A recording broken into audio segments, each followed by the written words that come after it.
Honk. Whoa. We're just spinning now. Yeah, I mean, what else you gotta do? It's just spin to win. Spin. This is just Limsa, everyone doing the same dance right around the Easter egg right now. It's okay. We're Why good. did you have to bring that horrible? Listen, It's so listen. true. Am I wrong though? You're not. You're not. Okay, the wiggle now? Okay, I got you. Alright, we gotta wiggle. We gotta wiggle.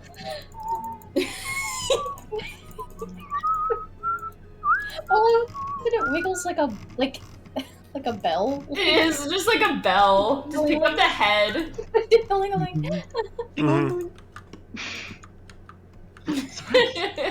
Surprise. Oh, surprise. I love surprise. It's very good.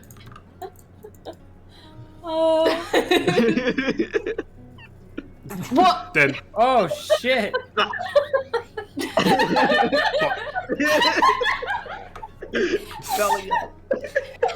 Yeah, I think it's the shark flipping on its back for me. That is really good. It's very good.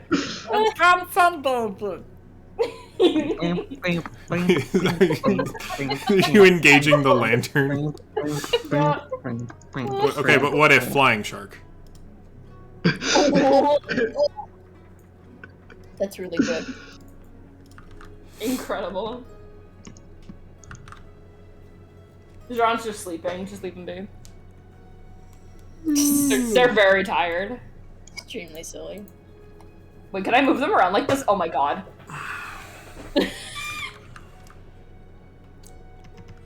Alright. I'm gonna keep them like this from now on. Alright, Hisan totally can just fly. You can. Yeah. I am gonna dump it to 30 feet. Okay. Because that's what they did in the new book. And I think Okay, that's that fair. makes sense. Yeah, that is very fair. Being able to double your move speed and fly is kind of rough. That's wild. That's a lot. That's a lot. It is a lot, and that's fine. Yeah. There are definitely still going to be some strength restrictions, but that's just because of you as a character, not necessarily because you're an Aarakocra. Damn. It turns out when you dump stat every physical trait, it gets harder to carry stuff while you're flying. Wait, am I not the only one that dumped strength? Let's I go. dumped strength, constitution, and dexterity. Let's go! I have a 6 in strength right now. It's very strong. God, we are gonna have to do a... Cole's just gonna give us a lot of grapplers to deal with now. Gonna love it. What do you mean a lot? I just need one. You literally need one, and that's just half the party gone. Just one, One in each arm. one person. Exactly. Yeah. Oh my god. Don't try and fight the Minotaur and steal his goods. Oh. It's gonna have a bad time. If anything, this is a group that would not do well with the smash and grab tactic, broadly speaking. Oh my god. Could do the cooking book, though. What do you mean? Hold on, Could do hold on. cooking book. I'm rolling right now. Strength roll, boom. Let's go! We're starting off strong, nice. baby. We start strong. That sure is a -1 strength check. Oof. Let's go. You just actively experience back pain. That's 8d8 bludgeoning damage. Oh god. Oh. Oh. Bonk. Okay. Yes. Like, you're already Yes. laying down, so you know. Already laying down. Yeah, that's all you need. Yeah. Farewell. All right, I'm going to introduce my my new character, Dahlia Jr. From across the ocean. All right, are we ready to Yes. get started? Yeah. Yeah. All right. Last time, y'all met up in a tavern. Everyone arrived at Mirage for the Festival of Glittering Sands.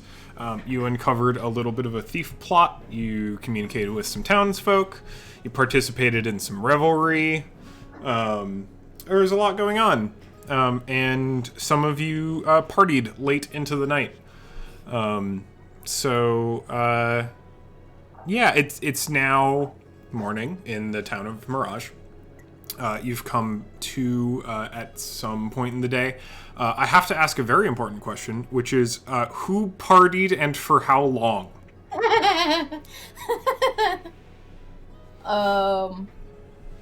Pashmina partied into the very wee hours of the night. Probably Zeron like did as well. All right. probably like up until literally like a couple of hours ago, if it's like close to sunrise. Sure, yeah. Let's see. Excellent. Hassan objectively did not party and fell asleep fairly early comparatively. Little nest of blankets. You probably fell asleep before Zoran got back. Yeah. How about you, Loka? I'm trying to think if Loka is a partier. I think he was there for a little bit. Yeah. I don't think he was there long. Not all night, but like, it's a celebratory vibe. Yeah, So- like maybe 2 hours, and then Yeah. I was like, I'm good. Hung out in the marketplace for a little while. It was a good time. Excellent. In that case, Pashmina and Zoran, y'all are probably waking up pretty late. Broadly speaking, throughout the day. Loka and Hassan, you can be up basically. Hassan, you can be up basically whenever you want. Loka, you can get up in kind of the mid afternoon if you would like to. And yeah, from what you can see of the town, Hassan, a lot of it's the next day. Some folks are sticking around, but for the most part, the merchant caravans and the like nomadic kenku and whatnot are all starting to head out. There's like, yeah, just a pretty wide variety of people who are just like, yep, we did the thing. Time to go go back onto our trade routes. The town is still fairly populous, but people are starting to filter out. Okay, so first question I gotta ask is, where did Zoran sleep? Because I know Hassan took the bed. Did Zoran just kind of collapse at the caravan, at the traveling circus, essentially?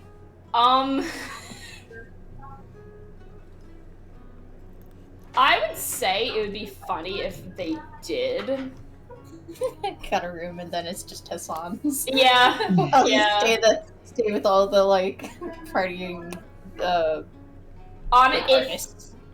If quite literally just Hassan just took up the bed and didn't give any room back, I think Zara would just be like, oh, alright, it's cool. I didn't really need to do that anyways, and probably would just go back downstairs in the tavern. Excuse me, cat, thank you. Thank you. Thank you.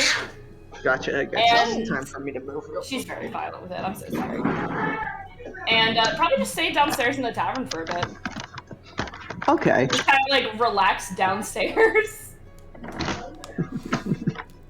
So Pashmina nothing and for me to particularly worry about on that sense then. Okay. In that case, Hassan would just sort of get up and assume that everybody is, I don't know, already gone somewhere else or is currently doing something else. Either way, he's not too worried about that. He's going to go ahead. No worries, I'm sorry for all my background noise. He's going to get up and, what he wanted to do was, visit Miss Feihu. What, did she have a title again? I keep forgetting her title. she's technically the matron. Matron. Okay. I think that's what he meant to do, since he had briefly spoke to her the night before, and was going to follow up with her again. You Because did Hassan make is- some soft plans the day before to go as a group, it sounded like. But you may also go on your own if you would like. Oh, Up to you. Like, I don't know how much you, as the players and as the characters, understood that to be the case. did everybody else understand that to be the case? I can't remember quite well. I think we said it right when we said that was the soft plan. But I also know Pashmina is probably like actually hungover, and also saying goodbye to her troop. So that's probably going on. All right. You can do what you want to. Yeah, because I think all of us needed to talk to her for some reason, didn't we? Pretty We much. were, going to ask her about like the notices that we picked up. Oh, well. Heisan has other things to speak to her about Yeah, first. if you want to Then. go first, that's totally Yeah. fine. We'll probably be Yeah. close. Then to her. Heisan will happily just sort of jaunt over to his jaunt over to her home with a little cup of tea. Yeah. She's around. She's kind of inside doing study things. She's got like a number of books laid out on her desk and is kind of like paging through some of them. And notices that you're at the door and grabs her staff and kind of walks over and is just like, "Oh, hey, son. I see you're up early this morning, as the usual. As I'd expect nothing less. You wanted to inquire further about some things?" Oh yes, if you do not mind, answering questions from a nosy bird such as myself. Sure thing. Here, come in. Oh, thank you very She's much. got this little hut is not completely representative. She's got a little cozy little home.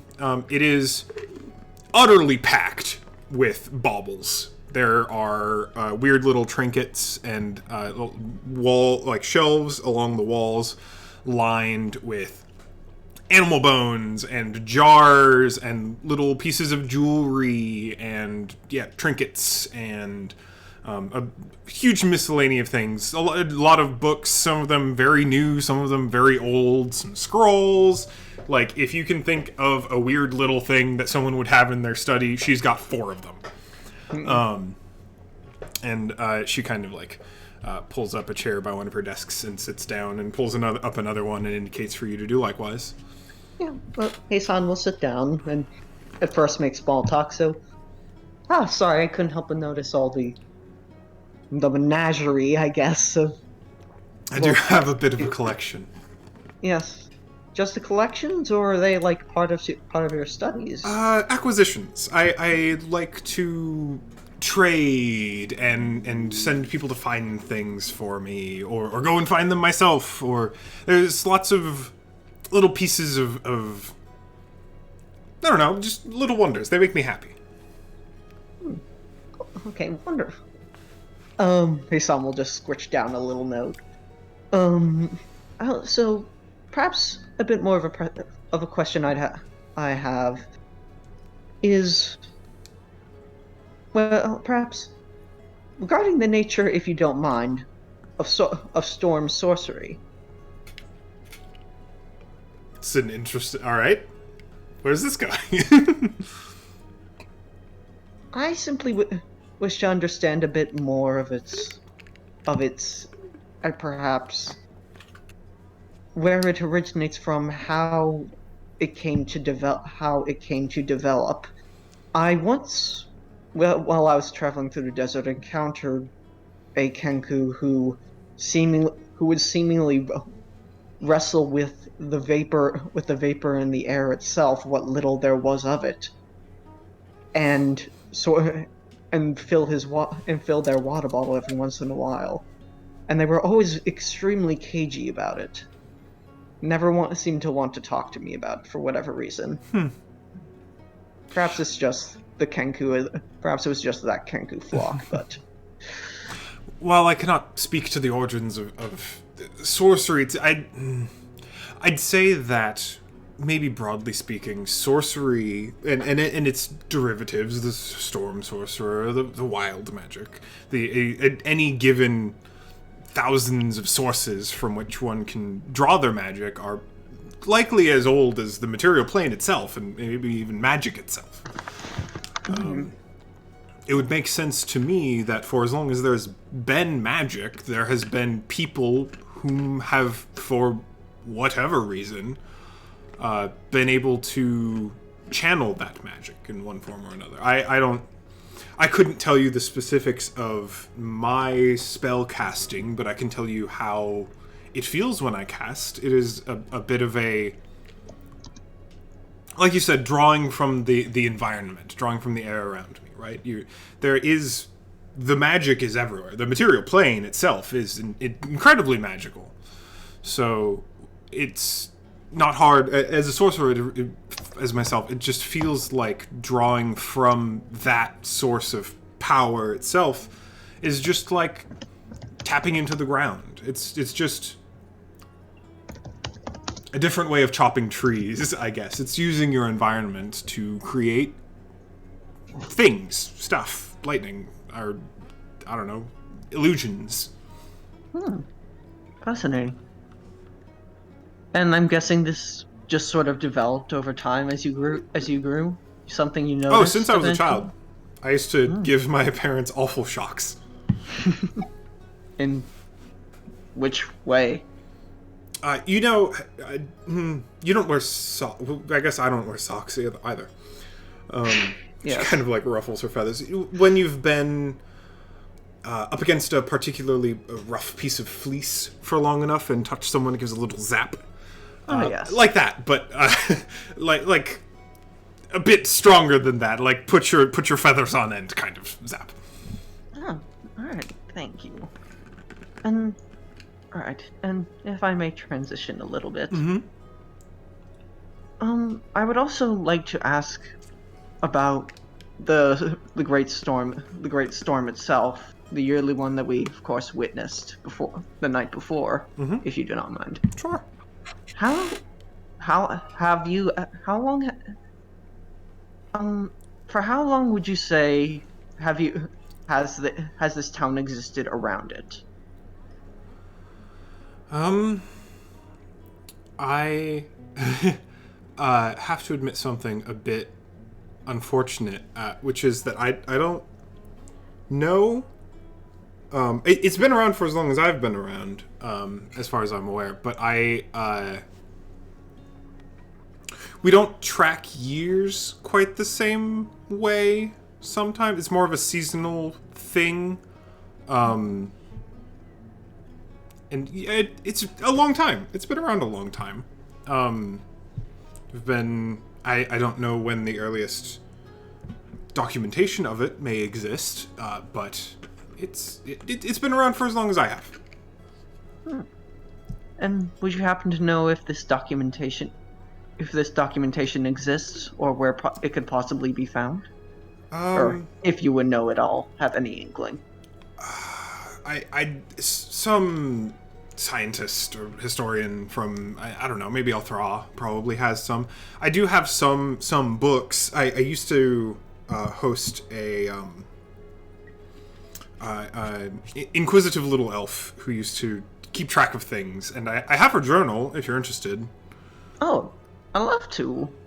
And she kind of like rifles through a few books on her shelf and pulls out this like leather-bound tome, or rather, it's a pretty standard like paperback journal, but it's in this like fully surrounding leather casing. It looks pretty heavily weathered, probably by sand and the desert itself, and looks to be quite thick.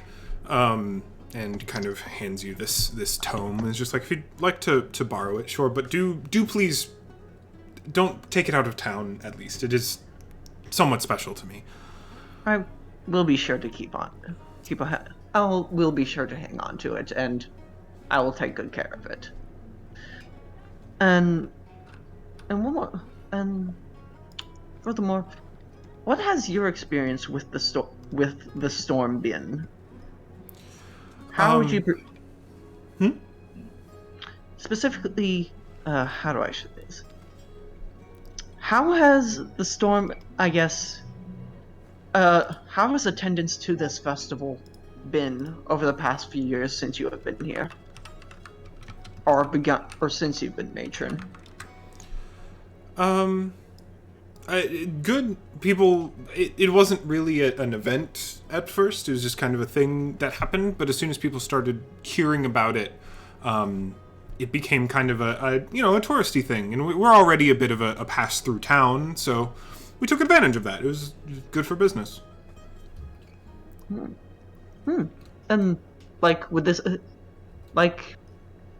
perhaps was it very popular when you were a child, or when did it become popular? Would you know? I didn't grow up here, actually. Oh, really? No. I'm from closer to the middle of the continent. I dealt with some things and then ended up moving here in my adulthood to try and find something new, something more interesting. I found this little town and thought it was nice. Alright,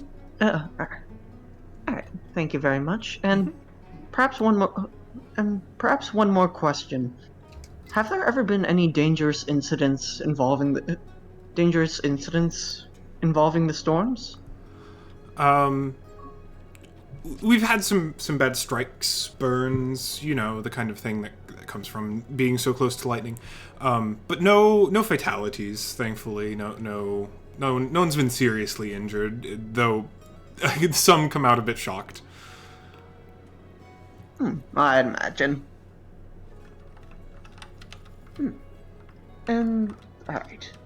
I suppose I might have more questions later, but that's mostly what I wish to speak of. My apologies for taking up so much of your time please. here. I appreciate you being here. You asked last night about the concentration. Yes.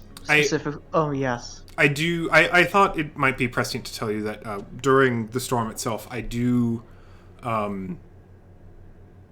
attempt to exert some control over it. Just so that I mentioned injuries. I try to prevent those from happening as much as I can, but it's unpredictable, so I do my best. I can see that. I can see that very well.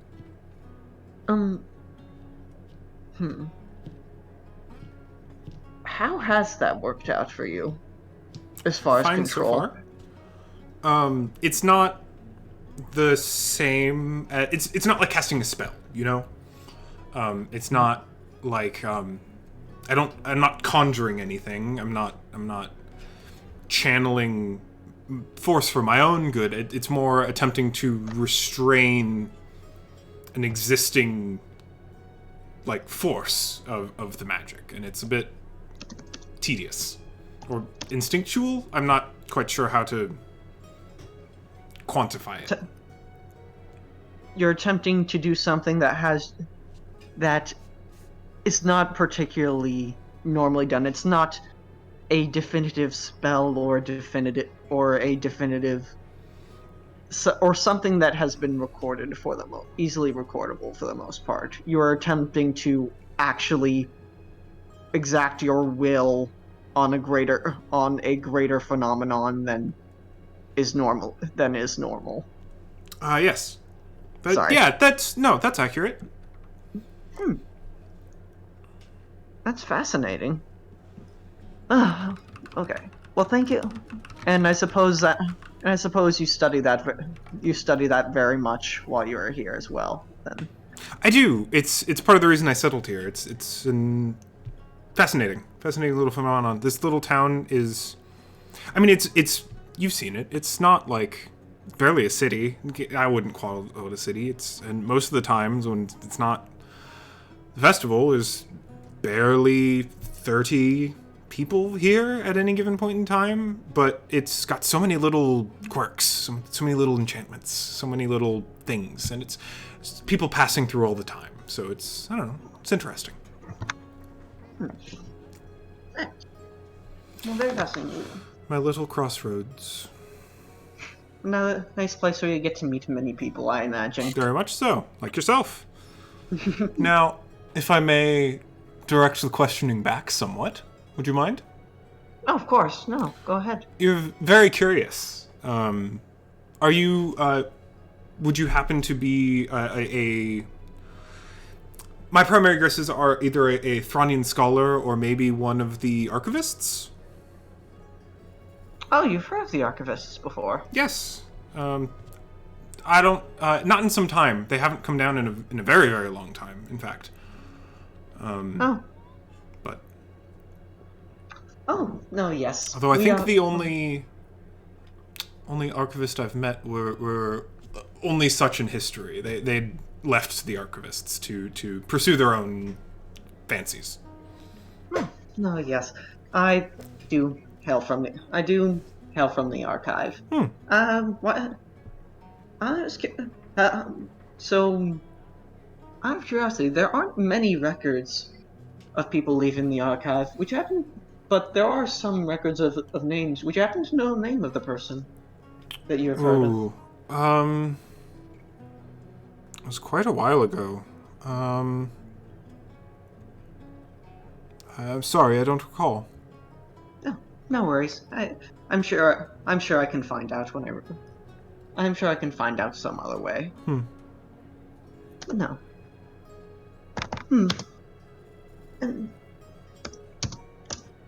And hey, someone will ask one more thing. Do you believe? I know the source of the storm is more than just some natural phenomenon. Do you happen to know what? Have you ever poured time into researching this? A little bit. I have a theory. But it's based on some tenuous arcana at best. I think that the part of the reason this town is both a crossroads navigationally and I think that is true magically as well. I think that there are you familiar with the concept of ley lines? Relatively speaking, yes. Just points where concentrations in areas where magic itself is just more potent than others. Precisely. Something along those lines. And I think that Mirage may be placed on or perhaps near an intersection of ley lines. But I have no way of proving that. Ley lines themselves are a tenuous theory at best. The wizard who theorized their existence has been discredited on multiple other theories, so their conception of the material plane's magic is a bit dicey. I can imagine. Yeah. But it's fun to think about from time to time.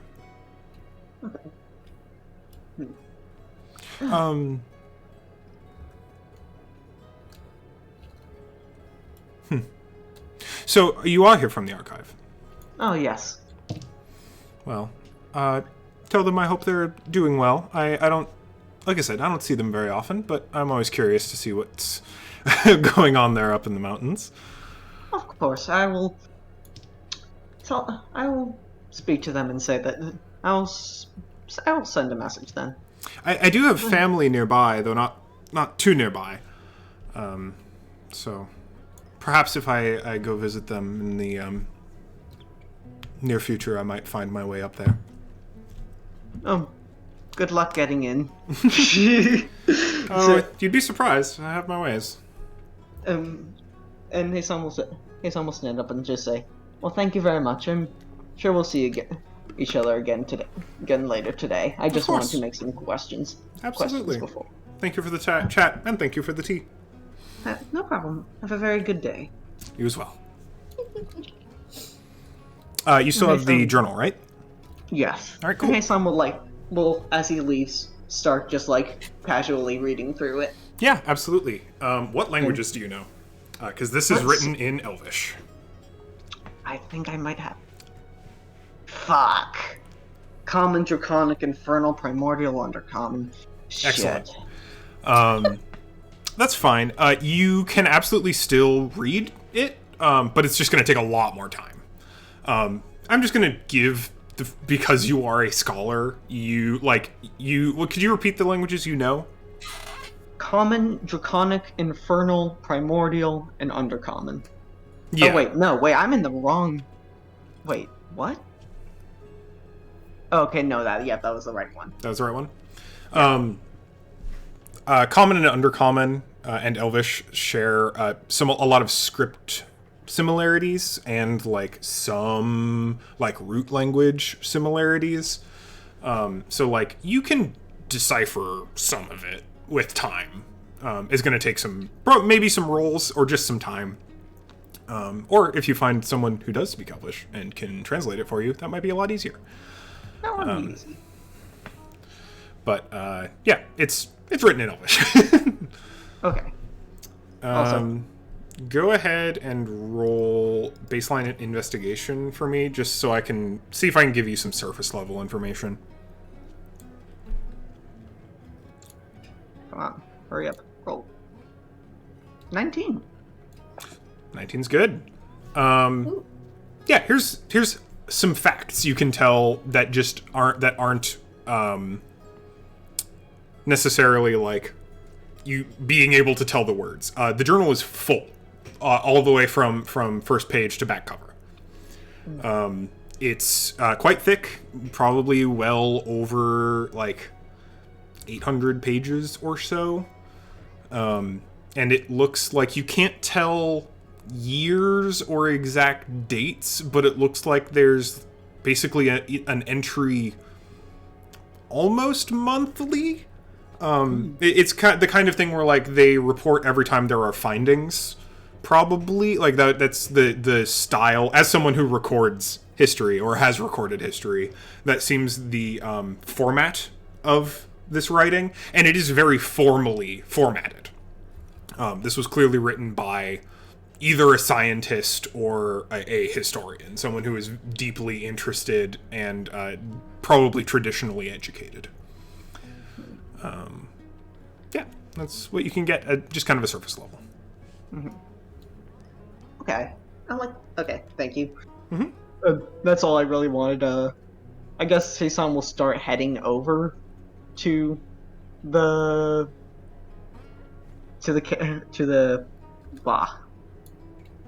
troop of traveling storytellers. Sorry, I keep always forgetting the name. Tanya's troop of traveling storytellers. And that's it. Sorry that took so long. No, that's fine. No, you're allowed to have the spotlight sometimes. Yeah, so it's probably midday-ish. We might want to find out what Loco is doing in the morning, if anything. You can not be doing anything. You can be hanging out. Yeah, I don't really know what Loca is up to. I think he's just kind of hanging out. Nice. I know I think just we're gonna go talk to the matron thing is he's just waiting for that, so he's probably gotten some food or Yeah. French. Yeah. Then probably by around midday, Zoran and Pejmina, you are woken up by Tanya banging on the underside of a pot. As she begins rousing the troop to get packed up and prepare to leave. Peshmina just covers your ears and buries her face in a pillow and just goes, no. That is absolutely the general reaction of most of the troop, who are almost entirely hungover. Everyone is very upset, except for Tanya, who has had her coffee this morning. I think is very perky. Terrified at the noise. Peshmina will begrudgingly get up and start to put herself back together. Oh. The troop, as it slowly arouses, begins to get all of their individual packs together, and they're loading stuff onto their carts and preparing to head southeast. Or southwest. Right, yeah. East and west are fun. It's difficult sometimes. They're going left.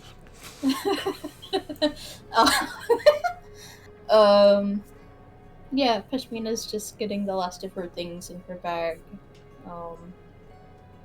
And starting to say her goodbyes as much as possible. Mm-hmm.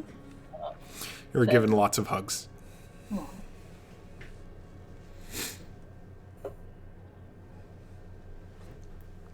Aw. Yeah, I mean, after that, basically, I'm debating whether or not she would want to stay until, like, the very last minute, or if she would want to try and leave early, because it's hard to say goodbye when they start rolling off. Entirely up to you. She would probably at least want to watch the caravan leave. Roll out. Yeah. It's not... You don't have to wait too long. Yeah. Tanya's good at getting them into shape really quick. And is... definitely wants to make sure they roll out before the early afternoon sun starts bearing down. Right. If they can get into some grassland and cloud cover before then, that would definitely be ideal. And as this is the southernmost edge of the Phasia, they can probably get there in half a day if they leave soon. So, Zeron, you may be up and around. Certainly, as the Tanya's traveling tale tellers, and I think Hassan, you probably come over around when they give some of their final goodbyes. Tanya gives you a huge hug, Pashmina. Very strong hug. Pashmina hugs her back and is a little bit, misty-eyed. Mm-hmm. She gives one last little tap on the tip of your horn. And then they roll out. Slowly rolling down the southern road to head to Dermund and then the lands further west.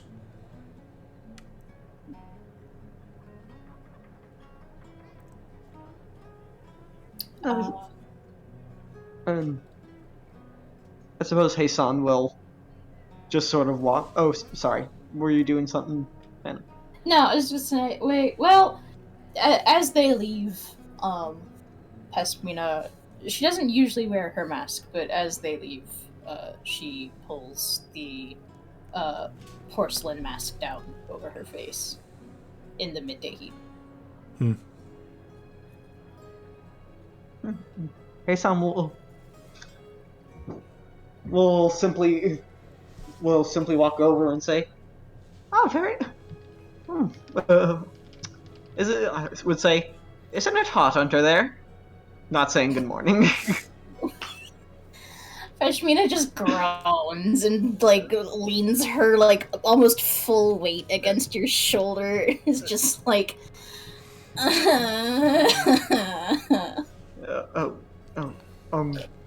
There? He starts just sort of starts just ruffling your hair. Well, oh wait, no. I don't even know how tall is Pashmina? Not very tall. She's only I have it written down somewhere.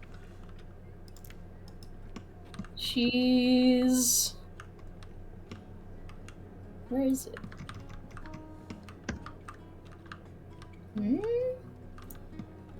Description. 5'2"? No. It sounds like 5'6", so yeah. Okay. Okay. Alright, and you'll just pat your hair and say, Tearful goodbyes, feeling unwell, everything alright? I have a headache. Drinking? She just kind of nods. It's too bright. then you shouldn't have drank so much, perhaps. Would you...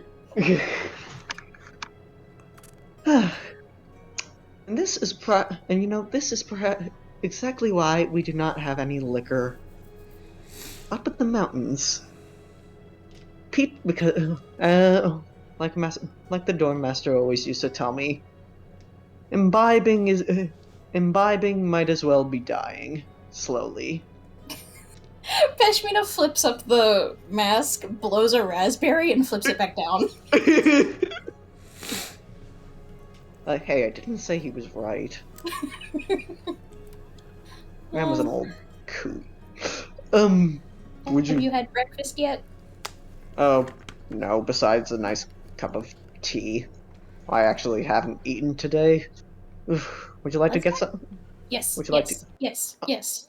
Yes, and we happen to have seen where Zeron went. Perhaps they did not come back last night. Peshmina looks around in like a circle around them. I thought he was just and then just kind of shrugs. They are slumped against like the wall of a near, just like trying to hide in the shade. They have like part of like their cloak just like kind of like draped over their head to act as like a hood. Oh, can we see? Are you like trying to hide? No, not at all. They're like you can absolutely see them. They're not trying to hide. Peshmina They just will... wanted to be in the shade. Yeah, then Peshmina will walk up and be like, "Want to get breakfast?" What time is it again? Peshmina looks up at the sun. It's like, Close to noon. yeah, noonish. Brunch it is. And like they very, very slowly stand up. And like they're kind of like half hunched over, like sort of like half holding onto their staff, and they just kind of like slump over to the group.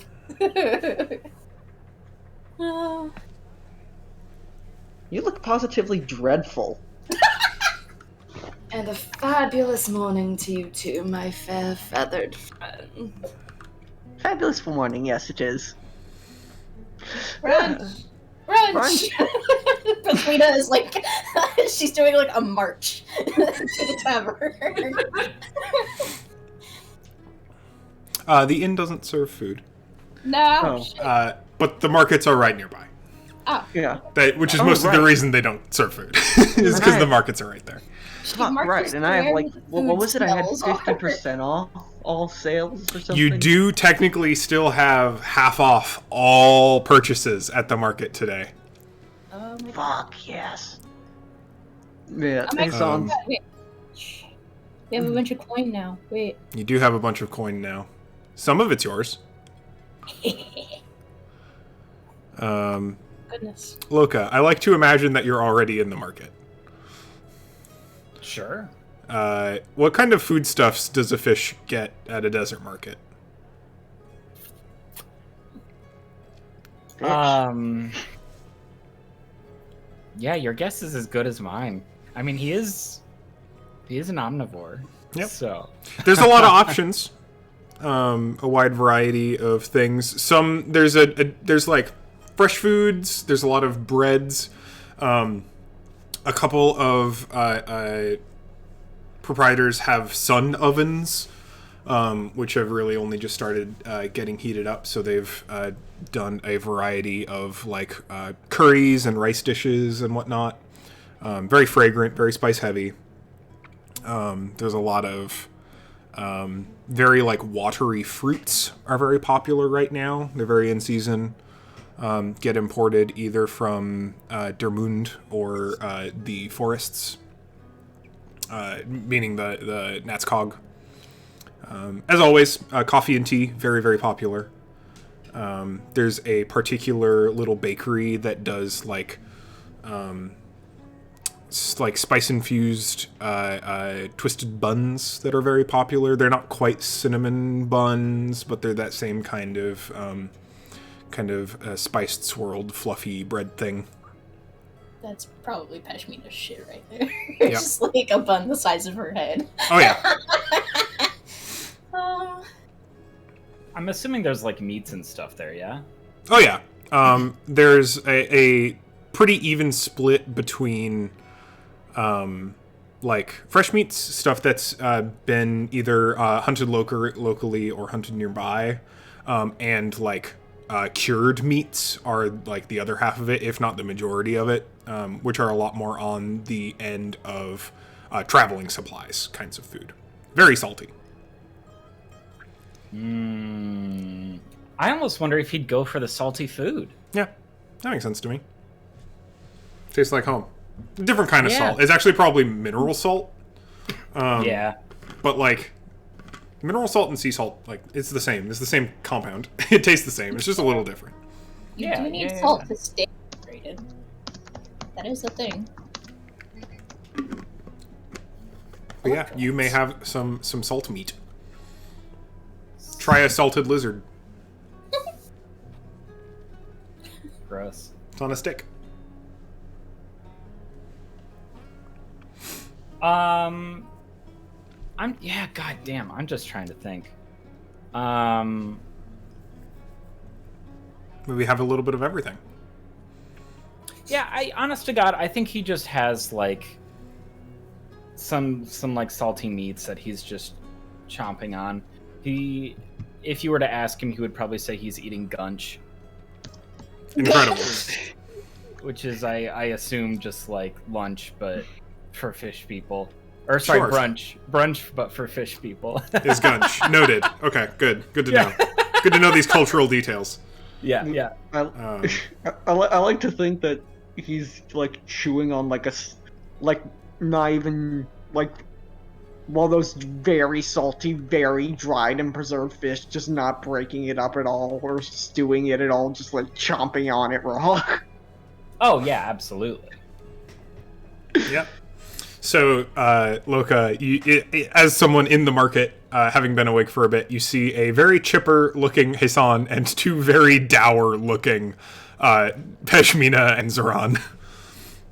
Oh, you two look like shit! You just get a groan from Zoran. Ashmina's like eating a bun, but has never looked more sad. It's so good. Hassan's just chewing on some bread. Yeah. Oh, very good morning to you, Loka. Good morning to you, Loka. Good morning. It looks like some of you need some guns. You need some good food in you. You need to cure that hangover. Working on it. Yeah, you don't seem too excited about life right now. I don't understand. Yesterday was so cool. The big old storm, we saw it.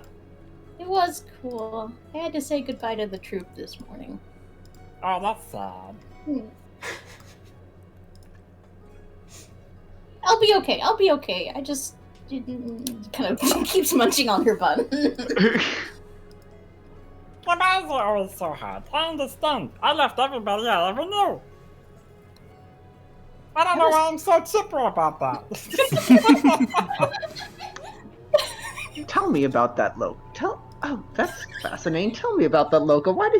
Tell me about your home, Loka. Why did you leave it? I already kinda did. And I don't really want to talk too much more about it. It's not super interesting, really. Oh, but really? The deep sea...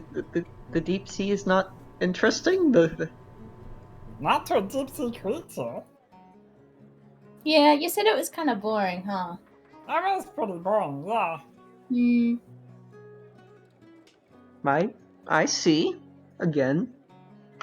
Just noms on his bread. Loka gives him nothing. Ever. Loka, you do have the highest passive perception in the group. Oh wow, a 14 is yeah, the highest? That is the highest. Yeah, You can tell from your vantage point up here in the markets that about half of the merchant caravans have left by now. Mm. And the rest look like they're starting to pack up and filter out. Okay. I suppose. I suppose things will be quieting down sooner or later, which is good for you two. But, is there anything anybody wish to buy? Perhaps I still have this 50% off. This 50% off. I don't know. Voucher. I don't know what to call it.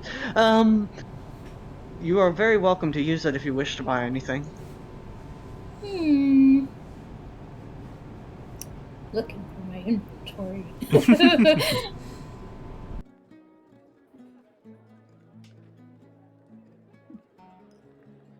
I know personally I'm good. I don't really think Logan needs anything. At least not yet. We'll see, maybe that'll change.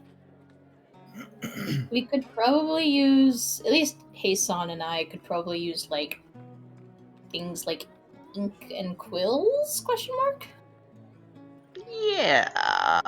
Yeah, ink and quills. Ink and quills sounds good. At least if we want to keep using the journals. Heisan needs to keep using the journals. Because my supply rolled away this morning. Yeah. There is a dealer who sells a bunch of stuff in kind of that vein. We've got like books and parchment and scrolls, some of which are blank, some of which are full. You can get whatever you need. And at half off, so that'd be... ink is quite expensive. You're right. But you've got it half off. And it'll last you a long time. So ink is ordinarily 10 gold. Wait, that's like... No, sorry, that's like magical ink.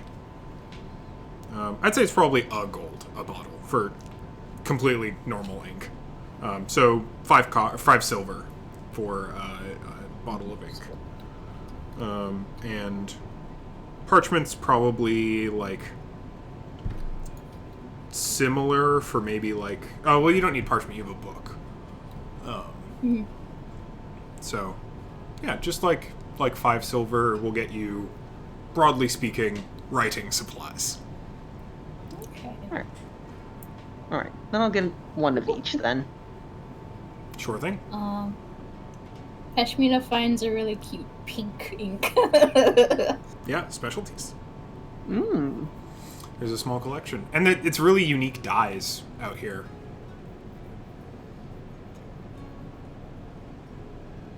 A lot of them are made out of crushed up insects.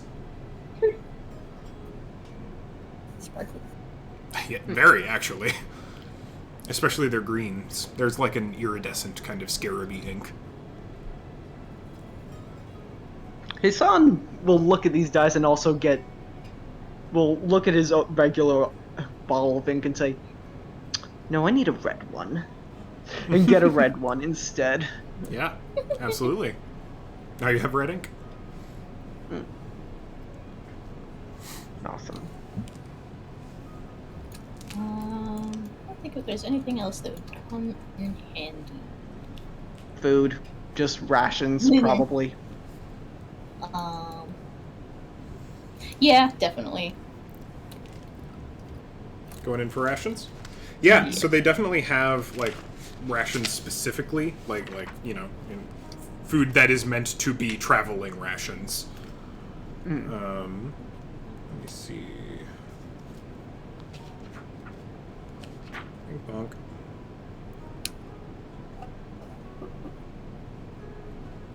One day of rations is 5 silver, so for you it'd be like 2 rations for 5 silver. 2 days worth of rations for 5 silver. That'd be 4 days worth of rations for a gold. 4 days of rations for a gold? Okay. Yes, that sounds good. 4 days worth for how many people, though? One person. Yeah, that's what I was figuring. Yeah. So everybody can probably...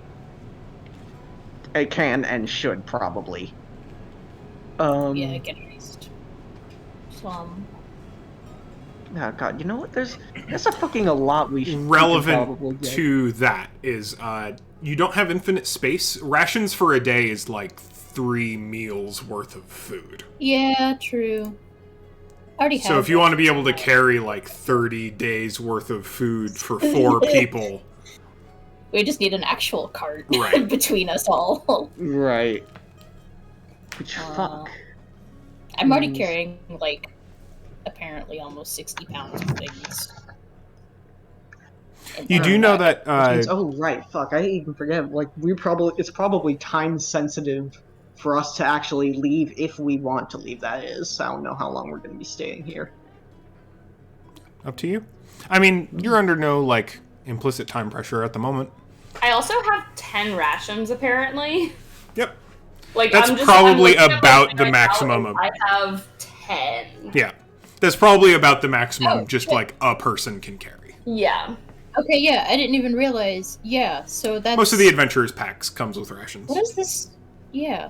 What is... I see 20 pounds, 10. What is this 5? Like, what is that number? Cost. It costs Oh. 5 gold. Okay, so yeah, so I also have just 10 rations then. Holy shit. I didn't realize that was 10 rations. I saw rations 1 day, so I thought I had 1 day's worth of rations. Oh. No, yeah.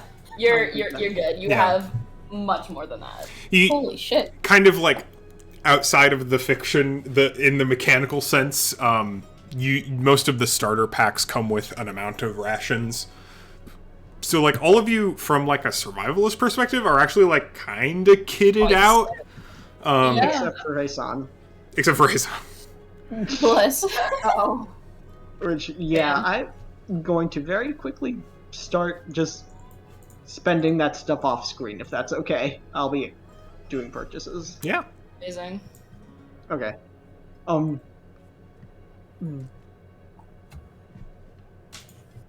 yeah, I'm probably just set. Like, I cannot think of a single thing that... Do we have water? I have That's- a water skin. It's the hardest thing to get in the desert. No. If you I want to have know about the logistics of desert travel, I can tell you. Sure. Good deal with it. So there's a big reason that this is an oasis town and very popular. The vast majority of people don't just like travel through the desert. The reason the trade route is the way it is it's people hopping from oasis town to oasis town. Yes. Okay. Most oasis towns you can get to in like a day, maybe 2 days of travel. So you don't have to worry about it too much. Most of them are like barely towns. Mirage is honestly easily one of the biggest oasis towns in that it has infrastructure at all. Most towns are just some buildings around an oasis, usually with food traders or people who can like almost like if you've ever been on a road trip and gone to a town that is basically like a gas station, a church, a grocery store, and that's it. Like those. Most of America. Yep, you're right. So a lot of a lot of travelers, a lot of caravans don't carry a lot of drinking water with them. They carry roughly a day's worth of drinking water with them, which means they can get in trouble. Like careful caravans usually keep 2 days of drinking water with them in case they get waylaid by weather or patterns or whatever, so that they don't just die of thirst in the middle of the desert. But it's good to keep that with you at some point. I would say like a water skin, if you have one, will keep you well hydrated for a day. Maybe 2 if you're being very careful with rationing or have some sort of external collection. Also relevant, a lot of like adventuring gear isn't actually sold here in the marketplace. A lot of that, if you're asking around for it, they'll direct you toward the alchemist's shop in town. Oh, interesting. So, like, a water skin would not be in the market or anything? Correct. You'd probably, Okay. if you're asking around for stuff like water skins or barrels, things to basically like adventuring and travel gear is going to be sold at the alchemists. Okay, so not rations either. We can't get rations at half price. You can get rations, foodstuffs. Okay, awesome. Definitely sold here.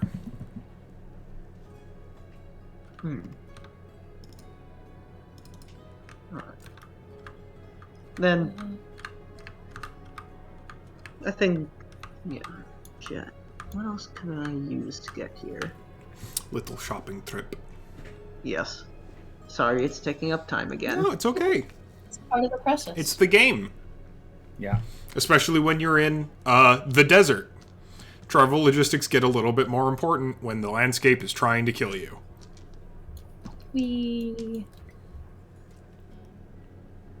Hot sand. Hot sand. Sand's so hot. In general, definitely wouldn't recommend going out in the desert. Just the four of you and what you can carry. There's a reason most people travel in caravans. So you might want to either catch a caravan, or you know that Fehu has some like work for you, Pashmina. There might be some logistics surrounding that. She definitely has resources, if nothing else. Right. There are definitely people, like, if you really needed to, you could probably buy a cart from someone. Right. You'd probably pay to rent or borrow a beast of burden fennec. Mm. They shed a lot, but luckily it's the desert. It's just more sand. Yeah. How much? I'm sorry. How much are rations again? Because I definitely do need those. They are 5 silver per ration, so 1 gold for 2. And Hassan's buying them at half price. So, you are as well, by extension. Yeah. Hassan, roll persuasion for me. Oh. To see if they'll extend the deal to you, because a lot of this is being extended. Like, you don't have, it's not like you have a physical coupon or anything. A lot of this is being extended by goodwill. 23. Yeah. Mm-hmm. Oh! And they are extending that goodwill. Oh. I wanted to say thank you very much, and please understand. What's good for him is what's good for me. Yeah, they will absolutely understand. They're like, yeah, oh, I get it. No, and it's a luck thing, you know? It's not like everyone's buying it half price. It's not like you're extending it to everyone. I get it. Yeah. It's not like you're exactly being a big spender. Like, you're not trying to get hundreds of gold off on a piece of jewelry or something. Yeah. It's the little things. A pot of ink. If anything, I think most sellers think you're being a little conservative with it. And they're middlingly appreciative and gracious. But That's also nice. a little annoyed. No, they're fine. This probably happens every year. Maybe. Potentially. What did you just open? I'm just What did I clicking do? on things. Sorry. I just saw that Pajuna had a request to open something, and I just approved it. I'm just clicking on things. Ignore me. All right. Yep. Is everyone done That's shopping? nothing I saw I need, I guess. All right. What would you like to do? Well, I know we all gotta talk to Fehu, Fehu. so... Does anyone not have a water skin on them? I do. I have one. I bought it. Yeah. Okay. Then I think we're good. As long as we've got our basics, then we're probably ready to talk to Fehu. Okay. Just want to make sure nobody fucking dies of thirst immediately. generally a good idea. Would recommend.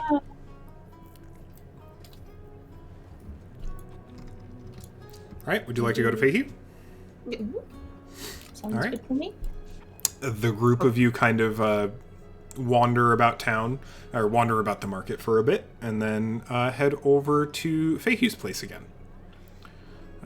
She is actually just on her way out as she kind of spots the lot of you. She's just like, oh, hello, Hassan, the rest of you. Good afternoon. Pejmina, Zaran, and Loka, correct? Yeah. Excellent. Yeah. Well, I certainly have business with one or more of you. Would you like to join me by the Oasis? Certainly. It's getting to midday, and I figured it'd be nice to go somewhere a bit cooling. That'd be very nice. And she kind of like heads over to the Oasis and like sits down at the edge and puts her feet in the water in the shade.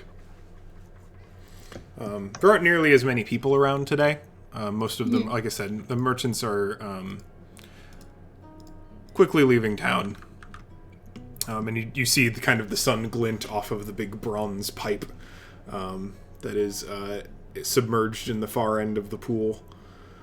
Fahey just kind of like turns to the rest of you and is just like, well, I certainly have things for Pejmina, but if you all have any concerns or questions, I figured you might be able to field them first. I have a concern. I have a question. Mm-hmm. So you get to put your stinky feet in the oasis, but I can't swim in it.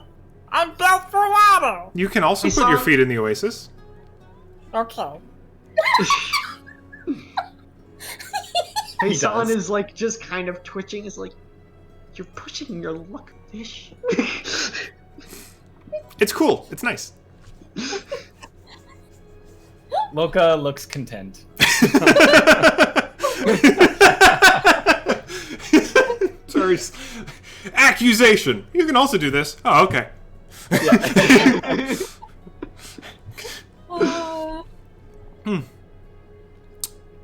All right. Excellent. If that's all, then. Pejmina, I know you are. I know your travelers have left today. I hope that they have the safest of travels on their way east. But I do have some things for you if you would like to, if you should desire a task or some work or whatever in the meantime. Yeah. About that, I definitely still do. I really do want. If you have anything for me to do, I would love to do it. But I was also wondering about these, and she kind of pulls out the pamphlet from yesterday. Oh, from the the Thronians, yes. From the guard, correct? Oh, yes. It just seemed Guard. since I wasn't really expecting to meet up with friends, people I know, and kind of gestures to everyone around her. And it seemed like this was kind of the sort of thing that we could tackle together. Sure. Relevant to this too is one of the things I was actually considering giving you to do. I was going to wait until a mercenary group had passed so I could hire them to assist you. But if you all are kind of a unit, I wouldn't mind tasking the lot of you. I certainly am not picky about who my coin goes to for such matters. Though I would want to make sure that all of you, even with those tasks and points at the flyer, you are all able to protect yourselves fairly effectively, right? Yeah. Pejmina kind of looks down and is like, I hadn't thought about that part. It's a big desert, and especially further north, I know that there are some troubles with bandits and the like, and I want to make sure that I wouldn't want to send any of you into something that you are not prepared to deal with. I've dealt with some on minor occasions. I'm confident enough that I know how to adequately defend myself, if needed. Good. And others, of course. Of course. Locust protected me before, in kind of unusual circumstances, but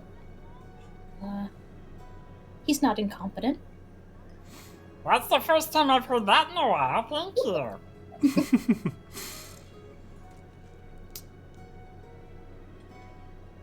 Pashmina looks to Hasan. And the scholar. Yes. Waggles fingers.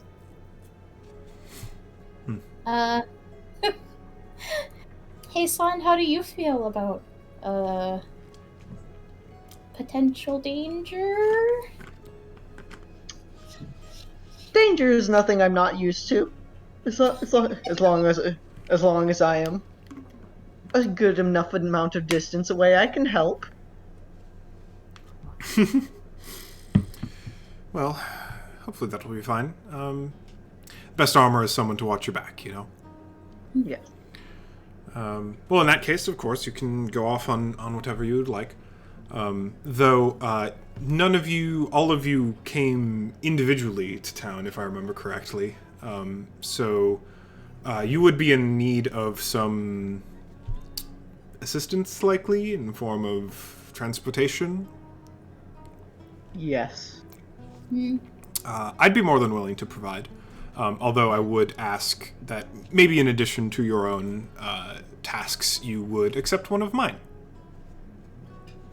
The baby wants to be let out, so I must let him out. And what would that be? You've seen my collection, Hasan.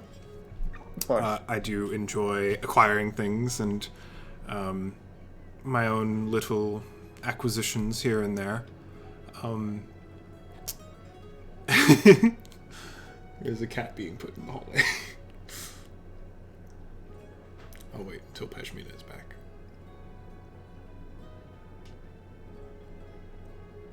Pissed off kitty. Simply awake. Oh.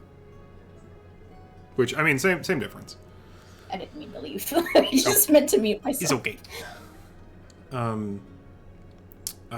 What I have for you, you've seen my collection, Hasan. I am missing an item from it.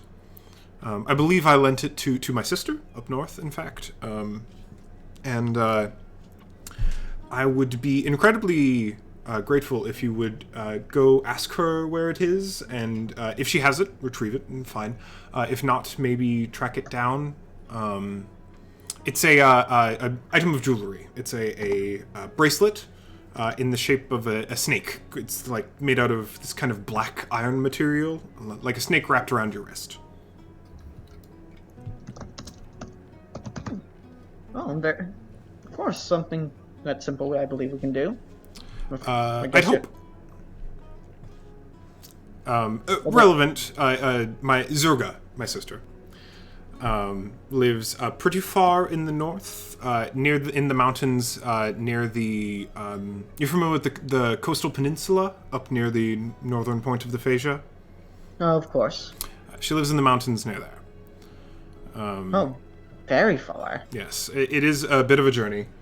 So obviously, I would not begrudge you your own travels here and there between now and then. I'll get off the counter. No, Bolt. I can't assist. I mean, I could. Here. I mean, I'm gonna see. You're gonna try and jump directly onto the teal cubes from there. I hope not. Bolt has decided he needs attention. I'm sorry. No worries. why are you bad? Why are you the way that you are?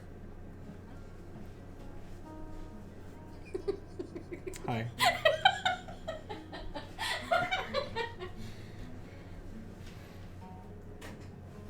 Oh, okay, buddy.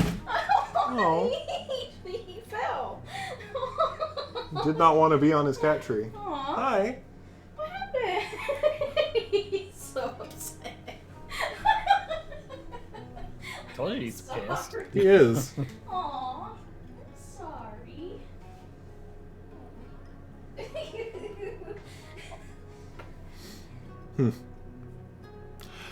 Oh, the joys of living with a cat.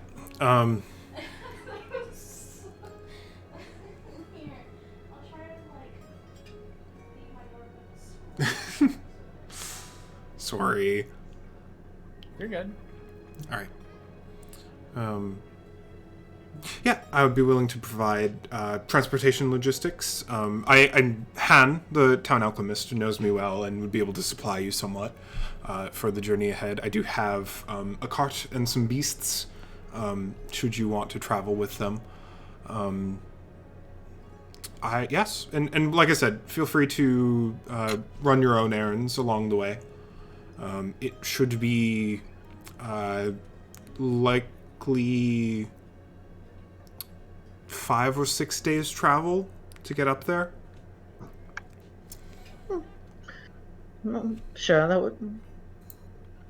Perhaps that can be done if everyone is all right with it. Loka, or do you desire to do this? Well, if I'm being honest, I really don't have anything better to do. My whole plan was to just kind of like travel and see stuff and figure out what this continent's all about. But I kind of got stuck by the water, which wasn't a bad thing. But you know, a little weary of the desert, but that's okay. And Zoran, this is everything. This is all right with you as well? I do not mind. Oh, Am I muted? No, I'm not. Nope, Okay, you're there we not. go. Hi, hello. I didn't know if I was or not. Haha.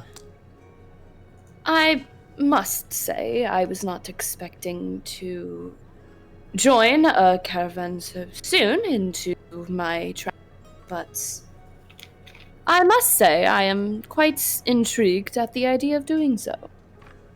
I will say it is very generous of you to be lending us a caravan, even. Oh, it's... Caravan may be putting it a bit much. It is simply a cart and a fox. A fairly comfortable cart. And like I said, I can send you to Han to help supply you. But also, regarding the loaning, there is the matter of reward, of course. I'm more than willing to pay out 100 gold apiece for the successful either return or information if it is simply lost. That is all right. I'd really like it if you could find it. But if you could, at least go visit my sister. Or, in lieu of coin, I do have considerable reach in the area. I am a bit of a collector of things. If there's some sort of item or information or little tidbit of arcana I might be able to provide, I'd be more than willing. It's something I enjoy doing.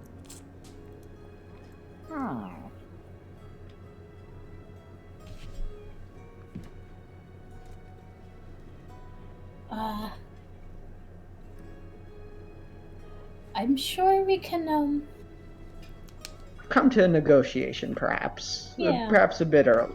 Perhaps later. If you so choose. But, yeah. But no, that sounds quite well. That sounds perfectly reasonable to me.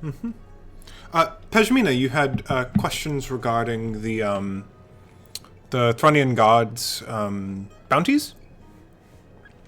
Oh, well, mostly to do with if you had any information about them. Seeing as they only come with the surface level details. I have to say I haven't read the flyer much, but I can certainly tell you what I know. I don't remember which ones we had decided to pursue. I vaguely remember. Was it the Scarab one? Yeah, because it was part of the specific guild that I'm forgetting the name of. The Gem Cutters Society. Right. Yep. Yeah. I didn't. Yep. Okay. The currently missing Gem Cutters Society. It came to our notice that the usual gem cutters didn't make it here. I had noticed that at the festival.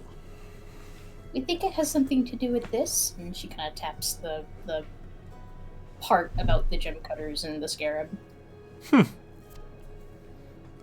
Odd. I have seen the piece. Not recently. I just mean I have seen it.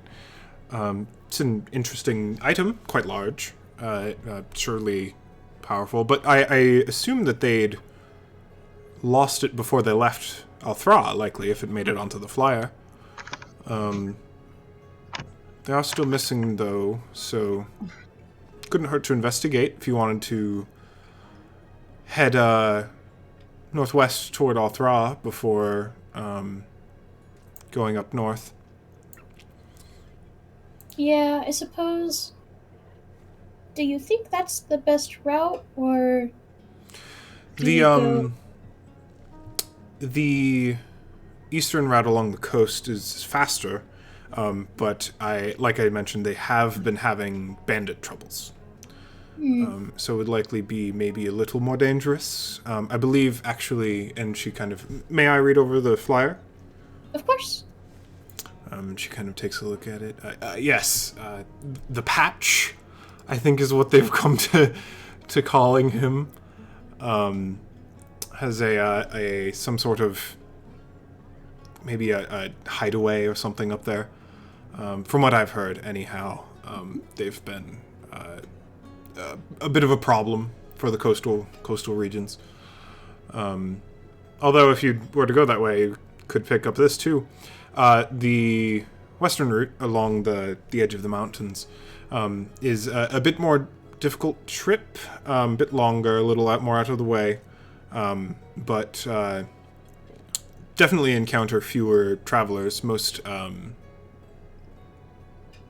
go the eastern route nowadays, or now time this season. Kind of reads the other things. It's just like, haven't heard of this prince. I'm not fully aware of the political situation, though I do get communications from the Sultan every once in a while asking if he can give some influence to my goings on. That one does seem a bit high stakes for us, I think. Makes sense. I do want you to be safe, after all.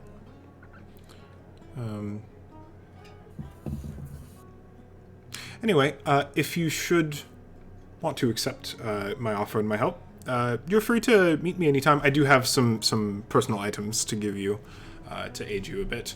But yeah, please do, and then I'll send you on to the alchemist.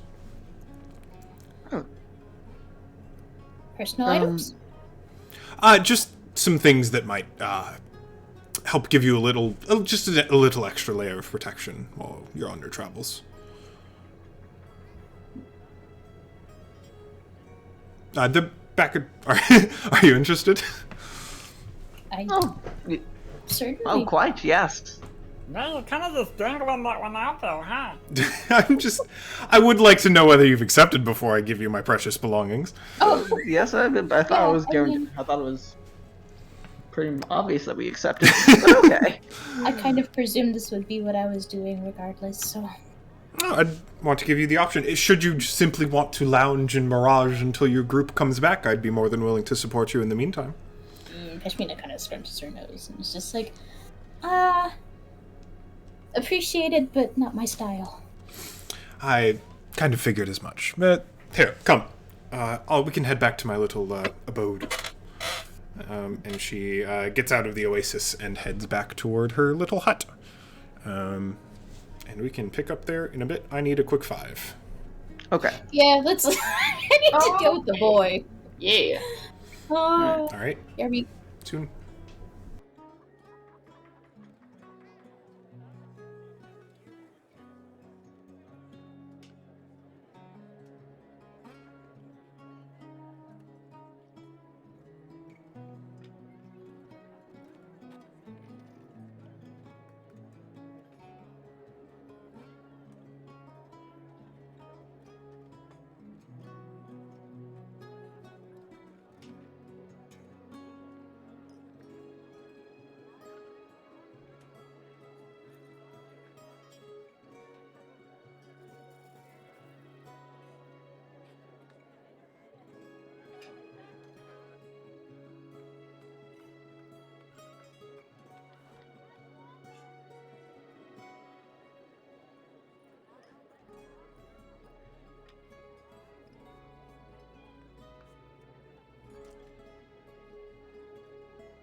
Excuse.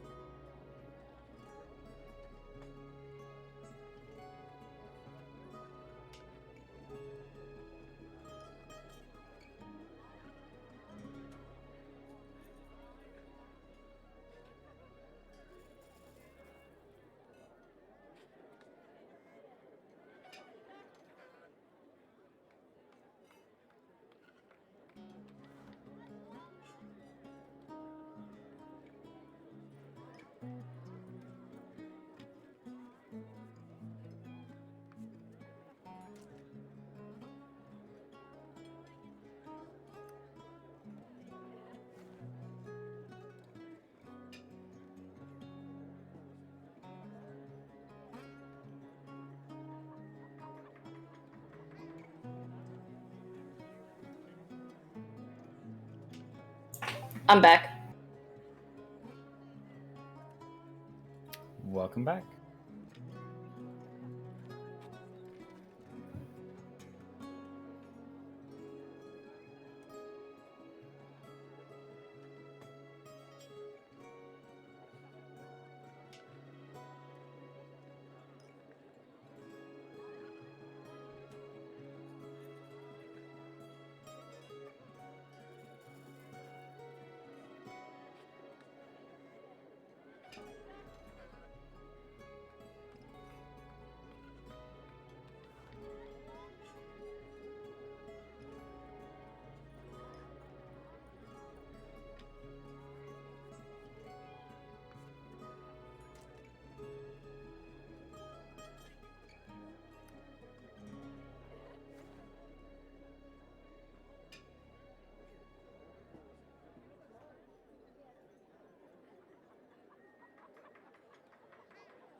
Hello. Bolt is going fucking insane. Yep, it's about that time for cats to go insane. He slept all day, and now it is time to be awake. Mm-hmm. I'm just gonna throw this at you.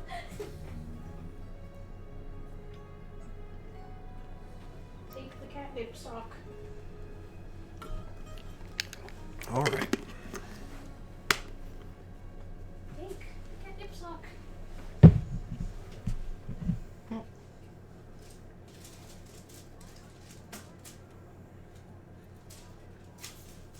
We're at 5 minutes.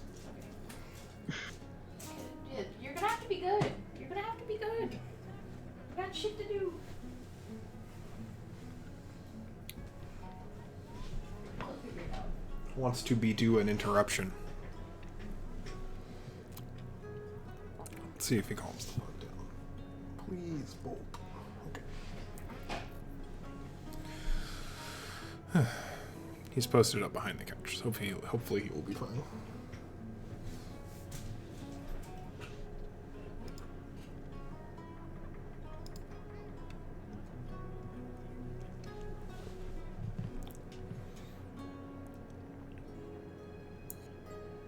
He really said it's time to be an asshole.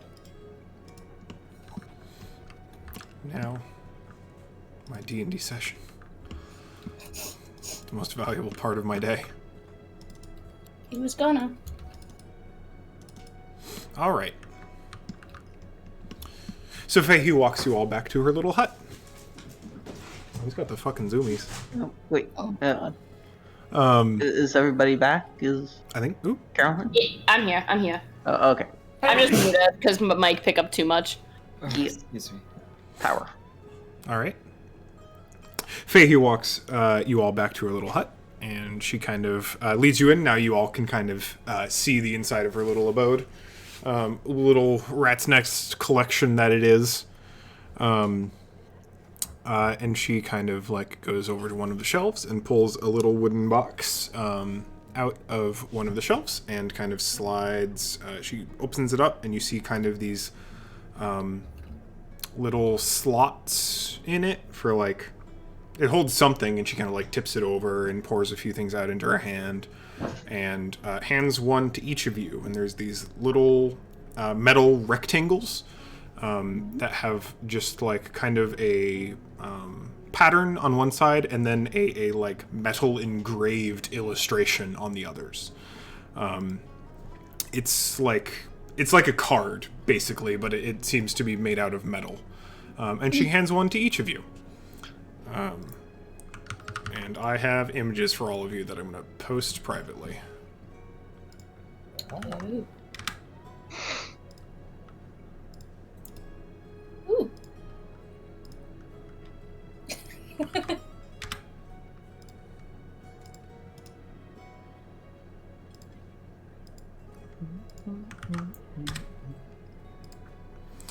And she looks to all of you and goes, these should protect you from unwanted eyes.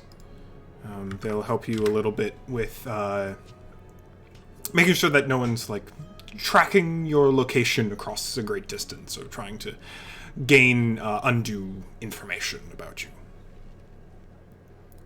Peshmina looks really delighted at hers and then tries to look at, like, Hason's over his shoulder.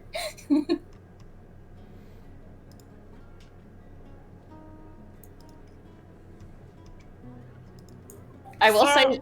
Oh, go on. You first. Oh, okay. So, how is a comment supposed to help not being overheard? Exactly. So they're enchanted objects. They actually function similar to the most common form of it.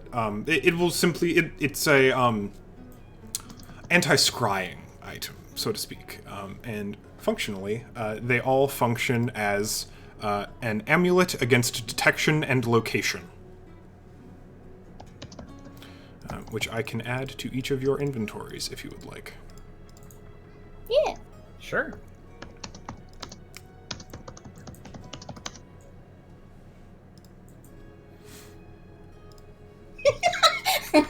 Can't have you tracking me. Peshmina pouts. I want to see what you got. Well, if we were handed these personally, I'd assume these are very secretive.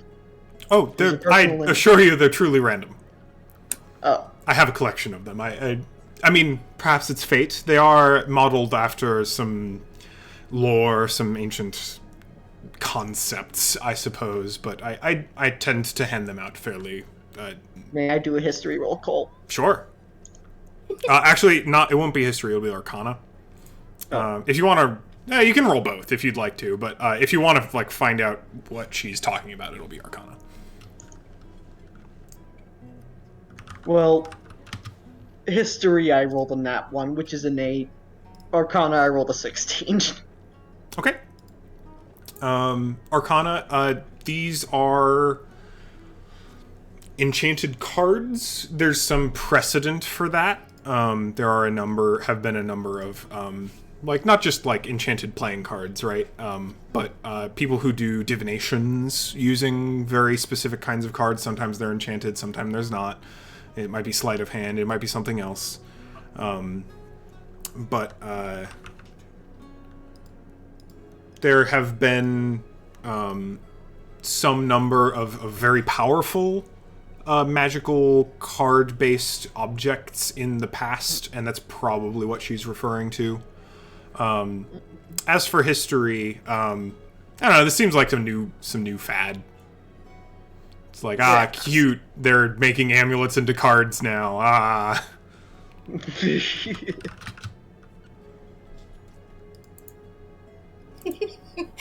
Hassan will just look cute, if practical. Peshmina just kind of flashes her Hassan, and I'll just post it and says, "It's me. That's me." You're doing it far too quickly. I can't. Oh, okay, there it is.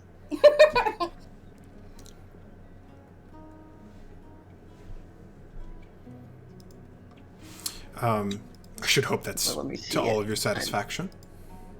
No, yes, of course. Although I do wonder. Although I do. Oh, yeah. 1 second. I need to get a retort in very quickly with Pashmina.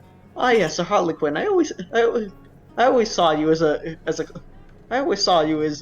a very ostentatious person doing absurd get-ups. Fits very well. Peshmina kind of like thinks for a second, like squints and is like, "Sequin."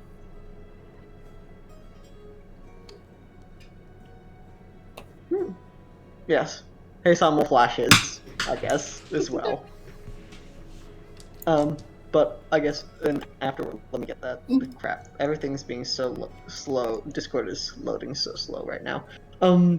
The question I have for Faye was be say, of course, but thank you for the gift. Although, why, if I may ask, do you think we'll need these? Items from my collection tend to attract Unwanted attention? occasionally, yes. And I will inform you that now that you've accepted the bracelet is magical in nature.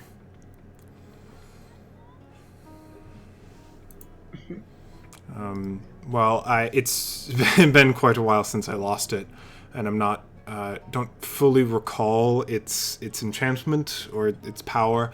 Every once in a while, I lose something that gets a bit of attention. I have a tendency to collect some unique items.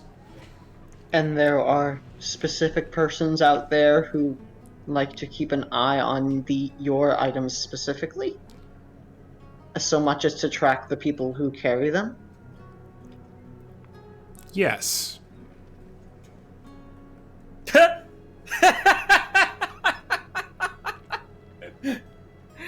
Oh, this is so interesting. You can roll insight if you want. Yes, I was going to do. Love to. If you want me to get more, if I can get more out Absolutely. of that. Where's my Fuck. insight? There we go. Where's my D12? I don't know if I want to roll or not. Fuck! Shit. I feel like I should now because I heard two. I rolled a 6, so. 9. Alright. Get us to the 12s, Zeron. Get us to the 12. 23. Natural 20. Fuck. Nice. Thank God.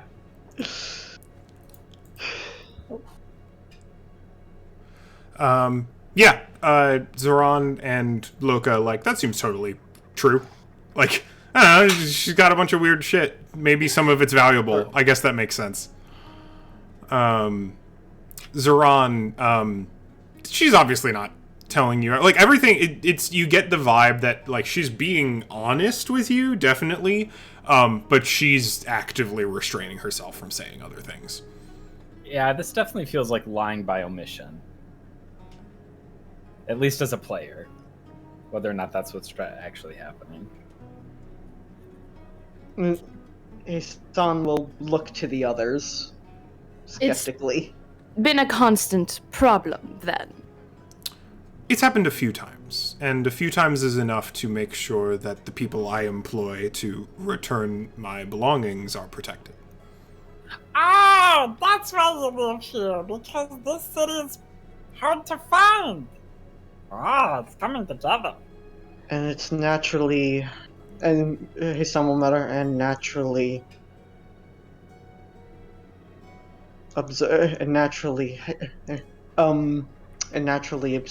obscured by even magical eyes. She shrugs. Pays to be careful. I acquire a lot of odd things. Here, here. Curious.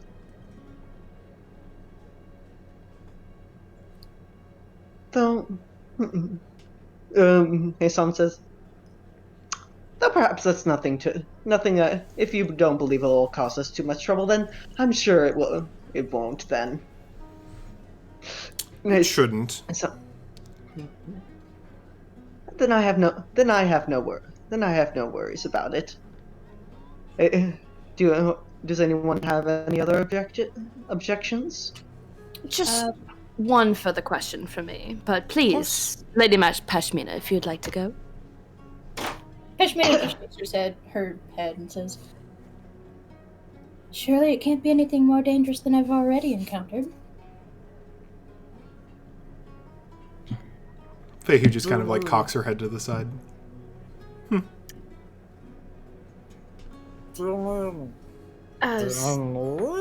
the fearsome gargler?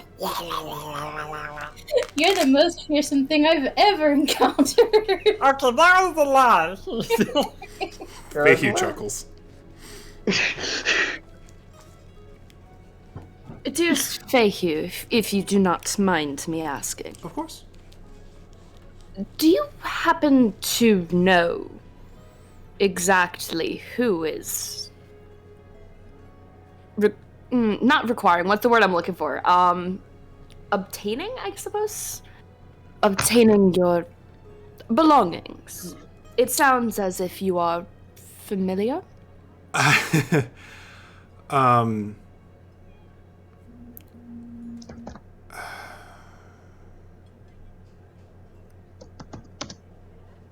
Typically, simply treasure hunters.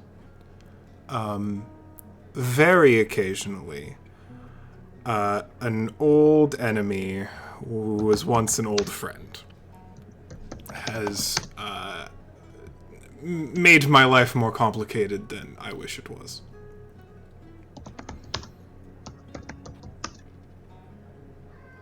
And a name, perhaps? Description? Too much? Only if you are comfortable talking about it. It would make our lives just a tad bit easier. I'd prefer not, if only in the hope that you'd never become acquainted. Fair enough. Then I've nothing else. I can tell you, if you ever see a black talon, steer clear. Like from a bird? No, like from a dragon. Oh. Is there like a history check required for this? You may.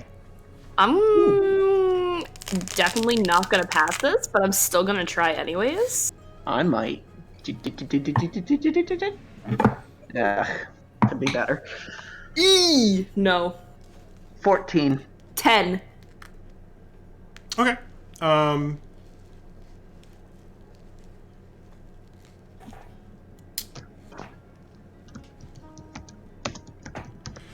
Okay, with a 10.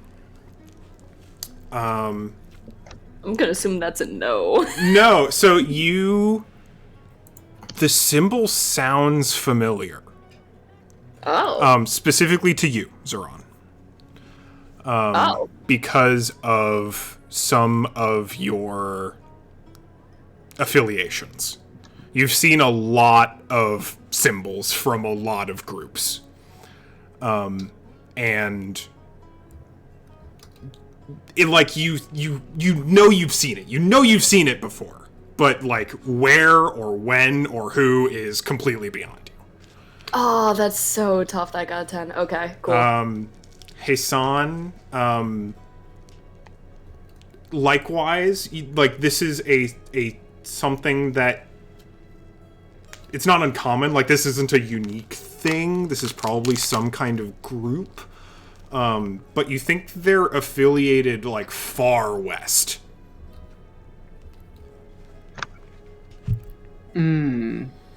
Oh, like far west is in far west Facia or far west? Far west of the beyond? continent. Oh, very far. Yeah. She said she did Okay. say she wasn't from here. Yes. Oh, right. Oh, by center you meant center of the continent, not near the center of the... Okay. Correct. That makes more Yeah. sense. Blue Aarakocra are rare in general, rarer still in the desert. Yeah. Okay, that explains some things. Alright. And... Nene-san will say... Do any of you speak Elvish? By any chance? No, but I can. Good to know. Oh, I speak Elvish. Good to know. In that case, I have no further questions. Does anybody else have any? Nope. If we did go the route up to Al-Thrah, how far from Al-Thrah to your sister is it? It's about the same distance from here to my sister and Al-Thrah to my sister. So you'd effectively just be adding the travel time of here to Al-Thrah, which is about 1 to 2 days. 2 if you go fast, 1 if you don't. Okay. Or the other way around. 1 if you go fast, 2 if you don't.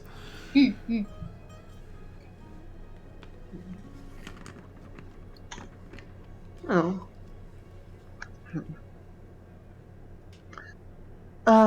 Pashina, was it the east? You always make the western.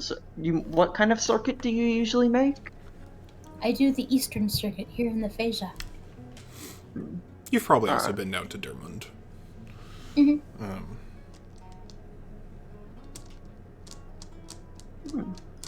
Well, I suppose that's something we can decide later then. By all means. Well- Would you like to visit Han Oh. to get yourselves kitted out? Oh, very much.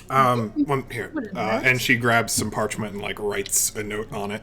I need to check all of your languages real quick. Just a FYI, mine says Undercommon, but it's actually supposed to be Auran, just because you can't choose Auran as a language on D&D Beyond. Got it. It just doesn't exist, apparently. Weird. So when I say Undercommon, it's Auran. Yeah, it's I kind of speak like Word. primordial.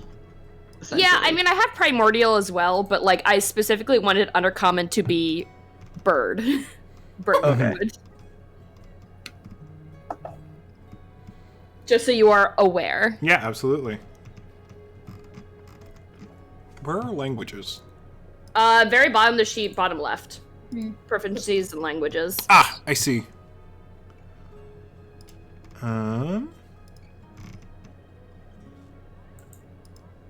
Okay, Hassan, you recognize it. She writes a note in one of maybe a few languages, but it uses Draconic script.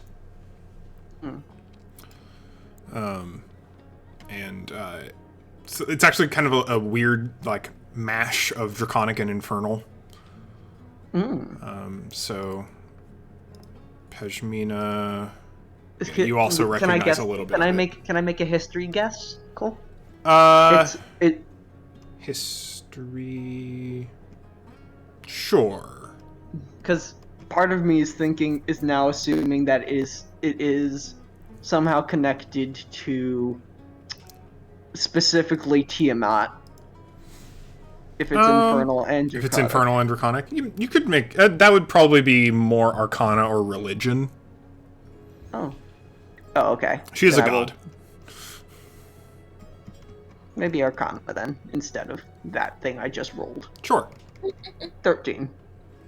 Yeah. It's,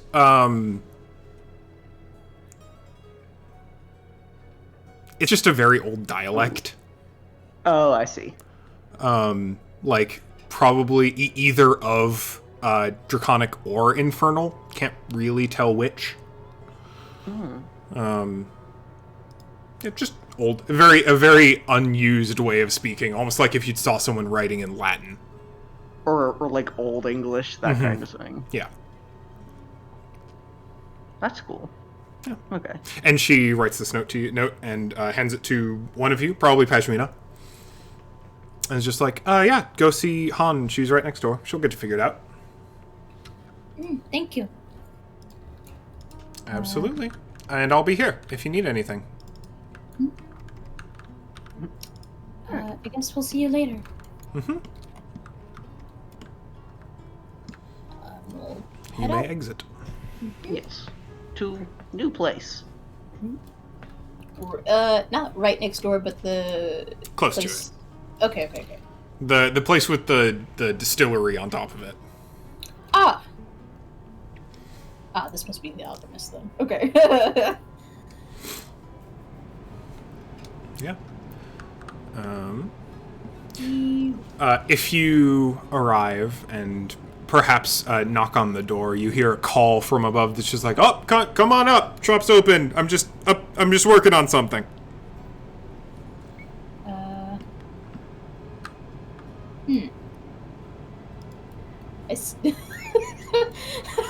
The ladders on the side? Yep, there are a pair of maybe a little rickety looking ladders up either side of the building that lead onto the roof. It is a covered roof, but there is, this kind of distillery, chemistry, potion brewing. There's something going on up here. Yeah, Pishmina will just kind of scramble up the side.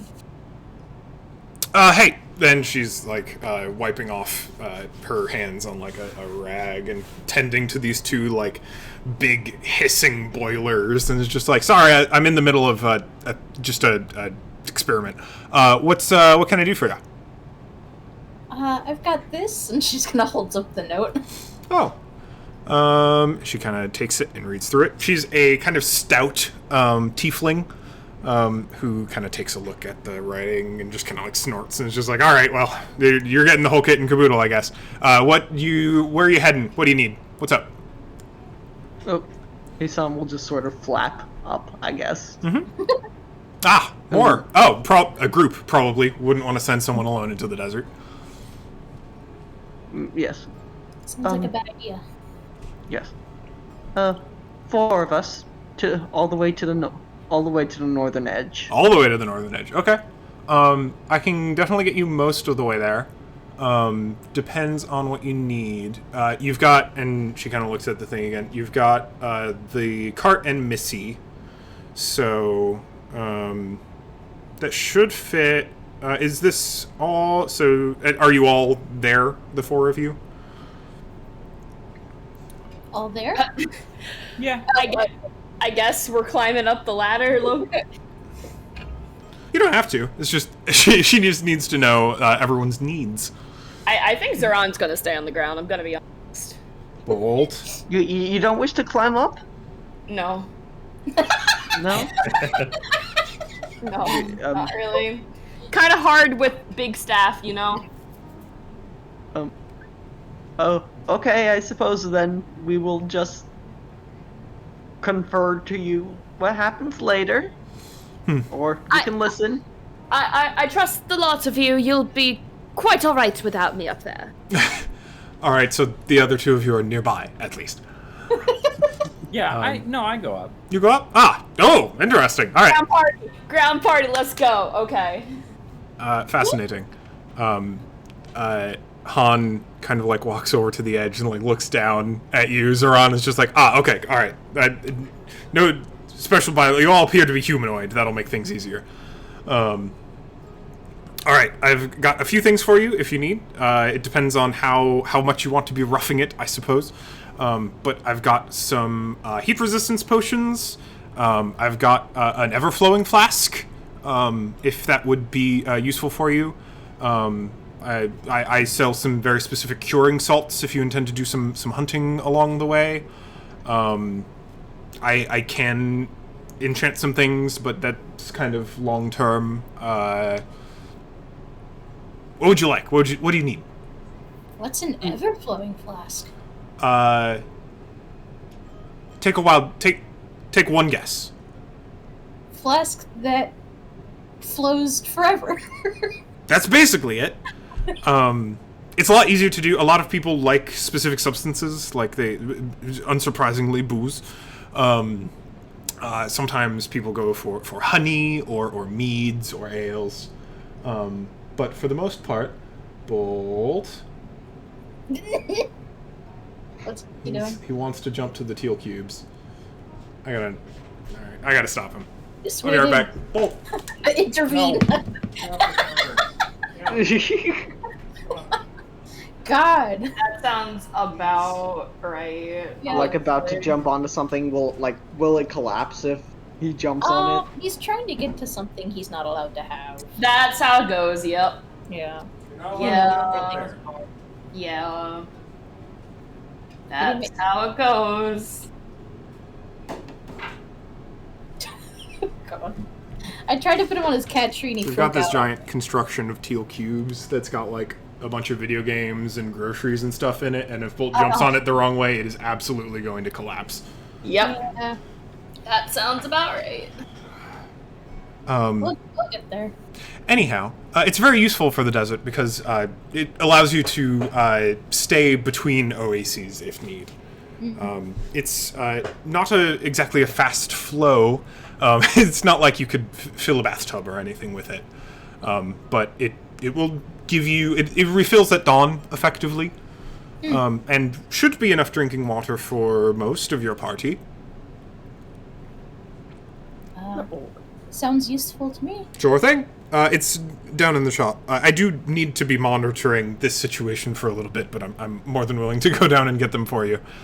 One of the boilers kind of like hisses and spouts a bit of steam. Yeah.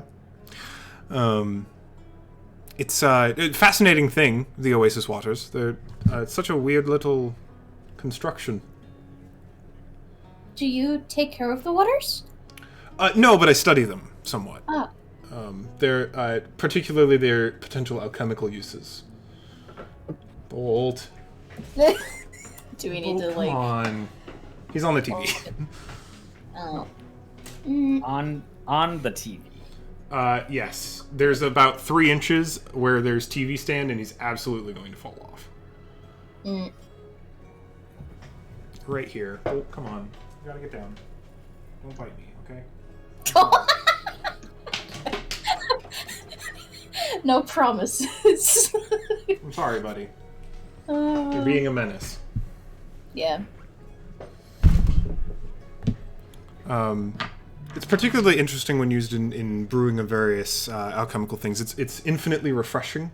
The ever-flowing ever-flowing flasks will be of the spring's water, which is fascinating. That's not. I didn't think that's how it worked. I thought the water just came from the ether, but if you enchant using a specific water, that will persist. Oh, but then does that harm the water source? As near as far as I can tell, it's identical. It's the same. No So change one way or the other. So it's not as though it's drawing from the water and using it. That's what I thought at first, but no, it's simply generating water identical to that of its source. Very strange. So I can... Because there's a current in the oasis? That it is... Is what because? I don't know. Oh. Probably not then. Do you even know that there is a current in the oasis? Well, yes, it's fed by underground rivers. Oh. Yeah. Would you like to swim on the underground currents, Luca? Yes. I can't say I'd recommend it. It's fairly rocky down there. I'd like to. Well, up to you, I suppose. Alright, so I'll get you one of the... Here, actually, if you wouldn't mind waiting just a brief moment, and one of the boilers hisses again, and then kind of starts to sputter. And she just goes like, alright, that should be fine. And pulls a lever on it, and it, like, lets off this huge gush of steam. And then it kind of, like, shoots out into the open air over the street, and then you see it like glitter and glimmer, kind of like the mist surrounding the town. And she's just like, that's close. And then it dissipates the rest of the way, and she goes, damn. All right, well, another time maybe. Attempting to create a veil of sorts? Yeah, some kind of like obscuring mist, but that you could hold, right? Oh. Yeah. I thought that could be useful, but it's not there yet. All right. And she's just like, that's fine. I'll let the other one boil for a bit. Let's get you taken care of, and kind of like grabs the rungs of the ladders and like jumps down, lands in the sand right next to Uzeron. It's just like, hello to you as well. Hello. Oh, interesting anatomy. All right. And she pulls a key. Pardon? Oh, you. I don't mean to alarm you. But you have ears. Well, I mean, I know you have ears, but you have, like... Yes, like, I am It's like a puppy! quite aware of my current anatomy. Okay. I believe Excellent. it's a fox. I suppose that would make sense. It's cute. Zeron blushes.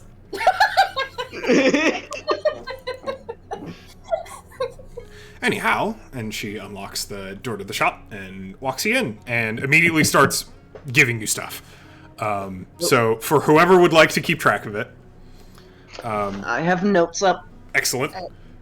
You're going to get one ever-flowing flask, 5 heat resistance potions, 1 bag of everlasting salt,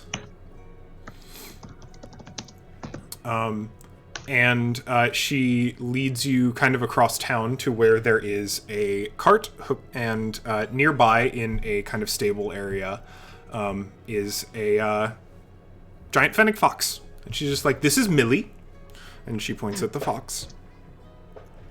Kashmini immediately runs up and like starts like petting it. Millie. Millie is definitely a little reserved at first. New people, very strange looking new people, but is warms up pretty quickly.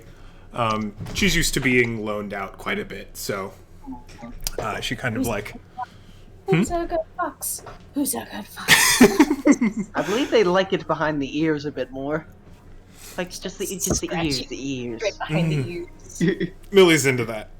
Millie's a big fan of, and the ears are huge. The ears are like, I think I mentioned they're like roughly as big as Loka, like huge ears. Yeah, and Millie is definitely immediately more comfortable. I should hope one of you can at least vaguely direct a cart.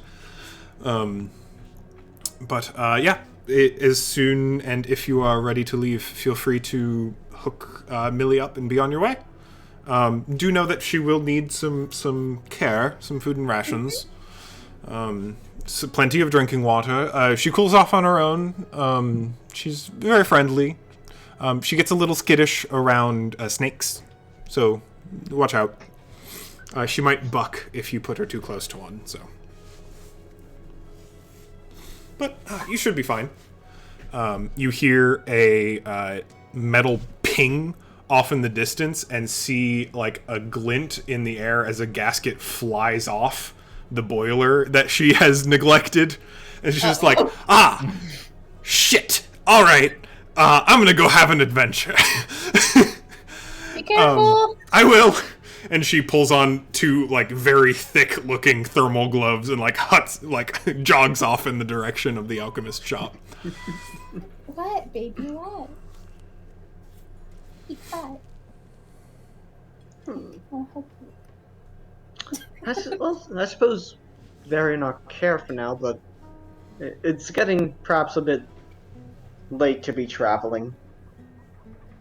Perhaps we stay the night, perhaps? Before leaving? Right. We probably want to make the most of the morning and not get caught out in the evening time, huh? Far too hot. If you left now, depending on where you were going, especially if you were headed toward Al-Thrah, you'd likely get, like, halfway there by nightfall. A lot of people do travel by nightfall, if you're interested, but you've also been up since the morning, so you'd probably get pretty tired. Yeah. Personally, I would prefer to get a move on. If majority rules are the instance, then no objections, I suppose. Luca, would you like to leave now or later? I mean, personally, I don't quite like the desert sun. So I think now would be better, but it don't matter. No, I think maybe you have a point.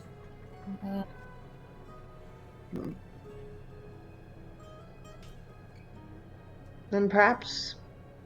Could you perhaps allow me just an hour or two?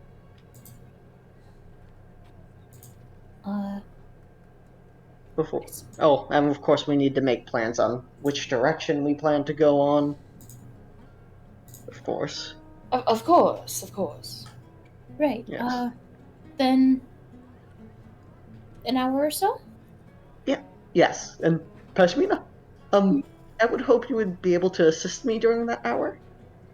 Oh, I mean, yeah. Certainly. So loud. He's distraught. Why? What would make him so sad? He's just so bored. He's the most bored cat ever. Like, oh, baby. play with him all the time, and it's still just like. Mm-hmm. That's exactly how it goes. He needs a friend.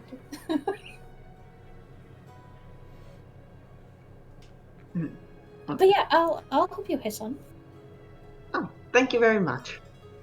And if you don't mind, Cole, for the hour, I would like to, speed read through this journal, if that's okay.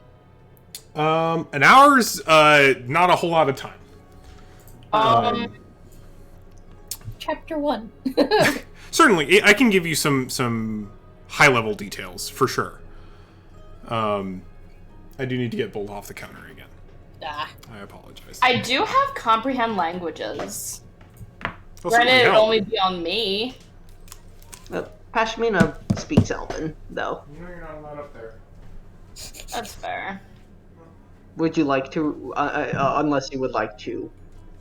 Over the I counter? don't even think Zeron knows you have this book. Yeah, I don't think they do. So...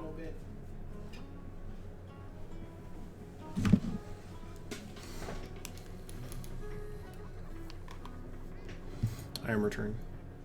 Okay. The boy really wants up on those teal cubes. Yeah, I think he wants a treat. It's just like, you've had some treats today. You've had so many treats today, and now you want up on my desk. What half a can of Right. tuna? No. Bolt. Stop. Do I need to just lock him in here? It might not be the worst idea. He is intent on mischief. Because I can do push to talk and stuff if he starts carrying on. Here, I'll come collect. He's them. trying. I'll collect them. You have comprehend languages to run. I do. The only thing is it would be on me. Right, that would definitely help you read. Is it target self or target touch? It is. It's target self? Okay, yeah. So it would quite literally only be able to... And does anybody else speak Elvish? Nope. Peshmina does. Well, I guess Hassan's asking. Hassan knows that, but Hassan does not know That Peshmina does. Zoran. Does not know that Zoran knows. Or can know. If you absolutely need someone who can read it, I can with time. Then that would be enough. My sincerest apologies. I have this journal from the matron out on rent, and I need to return it before we leave. I just hope to read as much of it as possible, and perhaps if we split certain sections up, it would make things much easier. Many sections, but one book. That is where this comes. Not necessarily so. For when the good fox, and Hassan will sort of play a little tune, like sort of magic, and little bits of like arcane energy will start to flicker around the book.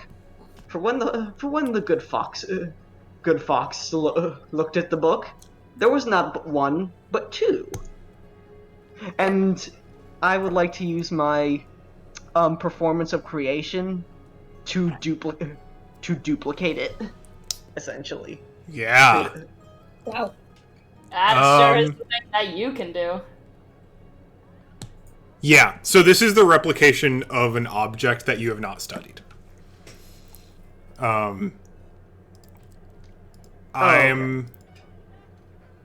going to let you try, certainly. But it is going to be pretty hard. Sorry, I forgot about the limits we were placing on that. Yeah, this is one of the bigger ones, which is simply that you are attempting to fully replicate a specific object, a specific item, which you can absolutely attempt to do. But I think the limit we put on it is that you have to study it for an hour. So. And you've only got an hour. I mean, you could ask for it more. for an hour and then do it, and then we could literally just use the copy read it like on the road. That's true. You could. It does last for 2 hours. That's 2 hours that you have on the road looking at that. Okay, that's perfectly fine, I guess. Yeah. We could do it that way, but I also don't want to spend a first level spell slot immediately. I was okay, no worries then. I'm gonna be honest. That's fine. I get my spell slots back, right? Because I technically long rested. Yeah, I was going to. You all got a long rest last night. You wouldn't have if you had decided to get up early, despite having gone to bed late. Okay. So, in that case, sorry I'm making a problem out of this. Sure, yeah, just the 2 hours is fine. I can just have Pashmina help me read it if that's okay. Mm-hmm. That's totally okay. Yeah. It would have taken me 10 minutes to do the ritual to get that casted, but it also lasts an hour for me. But you do you. I'm not gonna tell you how to live your life. Go off. Okay. Alright. So I'm going to study and create a duplication of it. Absolutely. Yeah, so you've got an hour to take a close look at this book, try and kind of get a sense for it.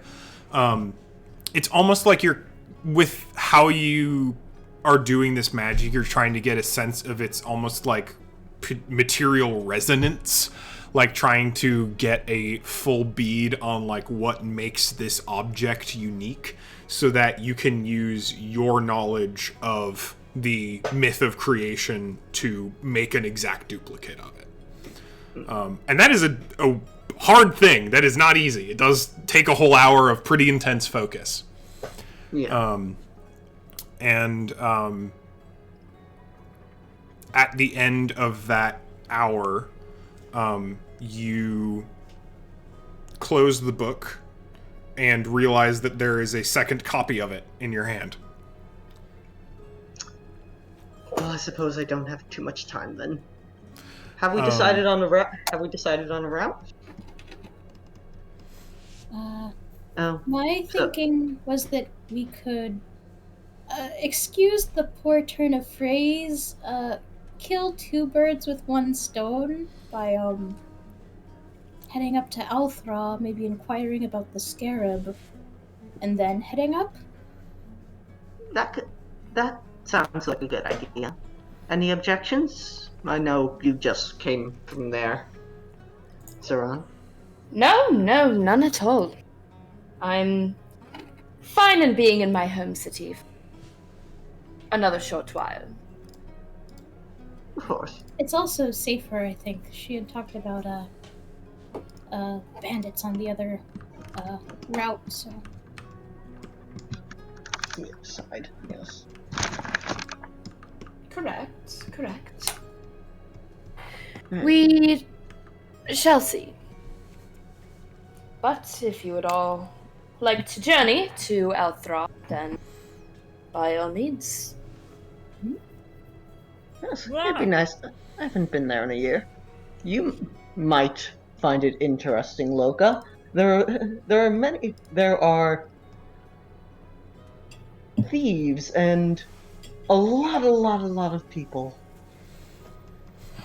I'm very glad you decided to say thieves when describing my hometown immediately. I'm sorry, I wasn't there for too long. That was the most memorable Correct. experience. Just a little twinge of ouch when you said that. My apologies. I was experience is still experiencing. It's also a very rich, It is- a very I- rich history and a very long dynasty of a monarchy. Very beautiful city. Lots of colors. My sincerest apologies. I merely jest. Oh.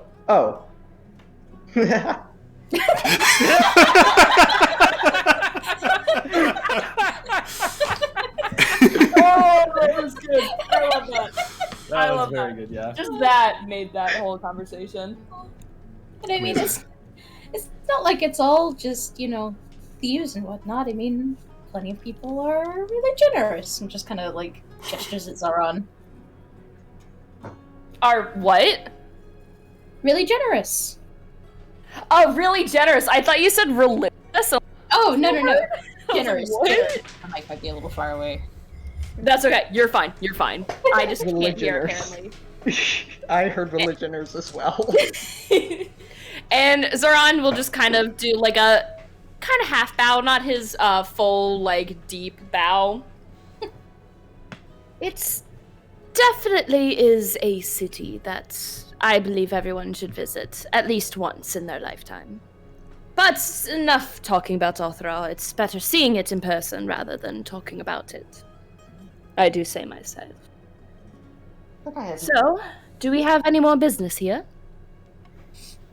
I will be right back. I need to deliver the matron back her original copy of this book. Of course. Yes. I will just start preparing the cart then. Yeah, likewise. And you see Zoran struggling to lift a bag to put into the cart. I don't think Pashmina's, actually any better off. I think her I have a strength score of 6. mine is struggle. plus 0, so 10. Let's go. How much baggage does Loka have compared to Zoran? Oh, almost nothing I'm compared so to sorry. Zoran. Zoran Loka helping? is holding a fair bit on their person. If just going by their inventory, just the carried, their weight carried says 85 pounds. Oh my god. That's a lot. That's a lot. It's mainly because the That's like a armor.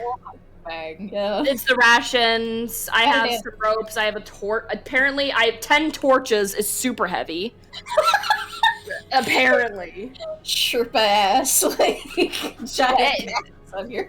Like, their Loka staff has- is really heavy. Loka has 5.6 pounds of stuff, apparently. 85.5. Yeah. And I 4 of just- that is the trident.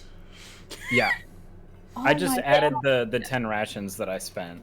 It's the heaviest thing for So- me is literally the 10 rations that they have in their inventory. I have. I'm now up to 25 pounds. Ah, I see. By the But way, yeah. I just want to give a quick thing. It's if you go by encumbrance in the backpack can only hold 30 pounds technically. Mine is holding 56 pounds. So we're just Encumbrance gonna is ignore. boring. Encumbrance is wild. Like, I get it being a thing, but like something like this is like, That's why you have a cart. Yeah, so they're just gonna like start putting their things onto the cart. Struggle. Hold on, I'm rolling strength on D&D Beyond. Yes! It's a positive. We That's win. over 10. It's over 10. Yes. You Success. struggle and You Yes. struggle, Oh! but succeed. I rolled break a a sweat. 20. with one arm. Y'all Never do mind, not have this is issues great. loading this cart. I'm so glad. Alright, I Amazing. need. She's I mean- fine. She's she's feeling better. Mm-hmm. And may I do a quick thing with the matron? Of course. Oh, popping back in. Heisan will just knock briefly. Hey. Yeah, apologies. Just came to return this book. Return the book. It seems that I won't have too much time to read it. Although, read it. No Though- worries. Does that mean you're headed out so soon then? Yes. Everybody was very insistent. Loka All right. does not.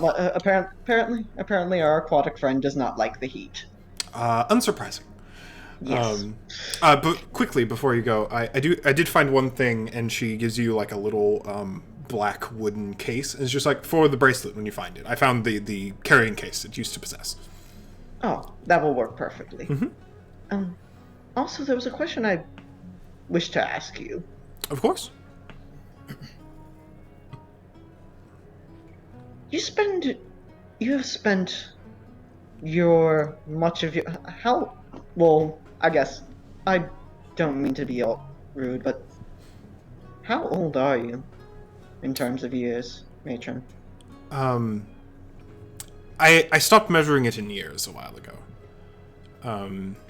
Or just older, or well, yes, I know. My apologies. I know time differences and Oh culture. no, it's fine.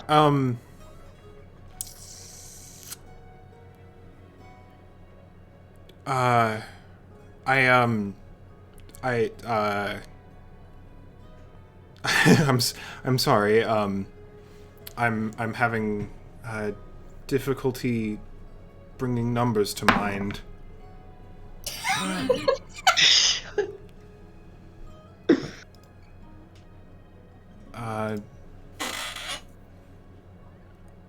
Uh, 28?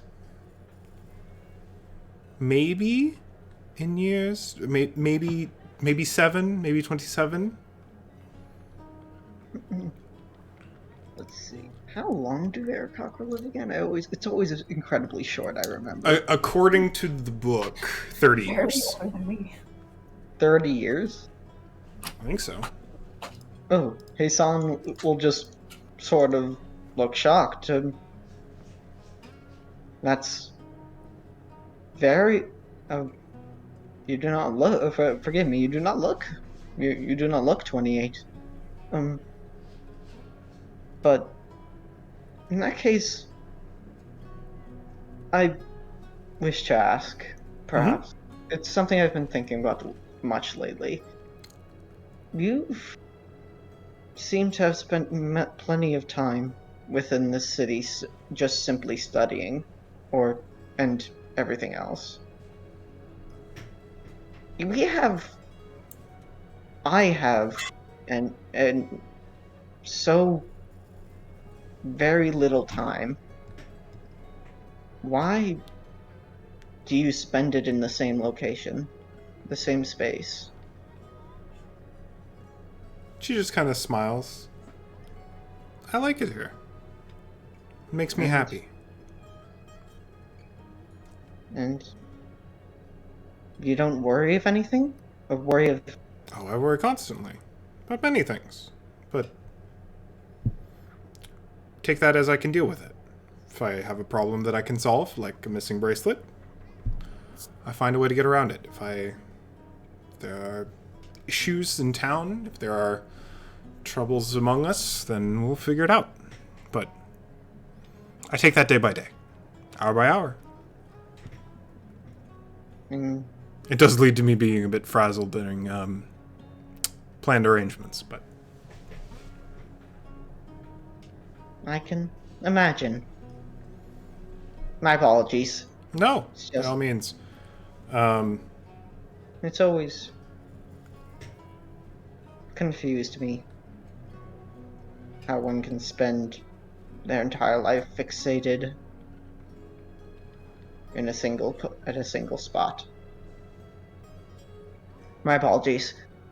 I will bid you well. Perhaps I'll see you in perhaps a month or so. Yes, Hassan, Yes?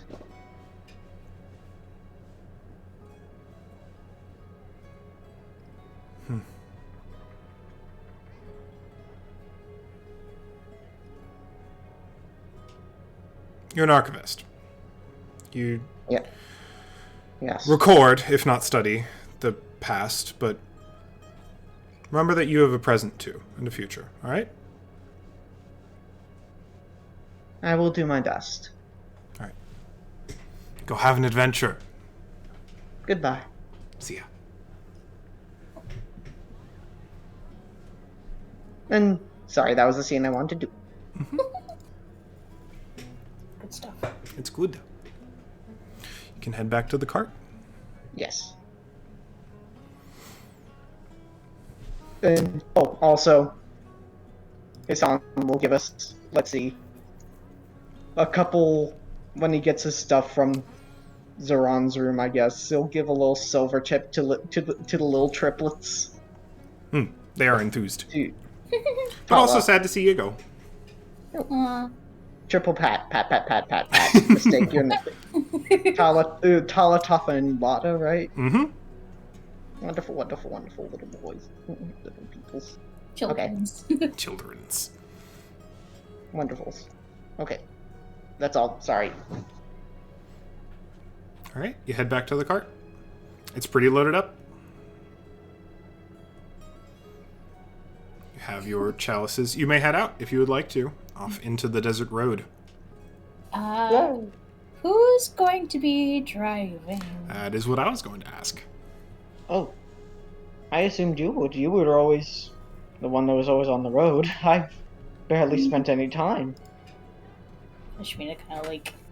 I mean, Zoran, I don't get... Are you good with the Fennec Foxes?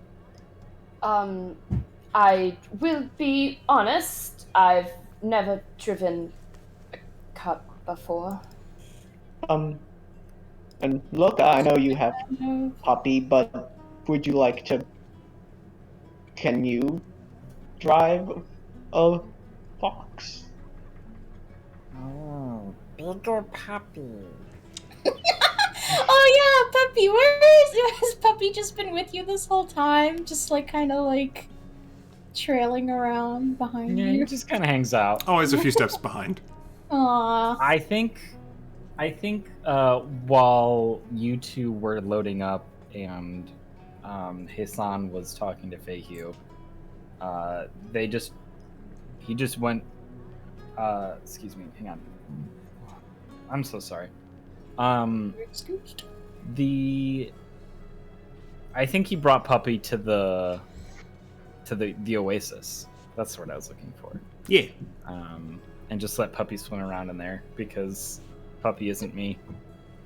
Pop So I rules. figured I wouldn't get yelled at. Puppy has for less it. surface area. Yeah, yeah.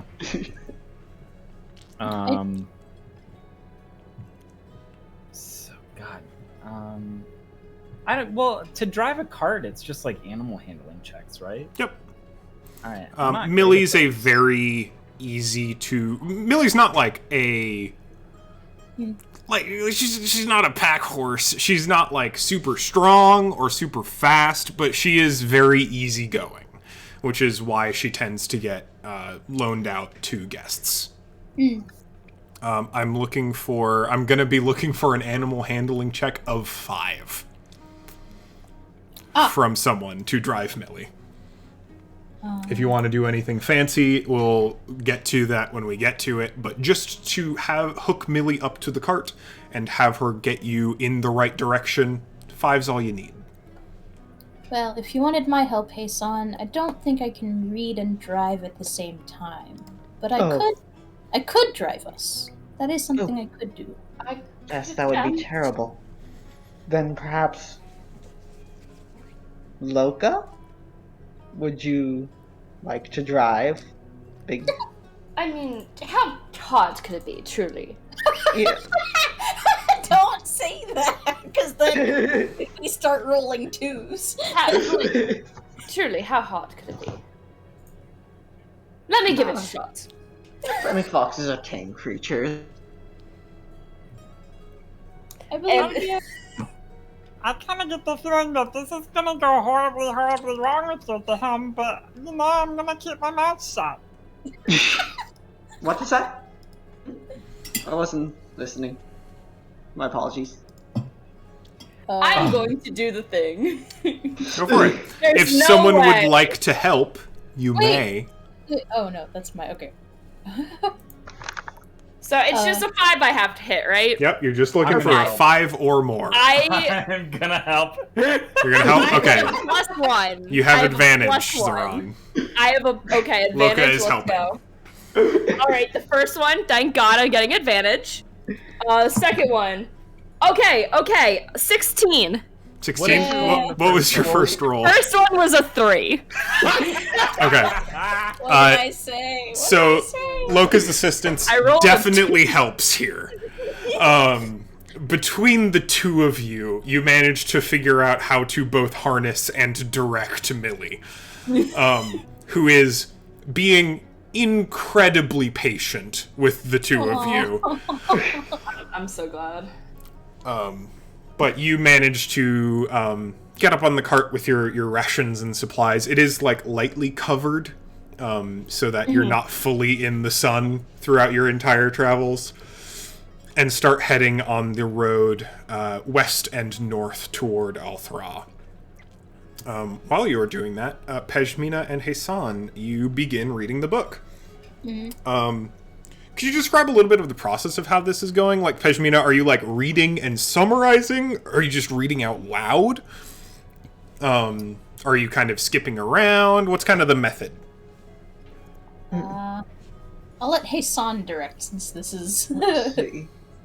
Describe to me the content, what the contents of the journal look like, I guess, visually, very quickly. Like, how is it laid out? Oh, right, you said it was, like, monthly journal entries, correct? Yeah, as a series of strictly formatted, dated entries. Then Heisan is going to skip around a bit. A few in the front, a few in the middle, a few in the back, with whatever time they have. And he's just going to direct Pashmina to sort of fast talk while he copies everything down. Yeah, absolutely. Like, not trying to read for absorption, but read for copying. Yeah, just like transcribing loosely. Getting the If that's acceptable. Yeah, absolutely. I need to pick a note briefly. Let's see. Oh my god, he finally laid down. Thank you. I know I have this somewhere. So, you notice a few things immediately. First is that this is a series of journal entries, like first person, written for their own future notice journal entries from an individual named Willow Giltleaf. who appears to be a scientist, or maybe a magic user of some kind, interested in studying the Mirage Mirror Pool and the kind of magic therein.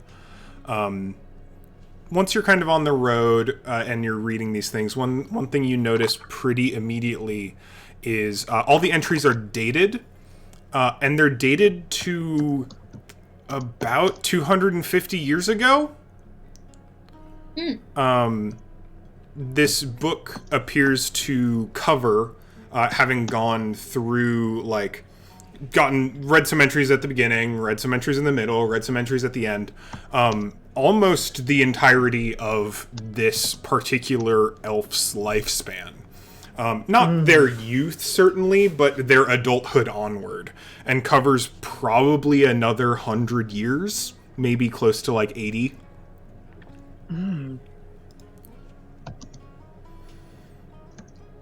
Covers about 80, about the pool. What was their name again? Willow Giltleaf. Gilt Leaf? Gilt. I can put it in the chat. Oh, no, I got it. Thank you.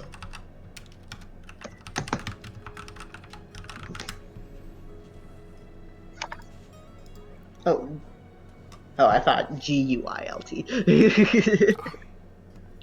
Oh, okay. And all right, and 80 years. Okay. Thank you. Mm-hmm.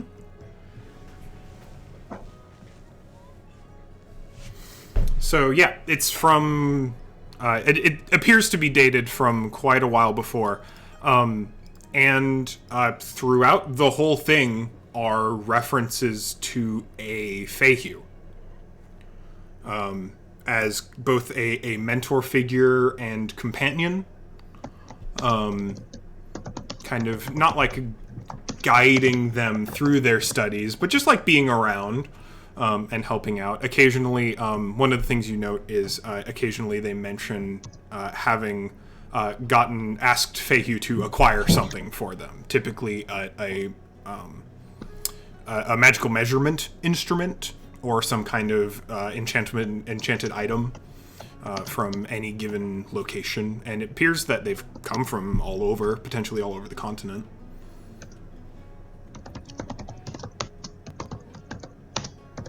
Items. And this is like, and these are dated well, like these, like you said, this was the earliest would be about, if this was through 80 years, be 70 years ago in that case. And so much for 29 years of age, Beisan will simply say. Numbers are hard.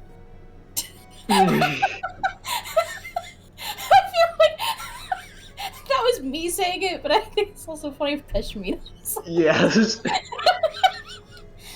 Jesus Christ. Peshmina can't do that. The studies, the actual, so like as part of the content of the actual studies that Willow is performing, you notice she keeps referencing the phenomena as regional effects, and keeps using like that term in Elvish. It's like that's like its literal translation, but they're not. It's like she's using a specific pairing of words that mean that, but it's almost as if it's like a proper noun. Like she's referencing a particular effect of some kind of known quantity. But since none of you are elves or like specifically magic scholars, that's a little bit harder to parse. Okay. Yeah.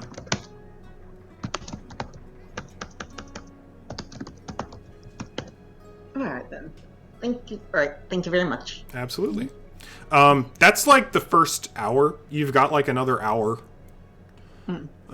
Maybe a little bit, if you have any specific wonderings that you think this journal will be able to tell you.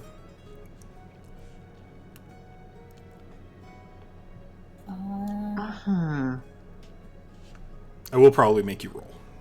Okay. Depending. I guess, specifically in this case, about the storms. Is there anything about the storms specifically? It is one of the things that Willow is studying in particular, is the annual storm. The annual storm. Which is it's just referred to as the annual storm. Alright. Alright, then something about that then, if you don't mind. Absolutely. Go ahead and roll Arcana. With advantage, because you're both doing it together, and you have an hour. So this is getting a lot more into the weeds of Willow's actual technical magical findings. Alright, 25. All right. Yeah. So you really get deep into this. Pashmina, you're absolutely helping out by like reading a lot of this stuff out loud, but a lot of it's pretty over your head, magically. But Hassan, you start to kind of get into this conceptual theory, which is that these regional effects, and specifically this annual storm, is connected not to any given location or any kind of magical source, but a creature. Probably a creature of great magic. And would probably have to be a quite old individual, some kind of creature, and like specifically the manifestation of this magic, the thing that they are referencing and studying known as regional effects, is this combination of a powerful creature and their connection directly to the material plane. They mention briefly the study of ley lines, and also note an experiment that they performed that disproved their existence, or at least the existence as proposed by this particular wizard. And note that it is much more likely a mutual relationship between kind of the fabric of the material plane and these particular creatures. And it supposes that, like, theoretically any creature could do it, but there's, like, some specific, like, requirements.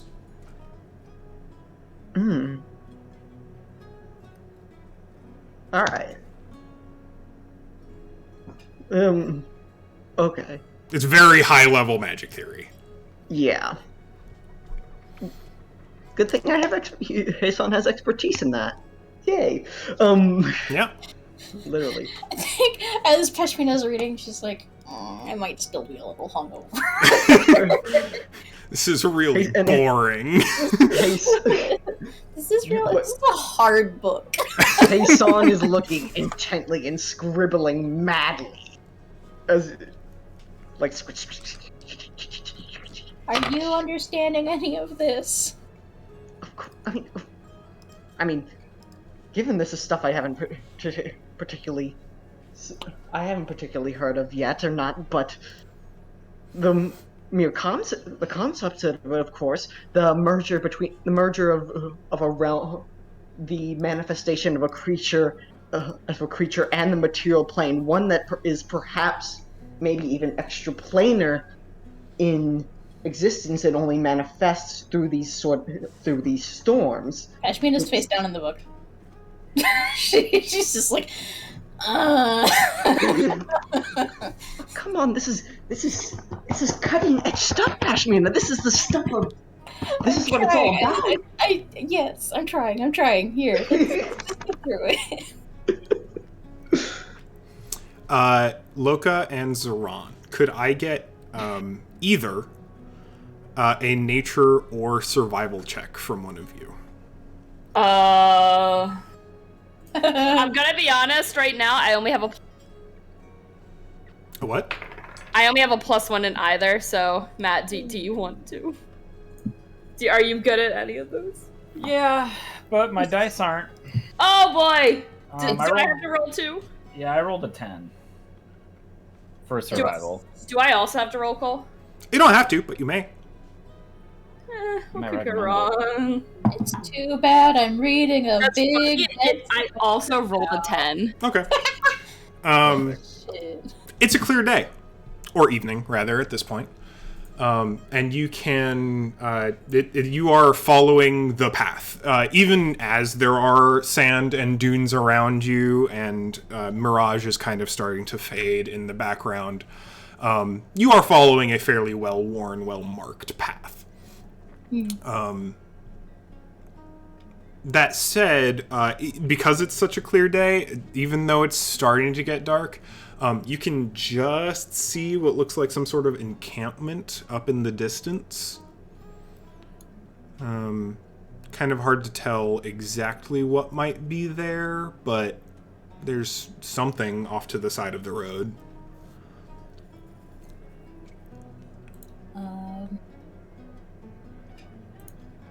I was gonna buy one thing when we were in town and I forgot to do so. Damn it.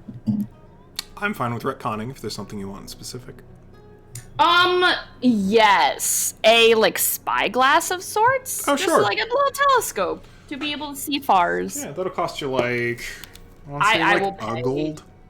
A gold? Spyglass. I think those were Spyglass. very 1,000 gold. What the fuck? Yeah. Bowser, Bowser. All right. I just want, like, a little telescope. Very hard Yeah. to make.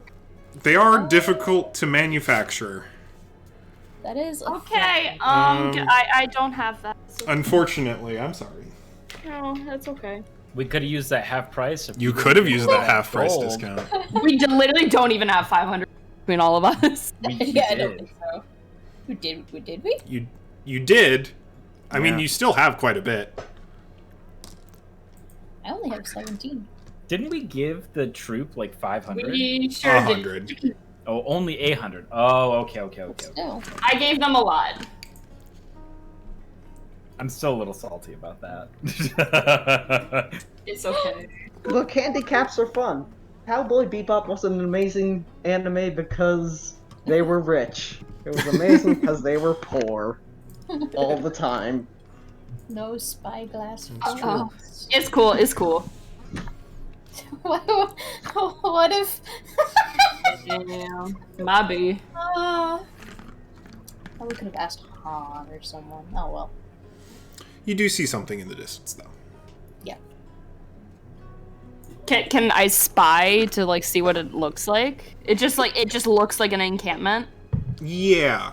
That's about all you can see currently. You're probably getting close to like the 3/4, 2/3 mark between the two of you. Or between the two of you. Between Mirage and Al-Thrah. Okay. Not like 2/3 of the way there, but 2/3 of the way if you were coming from Al-Thrah to Mirage. Okay. Meaning it's probably getting late, if that's okay. That's fine. It's getting on the same vein. Are they look stopped or are they moving? It's definitely stopped. Okay, perfect. Silhouette shapes you can make out. Give me perception. Sure. As I open my sheet back up. Perception? Finally, 19. Also 19. Solid. Actually, sorry, Okay. 18. Twinsies. You both are like, what the fuck's that off to the... Ooh. Or you see kind of through the darkness and through the haze of blowing sand that something's in there. And then upon further inspection, you can see that it's a couple of caravan carts and what looks like a campfire. But you can only tell it's a campfire because of its silhouette. It's not lit. There's like some sort of campfire pit and a spit off in the distance. And you can tell there's a couple carts. You don't see any figures. Okay. Okay. Oh. What happens? Away. Can we, as we like get closer, do we see any people? You do not. I'm gonna say you're like quite far away, like a few hundred feet away. If that's all right. But there's nobody. Oh, new camp. Oh, here new we go. thing. Hello. I'm just Oh. like, why does it say waiting for DM? Oh, but it is lit. Wait, Well, do I have an unlit camp prop? Oh, if it's supposed to be there, but it's not actually lit. Correct. Yeah. Yeah, unfortunately with these boards, not everything is always accurate. Yeah, that's totally okay. That's totally okay. Interesting. Interesting. This is in the distance. You can see Okay. this. Okay. Yeah. I'm gonna zoom way the hell out. Yeah, same. Just for Huh. Okay. it feels like 100 feet. I'm reading a book, I can't help. And you kind of spot this as you hear Hassan and Pejmina going on about some kind of high-level magical nonsense in the back. God. What is this like flat land directly surrounding us? Yeah, the desert surrounding you. The dunes aren't for some distance. So no dunes in the distance, and really nowhere for anybody. Oh, the dunes are in the distance. They're just not in the immediate area. Oh, yeah, sorry. So no dunes in the distance, or in the immediate distance. Jesus Christ. Immediate area. Yeah, no dunes in the immediate area. Okay. No silhouettes. Hmm. Like, we should be fine, but also, like, concern. Mm-hmm. So, yeah, so it's not like someone's hiding behind a dune, because then they would have cover.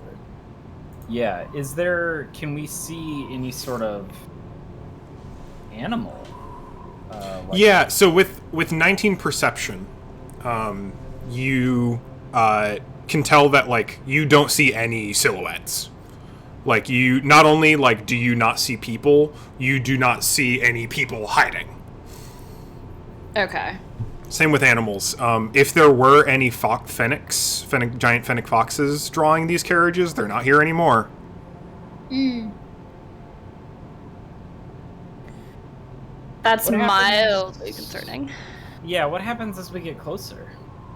Yeah, so you can get closer, you kind of approach the camp. You can get as close as you want. Up into and including investigating the camp, if you would like to. I think that's where I'm going to, but I think, like, I would ask that the caravan be stopped, like, right at the beginning of the... I wish I could, like, point where, like, like, the very, like, back corner, yeah? Like back here? We Or can't... here? Oh, wait, hold on, I'm not I- looking at the stream. That's Can why. I duplicate this cart? It's basically from where you are now, Cole, Mhm. bottom right. I So was thinking, back like, here. back here. Yeah, I sure. didn't- Here, let me like- drop some minis for y'all.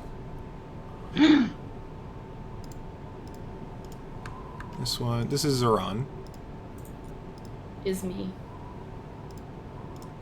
That's This me. is Pejmina. I shocked. There are things going on right now. Also, I'm gonna torch it because dark. I'm big. And guess what? My little thing is just fire. Also, it's dark on your screen and not. Oh, is Yeah, it not? It's not night. Oh, here, let It's me. not I need to nighttime. apply settings. Oh, okay. Bonk.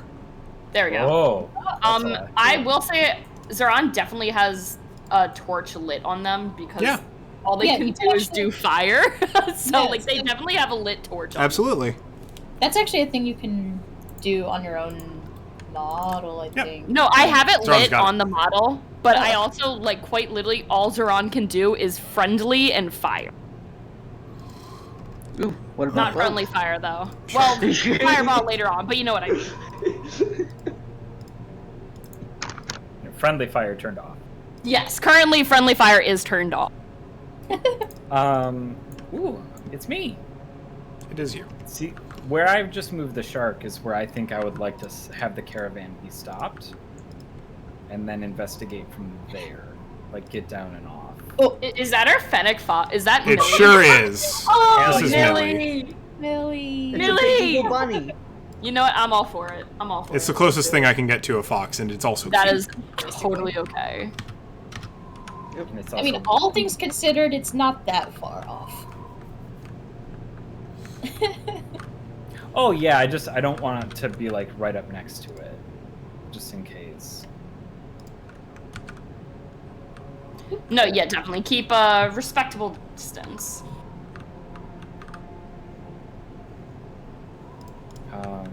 Oh shit. I love that it's just attached like that.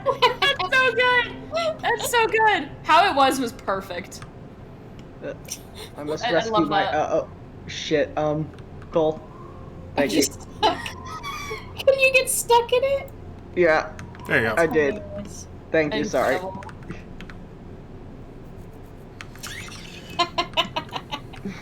Okay, alright. Everyone on the cart. And I guess we just stop and hey, Sam just goes. Does the book like disappear at this moment? I guess. I'm Yeah, guessing? it probably disappeared a little while ago. Oh, okay.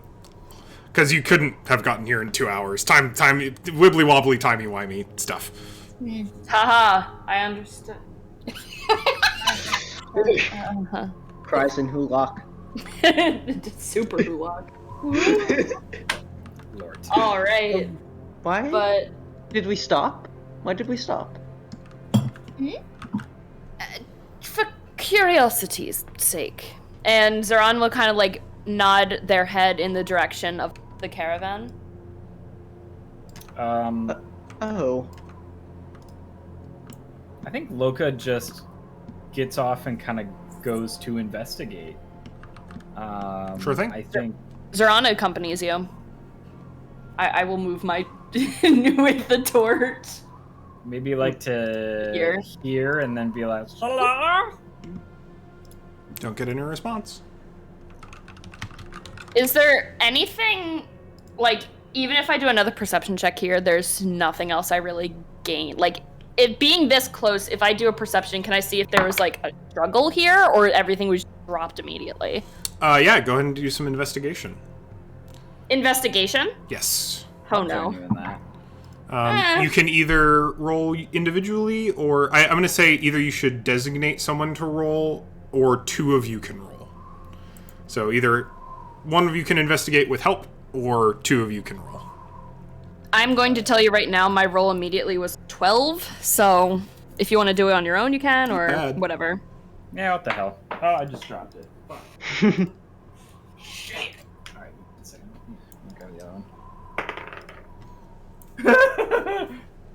That was Oh, a no. 3. Alright, let's go. Yeah. All right. Yeah, so... I'm glad you didn't give me advantage, because my second roll was a so, Yeah, we're 12. really killing it over here today. 12.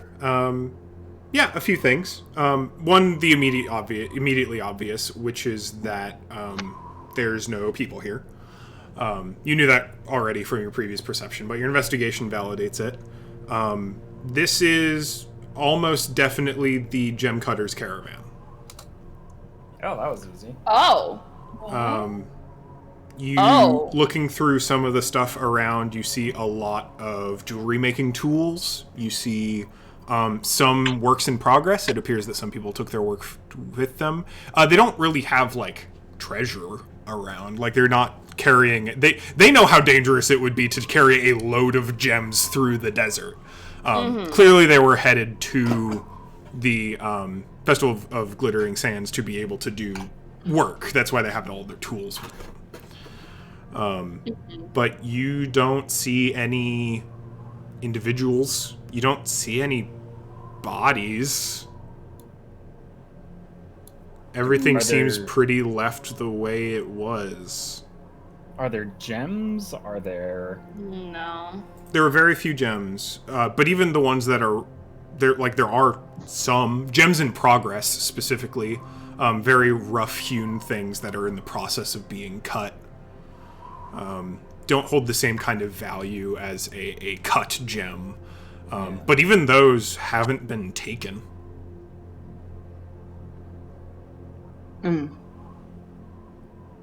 Hason's going to look to Pashmina and says, "Do you wish to join them, or should I? Or do you? One of us should stay with the cart at the very least." I think I'll stay with the cart. If you wish to, I'll be back. Be safe. I sure hope so. It's almost just sort of tiptoe into the sand and join them. Is everything alright over here? Very peculiar. It doesn't look like there was an attack or a bandit raid. It's concerning that there's a lack of anyone. Any sign of any sort of attack. That's troubling. Hason's going to Oh, God. go ahead and stand towards the fire and cast detect magic, if that's okay. Who's rolling dice? Stop That's, I don't know what you're talking about.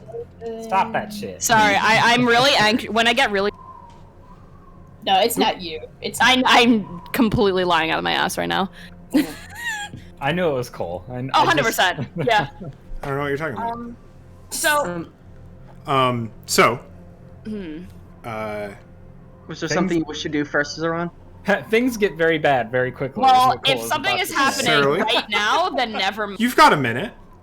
Okay. I was gonna say, does it look like the campfire has been used recently? Yes. 12 investigation doesn't tell you how recently, but like last week, in the last week, certainly. Okay. Because I was gonna say, if like I touch like the embers, is it hot? Stone cold. Okay, yeah, it's been a hot minute then. Or a cold minute, rather. Haha. Does a detect magic reveal anything? That's a good question. Do the gem cutters have anything magical on them? Do the people about to attack us have anything magical? Is the giant possible like sandworm or something going to kill us? Did the sandworm that is right beneath the sand about to eat Zeron, do they perhaps swallow some like magic ichor or something? Y'all ever fought up? Hey, yo, why me though? I don't know. You look like game. You look No, like wild game. So, yeah, other than the usual, meaning like Zeron's lantern, and maybe some various items among All you. the things that we just got from Fayhue. Right. Then nothing's glowing on the carts or in the surrounding area. That being said, all four of you do notice something. Oh no. You do see and looking back, Loka specifically. Loki, you've been beneath the ocean very frequently, and to the bottom of it several times. And there's this pattern that emerges from burrowing eels, where the sand, having been tunneled through beneath it, divots a little bit afterward, so that you can see where the eel has been. This is super useful if, for example, you're in the part of a colony that's trying to hunt these eels. And looking around you, you now notice that those same kinds of tracks are all over this camp, and have been for the last maybe 200 feet or so. And just now, all of you spot the sands shifting across the way. Was I actually right about a fucking sandworm? You were. Purple Oh worm, my purple worm. god. Purple worm first real session. Let's go. Let's go. You just see a little friend pop up out of the sand. Wait, no, what is that? That's not a worm. That's like a weird little. Oh wait, is it? What is this thing? What the fuck? It's a friend. None of you can see it particularly clearly, but what you do see is the sand shifting around it as it moves directly toward the camp. And that's where I'm going to call it for tonight. Because I'm too tired to run combat. Oh, that's fair. We have been going for, well, how long have we been going? 3 hours? Yeah. About 4. 3 or 4. Rough. We started at How are we feeling collectively? 30. I feel fine. I'm I gonna be feel up fine, until 6 but- a.m., so I'm okay. If as long as you're okay, Cole. I'm definitely going to need a break to eat. Oh, that's okay. If we need to. Do we just, want like, to take like a 15 refresh Yeah. and then do some? Sure. and then do some I minis am combat? totally fine Here, with that. just a sec. I'll change the music after we get back. Super. I Fun. do have something picked out. Okay. All right. I'm excited. This will be interesting. Fun. Yeah. Wimp womp. See y'all in a bit. Okay.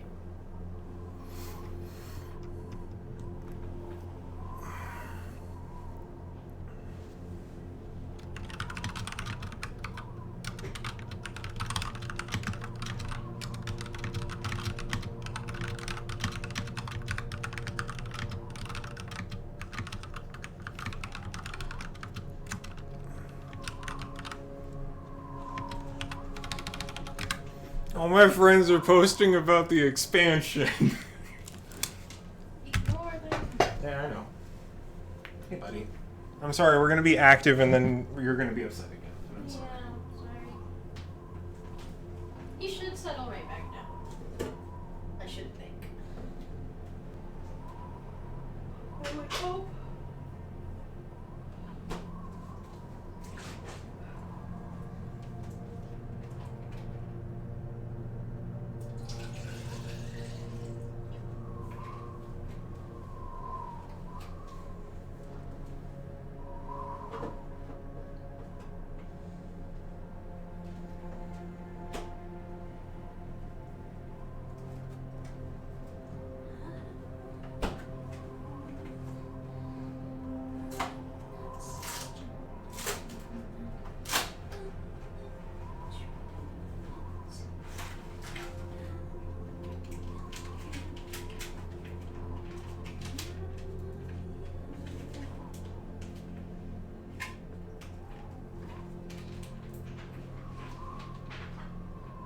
I think he might actually be tired because this is the time when we would like start thinking about going to bed. So, so I think now he's also just kind of in waiting mode again.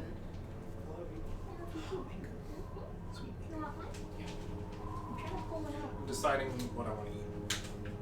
What do you want to eat? Probably gonna make semi tortilla. I don't like eating sandwiches on bread anymore. Friends are better with bread. A tortilla is my best friend. I'm afraid I am a bread person. My bread. Traitor. Somehow. I think it just means I'm loyal to bread. All traders are loyal to something. God. Enjoying the session so far? I know. I have got to figure out a way to push my sleep cycle back. Like, at least some. I'm also like, I get tired at 9. We've been on, like, old people's sleep schedule lately. I think since we moved, basically, just because like had to be so up at very specific times for that, and still haven't settled down. Because this happens too whenever I like working, because it's just like gotta be up at 9, and well, gotta be active at 9, which means I gotta be up at 8. Mm.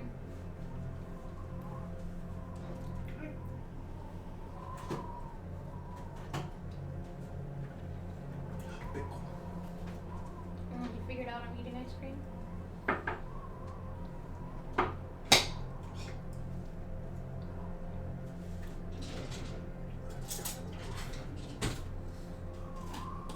excited to try combat with Pashmina specifically, just Yeah. because I've never played a character like her before. I'm excited. I think this will be an interesting encounter, especially an interesting first encounter.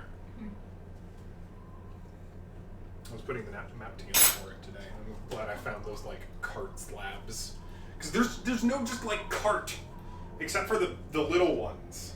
So I think this one does okay. To be fair, it runs into the game space real space issue where like so in game space, that cart is 10 feet wide by 30 feet long, which is ridiculous.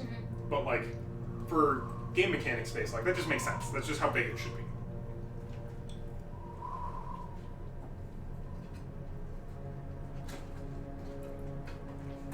Do you want some mango ice cream?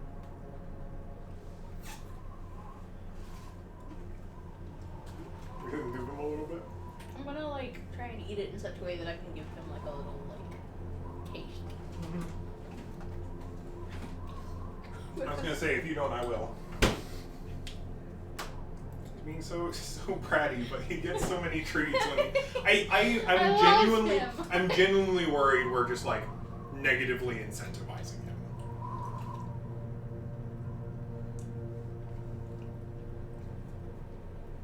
It's so cold.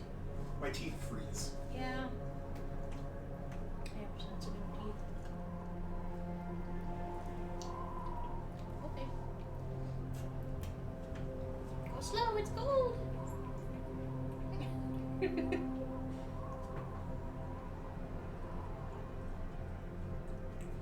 Gonna get kitty brain freeze.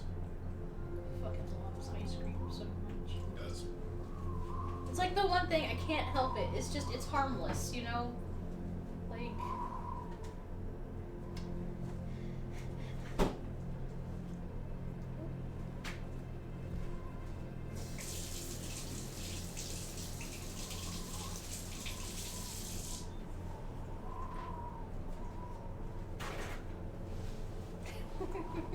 it really is. It's like having a baby. It's like he just wants a taste and you can't help but give it to him. Are you a baby? Captain Baby. Are you a baby?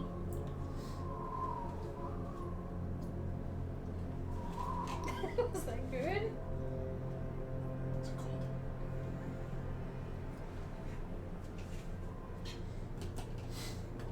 He's just a baby. He is just a We're baby. blooping. He's a mean little baby sometimes, but that's just true of real babies too. Real babies are fucking mean. Kids are assholes. Kids are fucking dicks Kids are the sometimes. worst. Oh, except when they're not. Kids have the capacity to be incredible assholes or the kindest things on the planet. It just depends. This mushroom smells good. You can smell it too. As soon as he heard it, he became so alert. It goes into fucking alert mode so fast. Hey, ignore that. Pay attention to this. It's attacking Look you. how cool this is. It's attacking you. It's attacking you.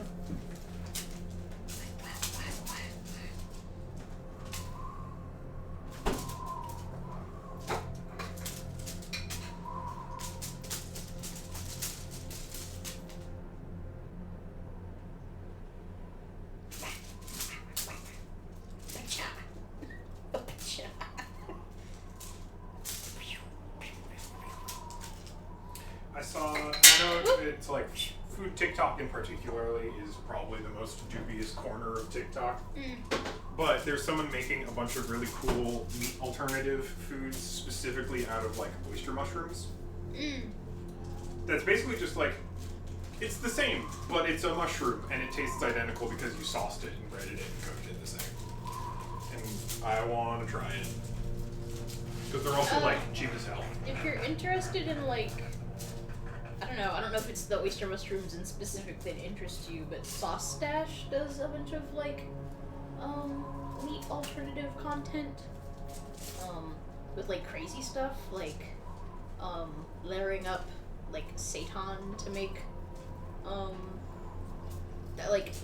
kind of insane stuff. Like, what's food science? Gastronomy? I don't know. Mm-hmm. Like that kind of level of like DIY, making your own weird meat replacements. Just like. It's fucking whipping it around.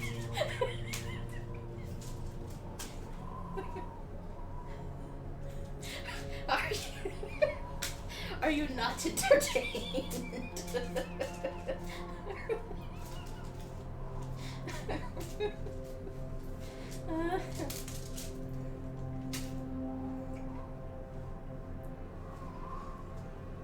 Waiting patiently for it to do something that he can actually.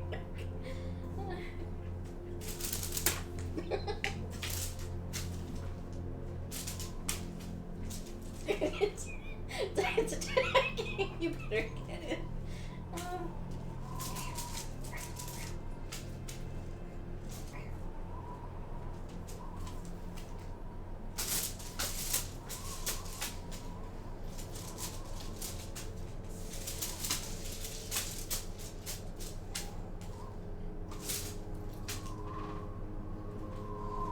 I'm glad you all seem to be having a fun time, like, moving your minis around. It's a little clunky sometimes, but It like, is. if you don't feel like doing it, then you just don't do it, and it Right. doesn't matter because then you're just using your imagination. Mhm. Like, you can kind of just sort of opt in and out as you want. There's a reason I don't intend to model most social areas. It's not for that. It's for this.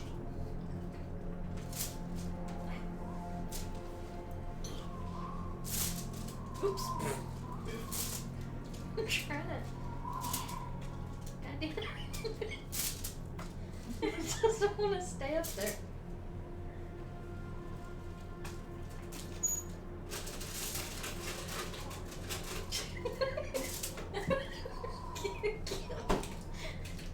Kill.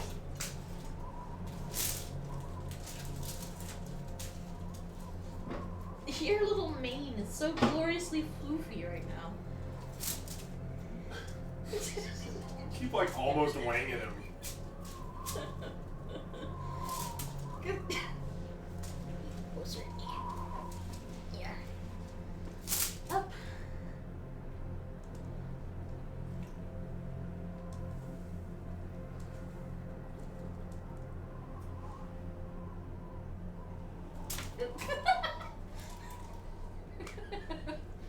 You killed it! You got it!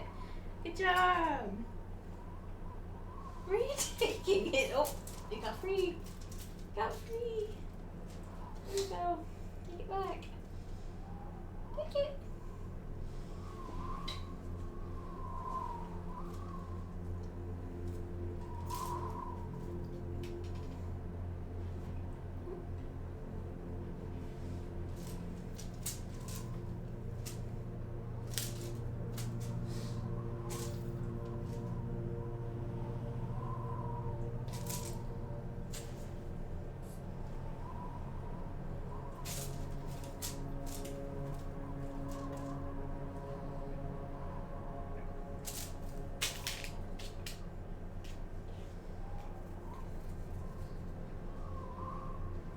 Man, I'm not gonna have the energy to do Witch Queen tonight. I'm sorry. This is better. This is better.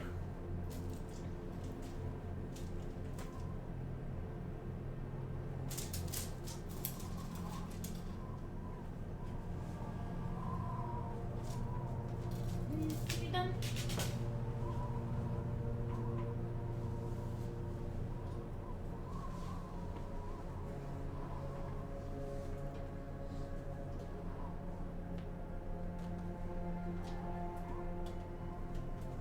Okay if I drink this? It's probably lost all its carbonation. There's no telling if it's really any.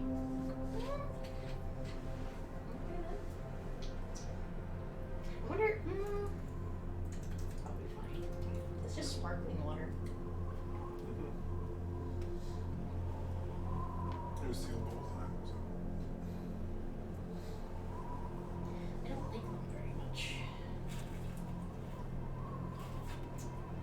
they're what my grandparents used to stock.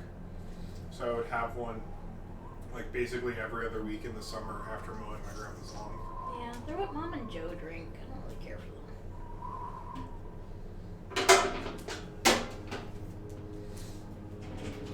They're like barely not sodas. They're nice. I enjoy consuming them.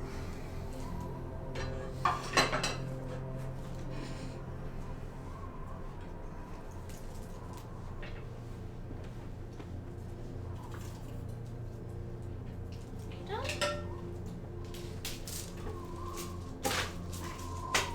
The entire time when he was in here, because I put this here, because he would and he would even do the little, like, paws off, like, ready to pounce. He's trying to get from here to somewhere over here. And whenever he wasn't doing that, he was on the table staring at here. And when he wasn't doing that, he was pacing around this corner, staring right here, being like, all right, is there anywhere I can get up there? Yeah, calculating. Just like you, dummy. And every time he would, like, almost jump and then go, no, I don't think I can make that one, actually.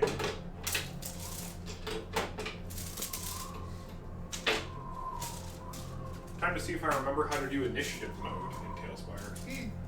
Alright, Bubby. Gotta get back to it. You got enough?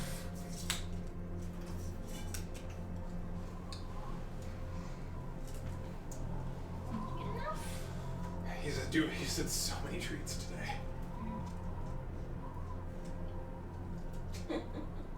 Still smacky wishy. I think he would really like a crinkly ball. Yeah. Given to just how he responds to that sound. Okay. And it might be its associations, is why he gets so into that sound. But, like, if that can maybe satisfy a little bit of his plastic munching urges. Mm-hmm. Okay, him some toys.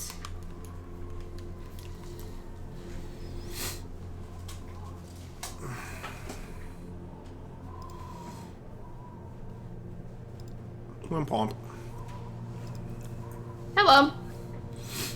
Alright, time to see if I remember how to make initiative mode go. Lovely.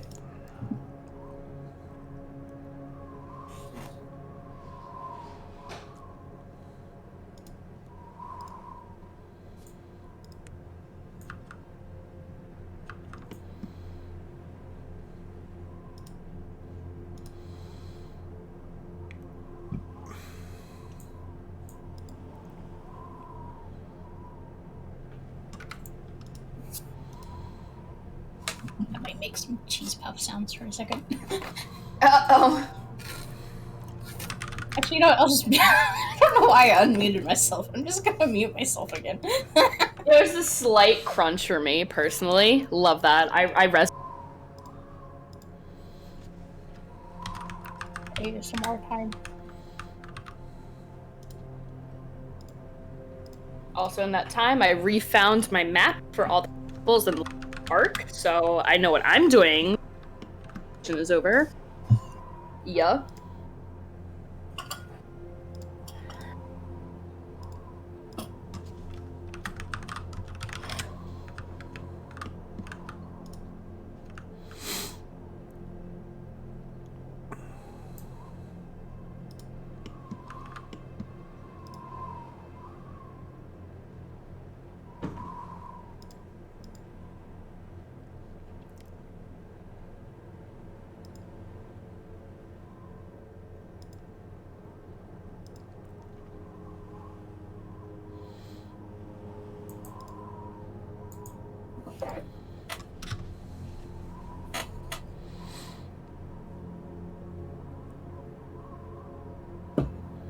Ah, okay, there we go. Got it. Okay. I'll wait until everyone's back. But I figured out how to do the thing. Where's my monster manual?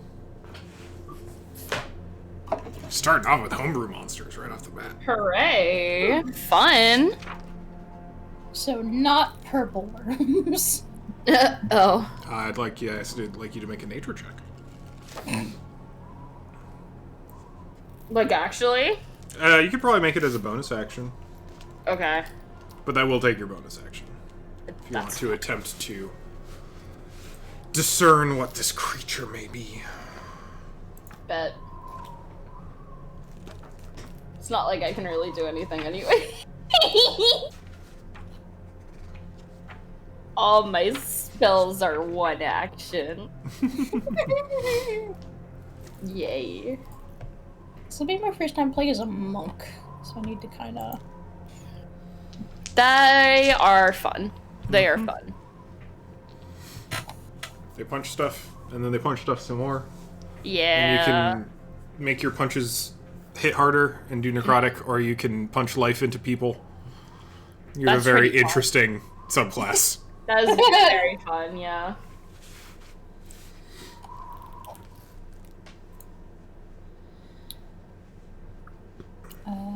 Where's that one document? This. Where's... Okay, is it in features?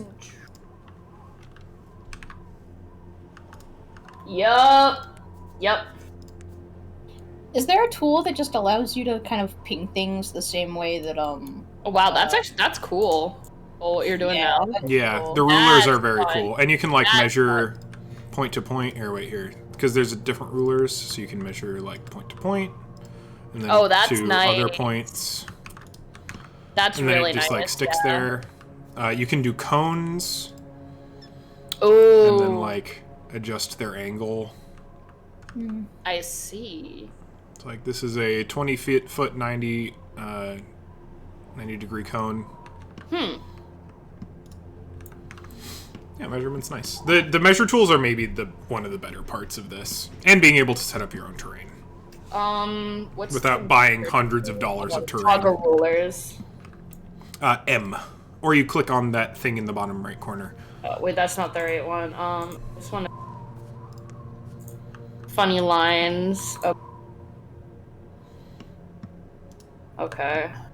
Is there a way to like ping things on the board without using the rulers? I honestly, I think just using the rulers probably. Like actually- using the sphere ruler and just like hovering over something is Yeah. probably the easiest way to do it. wait. Can you see it? Like, can you see? Yeah. Yeah, like, you can see everyone's okay. rulers. Okay, that's nice. That's nice. Mm.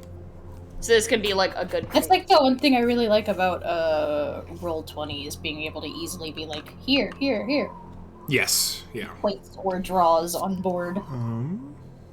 Hi. So that is how big my storm aura is around me.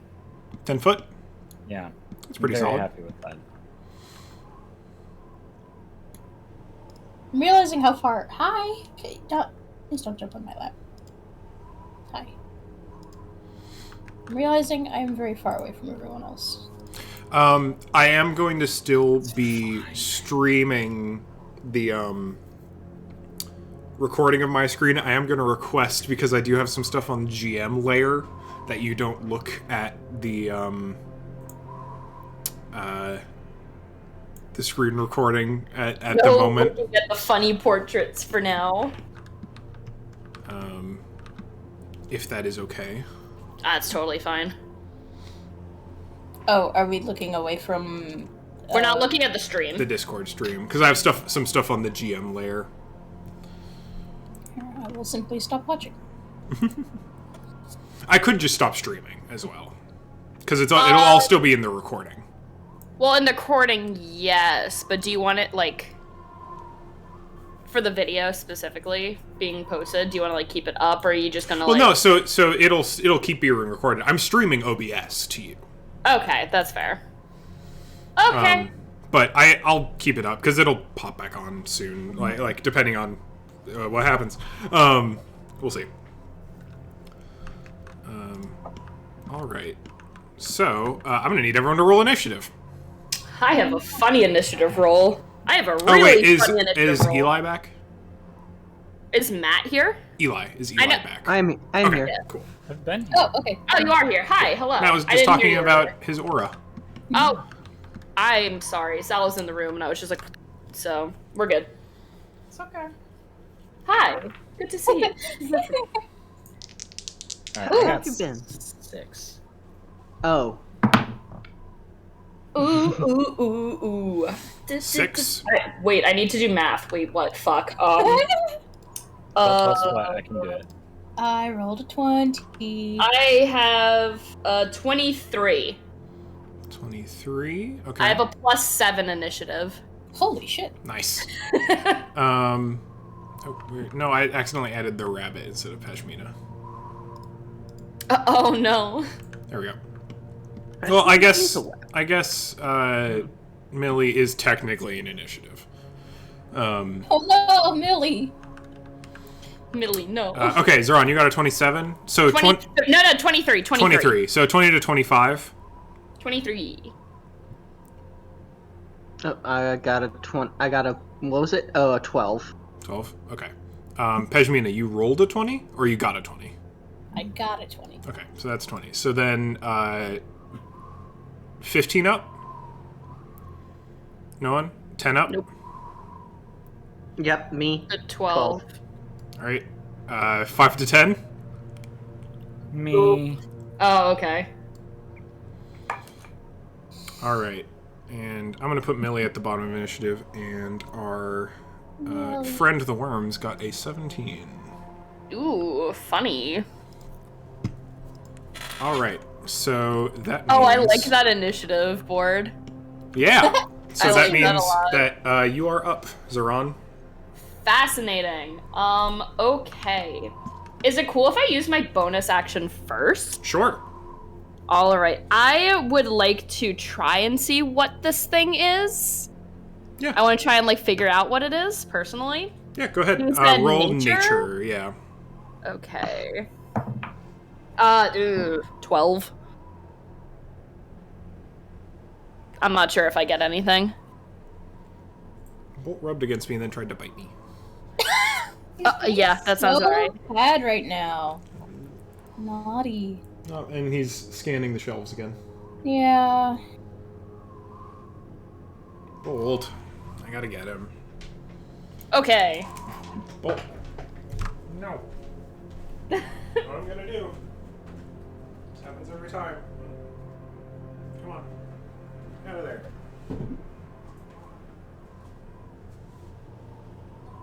Need that aluminum foil.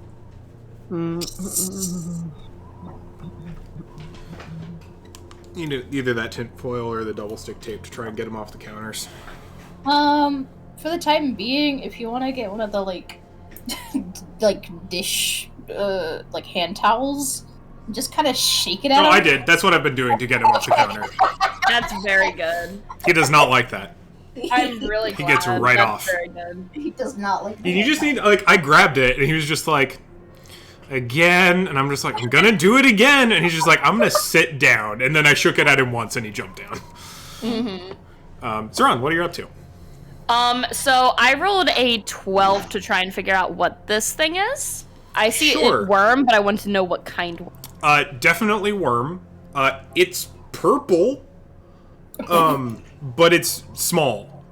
Baby purple worm. It is like, it is person-sized, which is still very big for a worm. Pretty big worm still. But it is some kind of worm, and it's definitely purple. You don't know a ton about it. You don't remember a ton about purple worms in general. That's fine. This is probably some kind of purple worm spawn, offspring, subspecies. That is okay. Baby worm. No. Baby worm. All right. I hear Pashmina start singing "Baby Worm." I'm gonna go ahead and start casting Firebolt upon this worm. All right. That's got a range of A lot. Trust me, a lot. Yep. Like 100 feet? 120. 120. Nice. Yep, definitely within range. I have 2 spells that just reach far. So we good. So I'm gonna go ahead. Not great. Does a 12 hit? A 12 does not hit. Yeah, then that is my 1 because I only get the 1 funny attack. All right. Would you like to use your movement?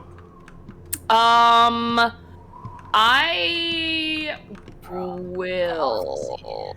Yeah, I'm gonna go ahead and where's my funny ruler? Where's my funny ruler? Where's my funny ruler? That's not the ruler. There we go. I don't know how I'm okay. There we go. Yeah, I'm gonna like kind of hide, like sort of behind this. Sure. Just like sort of behind to give me enough cover. Yeah. Of just like right there. So I'm I'm gonna. I got it. All right. E. Pretend Excellent. I'm facing the right way. If you click and hit Alt, you can spin your mini. Oh, I didn't know that. That's awesome. Thank you. Oh. That actually is very helpful because I'm Yes, just like, it I'm is. just facing backwards. Yes. So control and... Alt. So hold Alt, click on your mini, and then spin it around. Control will let you lift it up and down.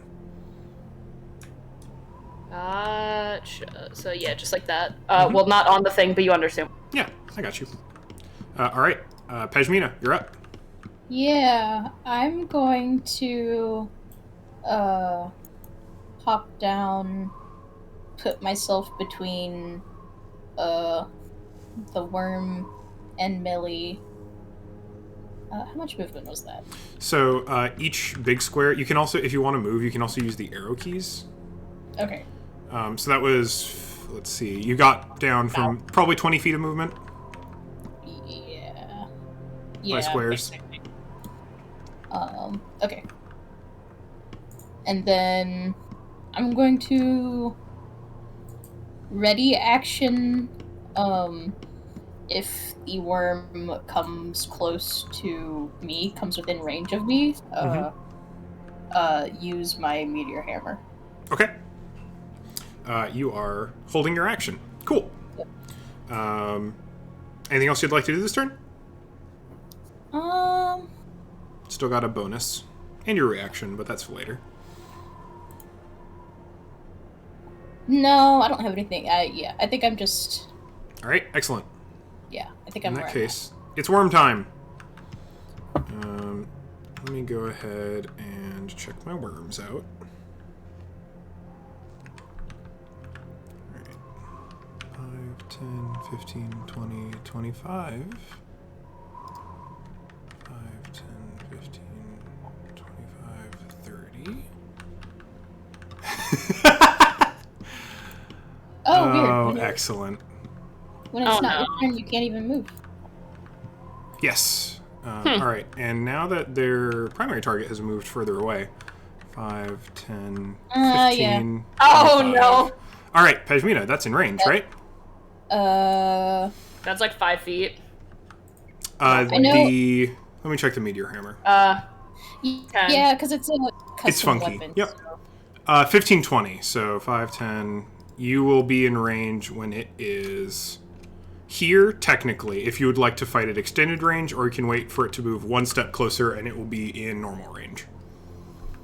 I want it to be in normal range. All right, it will be here, and then you can go ahead and take your attacks against it. Okay. So...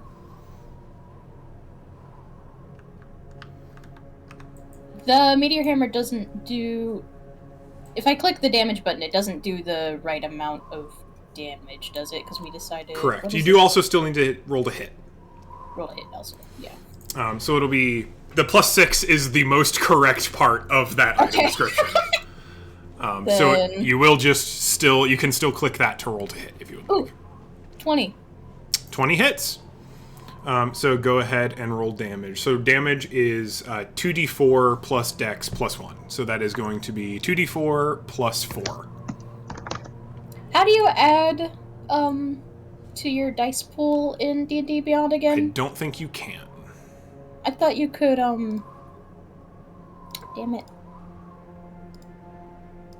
How do you just roll more than one of the same type of You die? click it twice.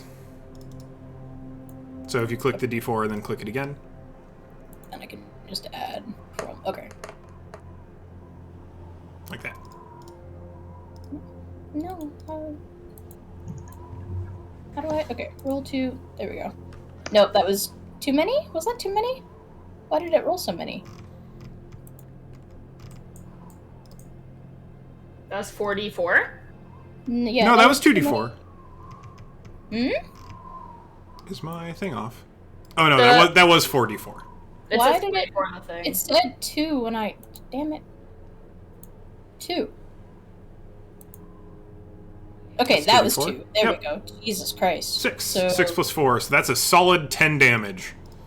6 plus 4 plus 1, right? 6 plus 3 plus 1. Your dex is plus 3. Oh, 6 plus. Oops. You're right. So you give it a good swing, so you wind up with your meteor hammer. From across the way, y'all see Pashmina pull out this long length of rope with what looks like kind of a glimmering golden weight on the end of it. If you'd like to describe your movements a little bit, perhaps, Pashmina?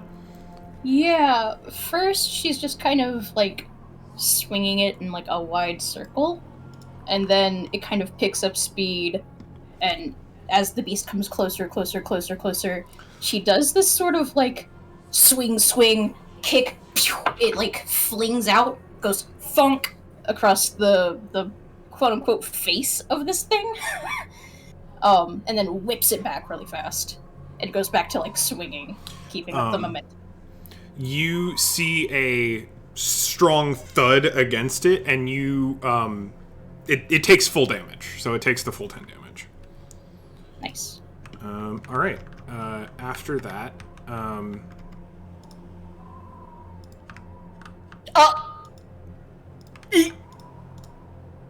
I sure am where I am. I cannot move. you move to a very fun spot, Zoran. Okay. It's Fine. Someone went to go by. It's cool.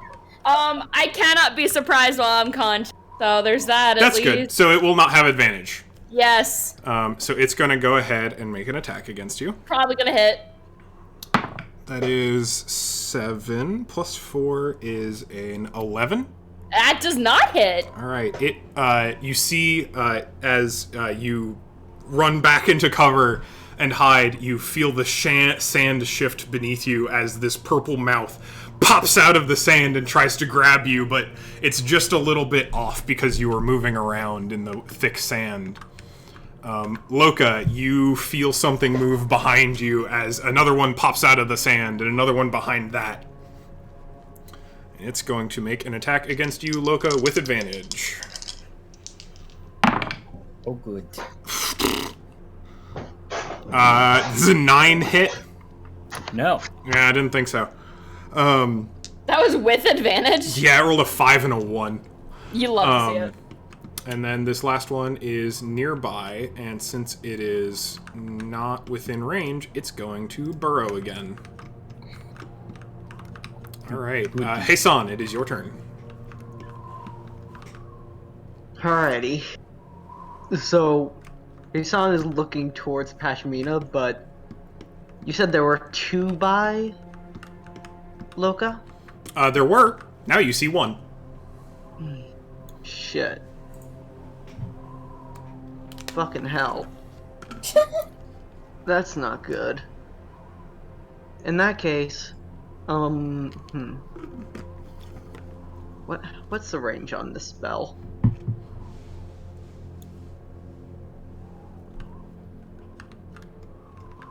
Oopsies. Sorry.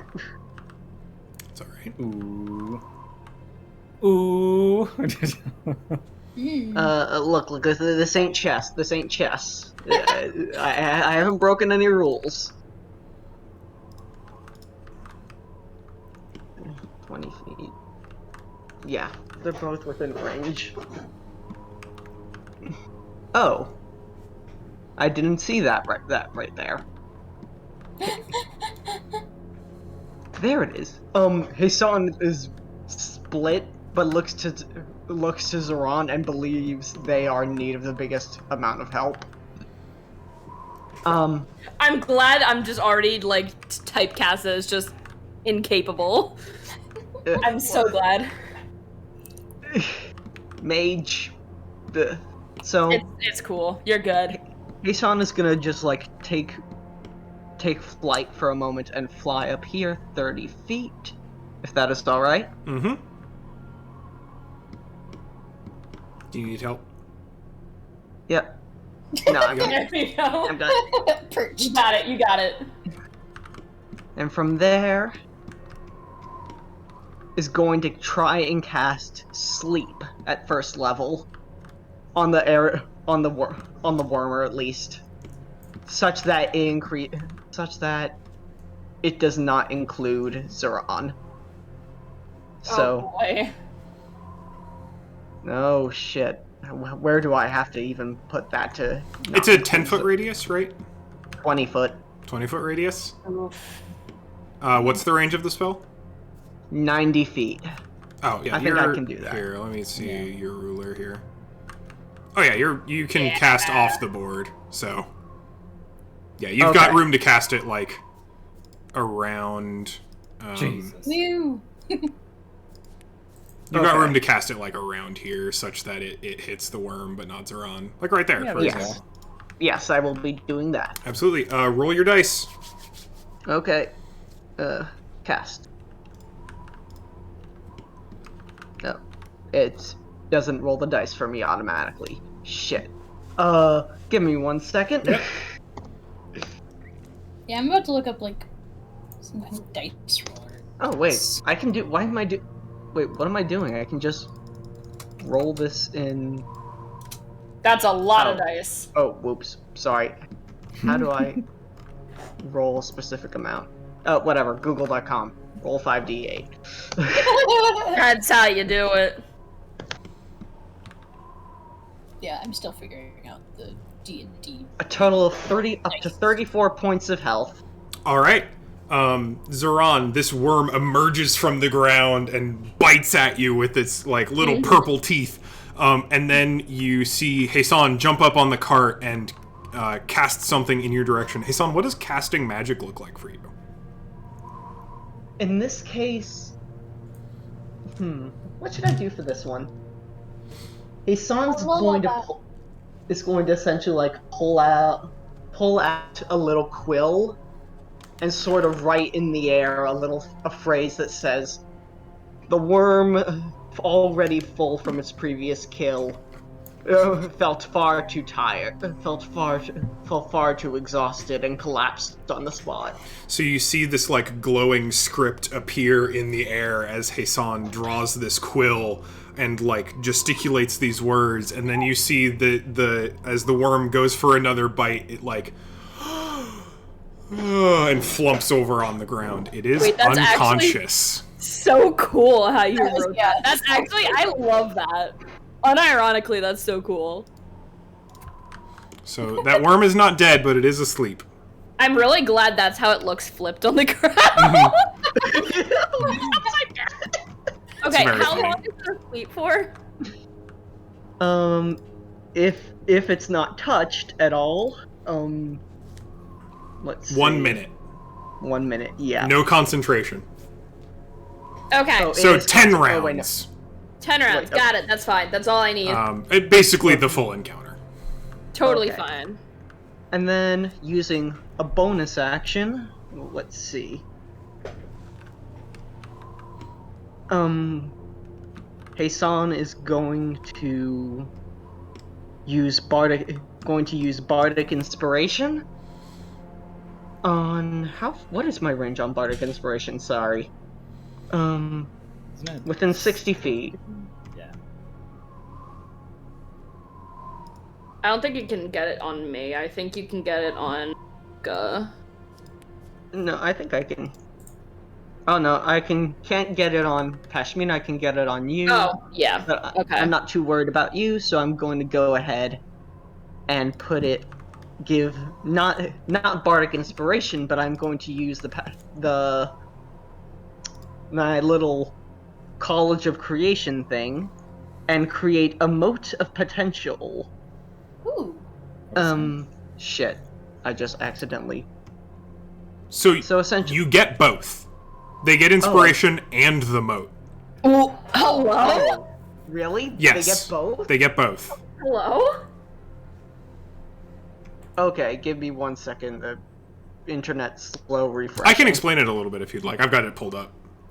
Yeah, thank you. Yeah, Sorry. so standard bardic inspiration. If refresher on how that works. Your bardic inspiration die is a D6 or a D4 currently? D6. D6. And you're giving that to Loka? Or Zeron? Loka. Okay. So, Loka, you've got a D6 that you can spend on functionally any D20 roll you want to. So, ability checks, attack rolls, saving throws, skill checks, etc. But it comes with it this little mote of potential, which is part of Hason's subclass, which means if you use it a few specific ways, you get some extra bonuses. So if you use it on an ability check, the Bardic Inspiration die, you get to re-roll it if you want to. So you basically get advantage on the Bardic Inspiration die. If you use it on an attack roll, they take some extra damage, including the added attack bonus you normally get on top of that. And if they use it on a saving throw, you get bonus temporary hit points. Huh. What the fuck? The College of Creation is super cool. That's wild. That's actually really cool. Alright. And I guess he just says something like, I don't know. The Locath was not taken by surprise as the worm wished. They were and they prepared their next move. Something like that. Tell them. Yeah, absolutely. And Loka, you've got this little energy about you, and it's your turn.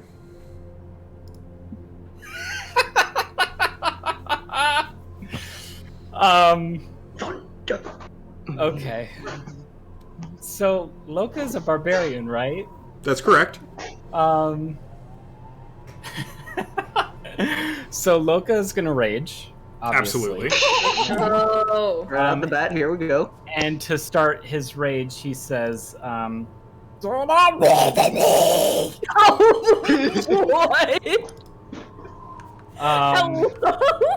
yeah. And, lightning just kind of starts arcing around him.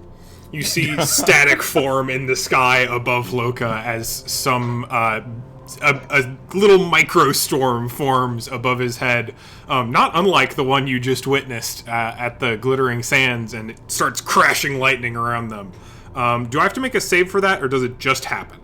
Yes, you have to make a DC 12 dexterity save. Ooh, okay.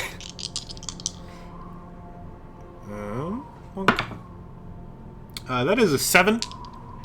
Okay, so you're gonna take 1d6 of damage. You take 5 damage. Solid. As this little worm gets struck by lightning. Yeah. And then I'm gonna attack with my trident. Go for it. Come on, baby. I know we've been rolling low, but we gotta... Would you like to reckless attack?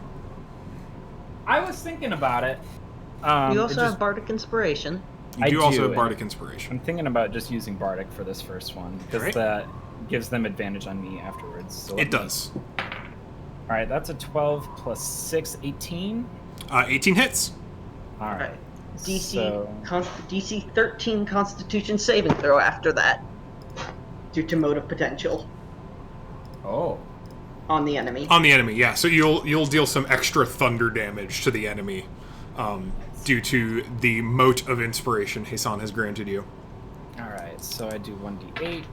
Oh, fucking 1 damage plus 4, so that's 5 damage. Plus 2 because you're raging. Oh, right. Because I believe the trident is a strength weapon. Yep, and you're using it with 2 hands. Is. So that's 2 plus 4 plus 1 is 7? Yeah. So it'll take 7 piercing damage. Well, wait, just a sec. Piercing? It takes half of 7. Bastard. So it takes 4. And then, Hasan, it needs to make a DC 13 con save. Yeah. Its con is medium. That is an 18. So it does not take the extra thunder damage, but you do feel this, like, crackling boom explode out from you as you hit it, as the mote of potential that Hasan gives you travels along the spear into the worm. Next up, would you like to move at all? No, I'm just gonna beat the shit out of this one. Okay. Excellent. Sure. Next up is Millie, who cowers in fear. Oh, Baby. The little surprise. Zoran, it is your turn. Hello, it is my turn now. I have a worm next to me. You do have a worm next to you. It is asleep, and It is will remain asleep unless it takes damage. Guess what I'm not doing? So I'm gonna move like here. This is surely less than 30 5, feet 10, to get here. 15, 20, 20. It is exactly 30 feet to get there. Perfect. That's all I need. Okay. So is firing over this rock face here? This isn't considered cover, correct? No. Or would it be? You can definitely go over it. It's just some light rocks, and it's definitely not close enough to it. Like, if it were actively trying to hide behind it, maybe. Mm-hmm. But as it stands, definitely not. Okay, perfect. That's all I need to know. Then I'm going to do the exact same thing that I did last turn, because I am not touching Funny Worm over here. I'm gonna go for Funny Worm over here. Absolutely. Give me that And attack roll. I'm going to roll Firebolt again. Hopefully. Oh, so much better. 21. 21 will hit. Perfect. Alright, wait, hold on. I have to get my other 20 die out. Gorgeous, gorgeous girls cast Firebolt. I mean, basically. That's what I'm saying. So it's going to be... Gorgeous, gorgeous foxes cast Firebolt. Are you actually serious? Okay, so I rolled a 1 on my D, but since it's fire damage, it's going to be a bonus +2, so it's going to be 3 fire damage total. Excellent. I rolled a fucking 1. I hate I rolled a 1. On the 1d10, that's right. And a 1d10 too, and I'm like, ugh. That is 3 fire damage. 3 fire damage, correct. Excellent. It takes the full damage. Yeah. All right. Anything else you'd like to do on your turn? There's literally nothing else I can really do. I've already Excellent. moved. I don't get any bonus actions, so. Pejmina, you are up.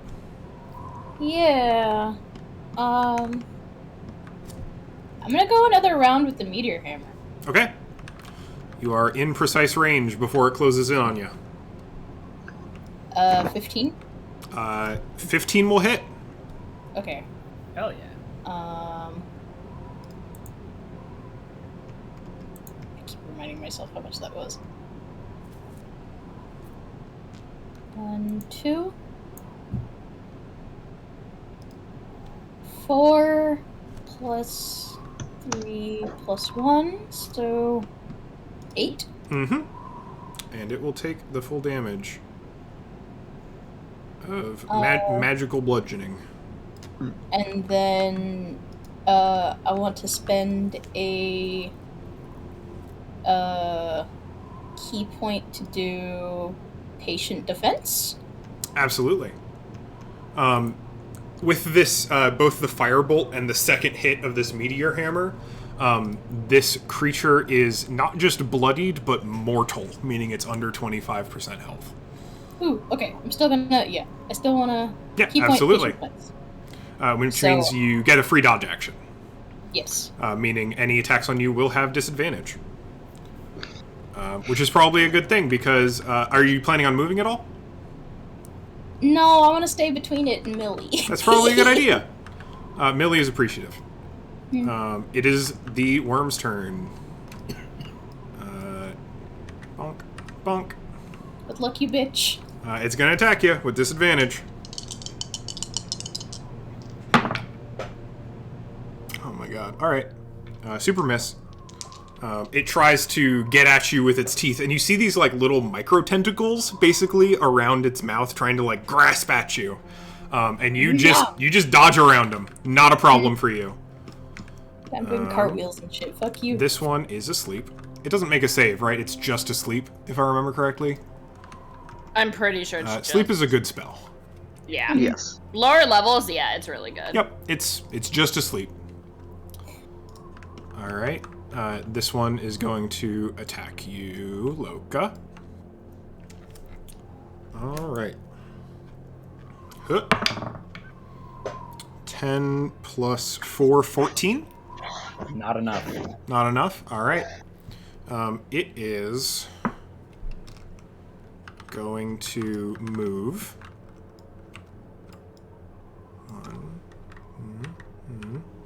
To the other side of you.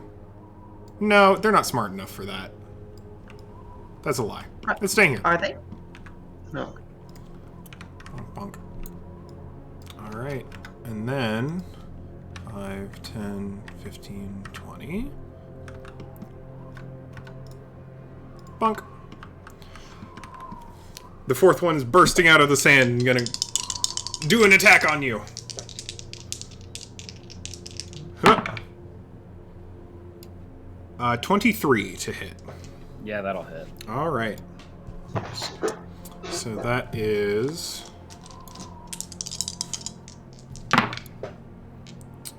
9, 10, 11 points of slashing damage. I don't think I take the full damage. Hang on. I believe that is correct. Not while raging. I believe it's half. You get resistance against some types of damage. Resistance to bludgeoning, piercing, and slashing. Yep. This would be slashing. So instead of taking 11, you will take 6. Cool. Amazing.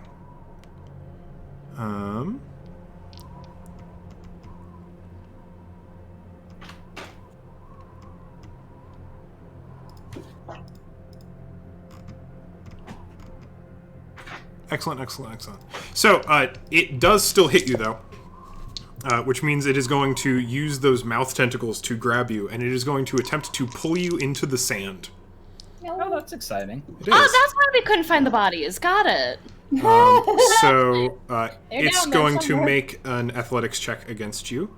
And you can use athletics or dexterity to resist. I want to make sure I have one thing right, which is, I believe, while raging, you have advantage on strength checks and saving throws. So if you use athletics, you will have advantage. All right. I was planning on using athletics anyways, so that's good. All right. It's a 6.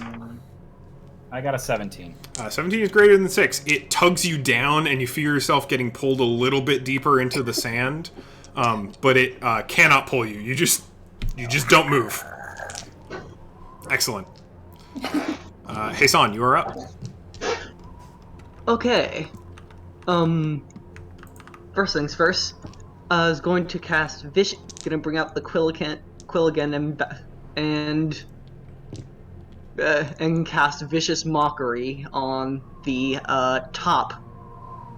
On the one that just attacked the northern one? Yes. Yeah. And we'll just sort of again right in the air say something like bitch. My God. With save? Such an impact. Weak. Yes, wisdom save, DC 13. That is a 10. So that's a fail. Nice. 2 psychic damage. That was a big good zinger. We'll take 2. God, I love Vicious Mockery so much. And disadvantage on the next attack roll All it right. makes. And then Bardic Inspiration on Loka again. Fuck yeah. Excellent. Another Alright. mode of potential. Staying up there? Yep, staying up there. Makes sense. Hassan feels sick. Yeah. Loka, you're up. Let me look. I've been trying to find, but I'm very confused by this whole system here. Because I read, is it bonus action, reaction, action, features? Ah, here we go. I was looking for Relentless Attack again.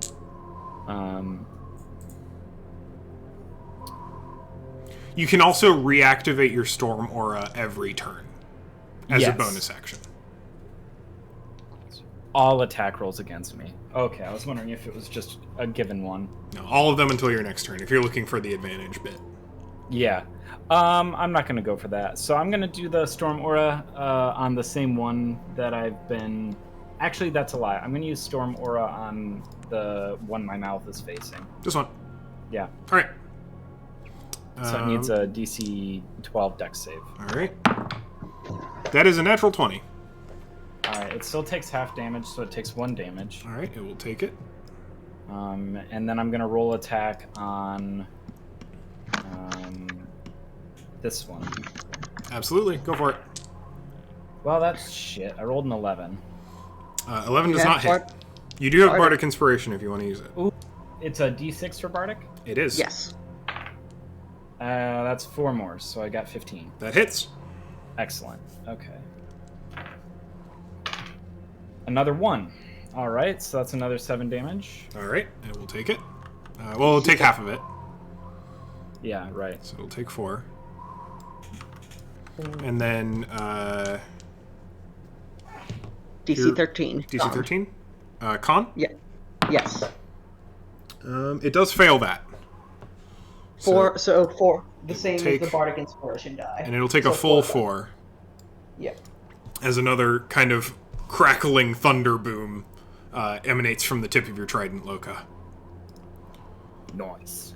Next up is Millie, who's going to roll Wisdom. She has Try not to flee. she has a -5. Millie, no, please. She rolled a 5, Oh Millie. no. so that is a 0. stay. She is not fleeing, but she does continue to be paralyzed by fear. Bless. Millie. No, she did the little exclamation point. Zoran, you are up. God. Okay.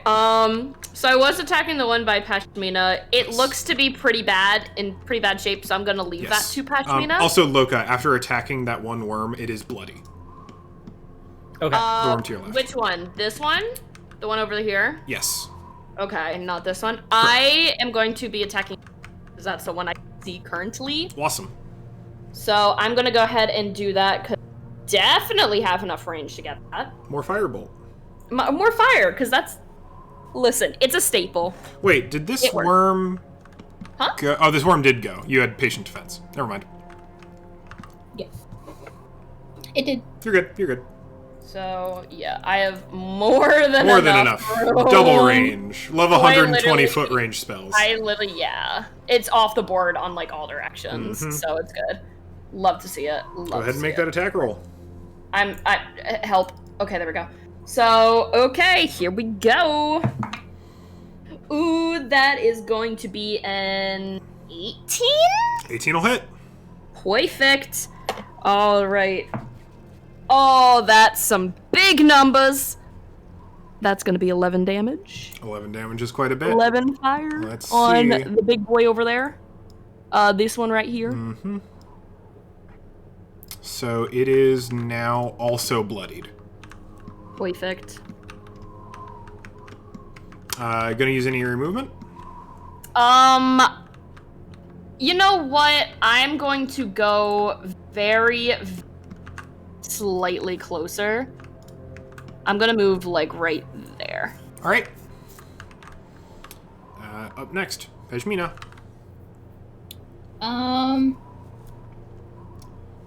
You are now within disadvantage range for the Okay, that was the that's meteor what I hammer. thought. You can choose to move out of range, but it will probably invoke an attack of opportunity. Right. I think she realizes that it's getting too close and switches to her quarterstaff. All right. She wants to do non-lethal damage though. Okay. And okay, let me roll to hit. Boop. Ooh, a 9. 9 will not hit. Ooh, okay. That's not good.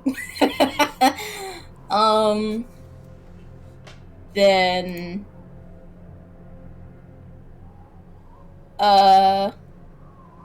I'm going to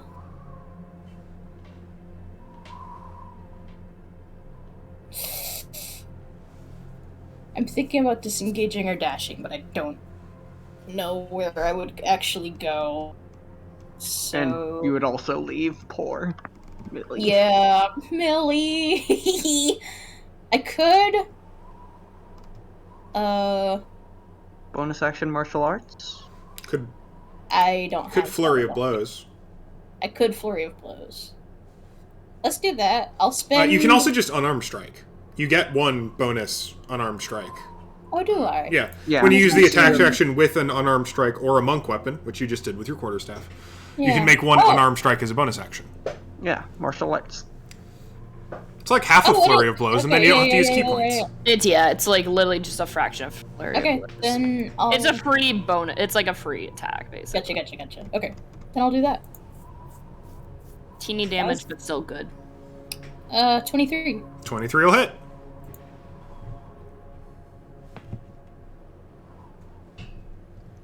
Five? So it will take half of that. Okay. So 3. Bonk. It is low. Continues She to be slaps low. it. This little writhing face. She says, please stop! Please! All right. I think that's what I got, right? That was Yep. my bonus action, so... Okay. And you're not using any of your movement, right? Nope, not All right. really. All right. It is the worm's turn. It It's is covered. at 3 health. It's gonna run the fuck away. Oh, okay. So it is going to move away from you. So Wait it is going to move away from you. You will get an attack of opportunity if you want one. It's leaving. It is leaving Oh. to eat another person another day. Yeah, but it's leaving. All right, then it will exit and go 1, 2, 3, 4, and then it will take its action to burrow. Bonk. All right, then that one's asleep. Continues to be asleep, and these two are gonna make attacks against you, Loka. I'll just roll them both at the same time for ease of use. All right. One has disadvantage, do not forget. Oh, you're right. I won't take them at the same time. Alright, first one without disadvantage. That is a... What's the hit? 22? 22 should hit. Oh, yeah. That is 6 plus 2, 8. Half to 4. Okay. And it is going to, instead of dragging you, it is going to get in closer and make a second bite with its inner mouth. Ew. Gross. Yeah, That is another 22 to hit. Shit. So that is... you don't take poison from the bite because the teeth are very small. But we're going to see how much poison damage you take. 2 plus 2 is 4 poison damage. Okay. And then the second is going to take an attack at you with disadvantage. Because it just got mocked to hell. A 5 does not hit. No. Then the second one just completely misses as the first one sinks its teeth into you. And then it is Hassan's turn. Awesome. So, I think I'm going to be doing very much the same thing. Absolutely. Alright, whiz save. Whiz save. 13. That's a natural 1. Let's see that sweet 2 psychic damage. 4! 4! Solid 4 psychic damage, and it has disadvantage until its next attack. Bardic Inspiration on Loka. Alright, you have Bardic Inspiration again, Loka. Wait, do I 9. actually... How many do you of get? those? 3. This is the last one. Okay. Alright, still not moving? Yep. Alright, Loka, you're up. So you were saying I didn't get poisoned, right?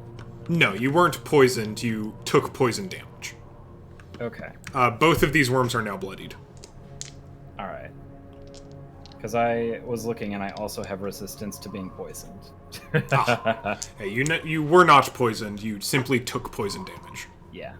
I'm going to do the same thing I did last time, and I'm going to need a 12 dex save on the top one. All right. The one closest to the cart. That is a 9. Not enough. It is getting zapped by lightning. Takes 2 damage. It takes it. And then I'm gonna roll to attack. Actually, I'm gonna reckless attack on this one. I Okay. think. Yeah, the top one is now mortal. Oh, is it? Yep. Ooh. No, it doesn't matter. I'm still gonna reckless attack. Never mind. That's a nat 20. Sick. You get bonus crit damage too, if I remember correctly. Do I for real? Let me check your. Oh no, that's a later barbarian thing. Sorry. Ah, okay, that's fine. Sneak peek down the line. You get to crit though, so that is with your trident. Yeah. So that will be, and you're double handing it, so that's 2d8 plus 4. 2d8 plus 2. 2d8 plus 6 then total. 12 on the dice plus how much you said? 6. So Plus 18. 6. So 18 damage. You eviscerate this worm. Okay, is it dead? Because if I do, kill it is. Then I want to stab it through the mouth. Yeah, you do. Okay. Just right through its little skull. Yeah, because I'm very upset that it bit me. That makes sense. Kapow. Bonk. It is mega dead. All right. Use your bonus action, your action. You want to move at all? Only to face this one. All right. Millie is going to make another wisdom save. Please, Millie. It's a Please. 12. Okay, Millie. It is going to move 5 feet forward, and it is now available to give you the help action as long as you're within its range. Aw. Millie. Zoran, it's your turn. Fascinating. Okay. There is still technically, but there is one that is. Let's just hit him with the old. You're cutting out a bit. Oh, you're gonna. Oh, shockingly, really? Yeah. Yeah. Ooh, that's not fun. I'm just gonna hit him with the old classic that everyone's gonna get really sick of because. Look, Firebolt is yes. good. I get bonus damage on fire. Okay, I'm gonna use it. There's a reason I keep using the meteor hammer. Hit. Okay. 18 again. 18 hits. Yay. Damage. Yes! That was a 10 plus 2. That's 12 damage. It's also dead. So it's the Gonna- last one that is both still conscious. I guess. How do you want to do this? Okay. I kind of imagine firebolts to be kind of like mini javelin, just made out of pure fire. Yeah. I just wanted to kind of like, it does like a thing where it like hisses at Loka, like it opens like its mouth like it's hissing, and it just goes through one side of the head and out the other. Absolutely. Kind of like a bullet, just boom, just right through. Yep. It hisses like a burger on the grill. Yeah. And there is one still unconscious that you may choose to deal with however you wish, but you've got a full minute to decide how you want to deal with it. Mm-hmm. Or 48 seconds, more like. Something like 6 rounds. So, like, practically, if you want to all gang up on it and just take care of it, you can. But I feel comfortable taking us out of initiative and someone making a decision on how to deal with that worm. It's alright. Hassan's gonna look over to Pashmina for that, I guess. Going to. Pashmina moves like she wants to re-hitch Millie to the cart and just jump in and leave. Hassan just looks over to Loka, says, "Do what you will with the worm. I care not what you do with it."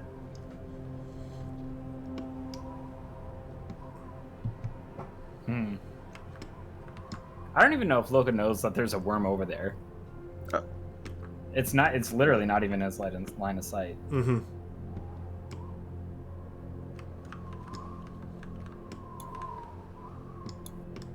So I don't know if you're like pointing, it's like, oh, it's over there. But if you're just Yeah, saying just- do what you will with the worm, then it's already dead. I Yeah. don't know. Oh yeah. Yeah, Zoran's just pointing over to it. The one beyond the sight line. Still one over there. There's still one over there. Sleeping for now. Honestly, like, purple worm's bad news. Coup de grace. Yeah. Zoran's keen to agree on that, and will help Loka dispose of. It is not a problem. And you can make it as quick or messy as you desire, because it's asleep. So, Ain't no reason to be brutal about it.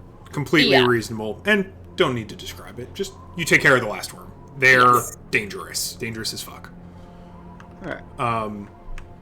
One thing, Loka, you remember, because you have, and this is a fun thing, a passive nature of 13.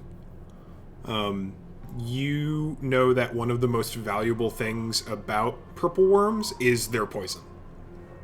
They're very, very toxic, and a lot, like, their poison, especially an adult worm's poison, is, like, very highly sought after. If it's something that you have the stomach to acquire. But other than that, you have probably a reasonable understanding of the fate of at least some of the Gemcutter Society. A lot of their tools and things are still here, some documentation, some other things, just information in general, if you wanted to take anything on your way back to Al-Thrah. I mean, yeah, we might as well take what we can, right? Like, we just delivered it back to the society. Could get a finder's fee for it. Yeah.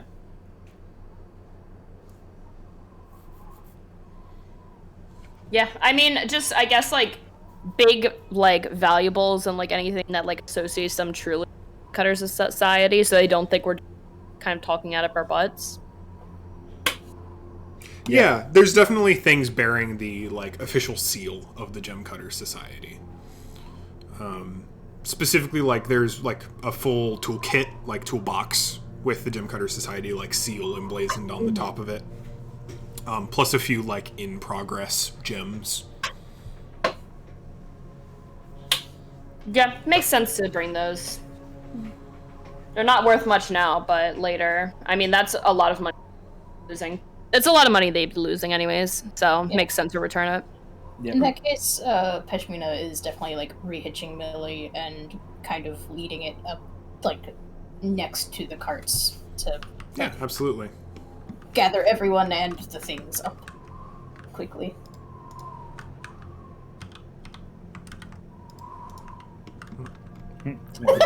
Copy Don't pasting. need it to be there, but, you know. Fun. Yeah, and you can continue if you want to do any more investigation. You can. You've covered basically everything you need to. Yeah, it kind of seems And then you like can be we've on your way. gone over this as thoroughly as we can. Yep. All right. Alright. Very few of you, for the worse for wear, after maybe a surprising encounter, you continue down the road. It's quite dark now, and you might think about making camp yourself. But you all pile back into the wagon together. Relatively safe. Loka, you've taken some damage. I'm nearly half health. Yeah. Yeah, speaking of Pashmina, once we're all gathered, we'll spend a key point and use Hand of Healing. You just feel like a hand on your shoulder and it squeezes. You just feel kind of like this healing warmth. And that heals you for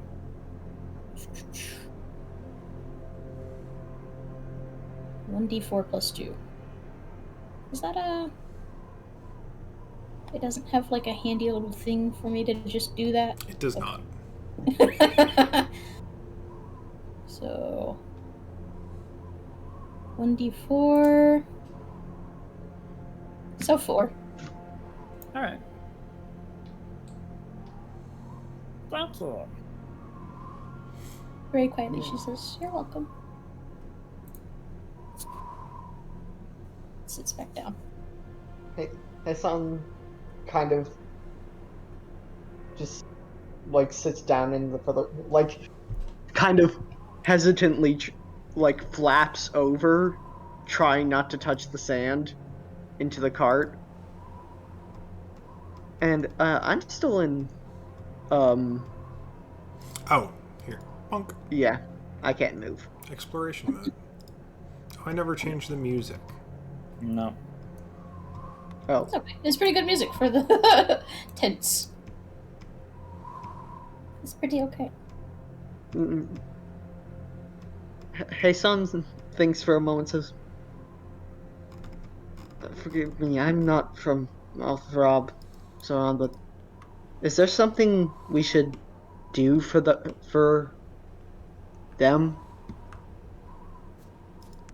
Forgive me. How do you speak of it? What do you mean by that? Death rights. Oh! I didn't know what you were... Hey, San, I don't think we have time. And besides, who are we gonna do it for? There's no bodies to do nothing with. We mark an empty grave? That's meaningless. We'll tell someone when we get to the city. Yeah, best we can do is talk to Jim Carter Society and let them know what happened. Then they can take it from there, but... I mean, anything we do here is just gonna be lost to the sand anyways. I mean, I suppose you're right. A soft prayer will do them quite well.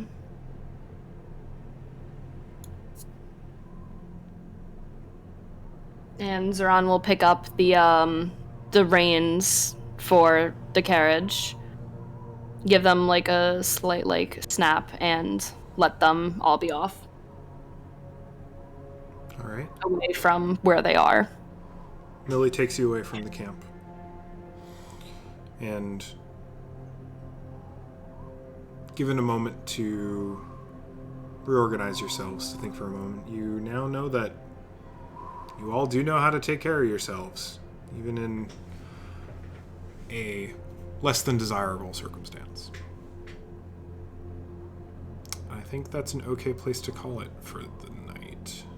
Yeah. Woo! You. I want what's nicer music.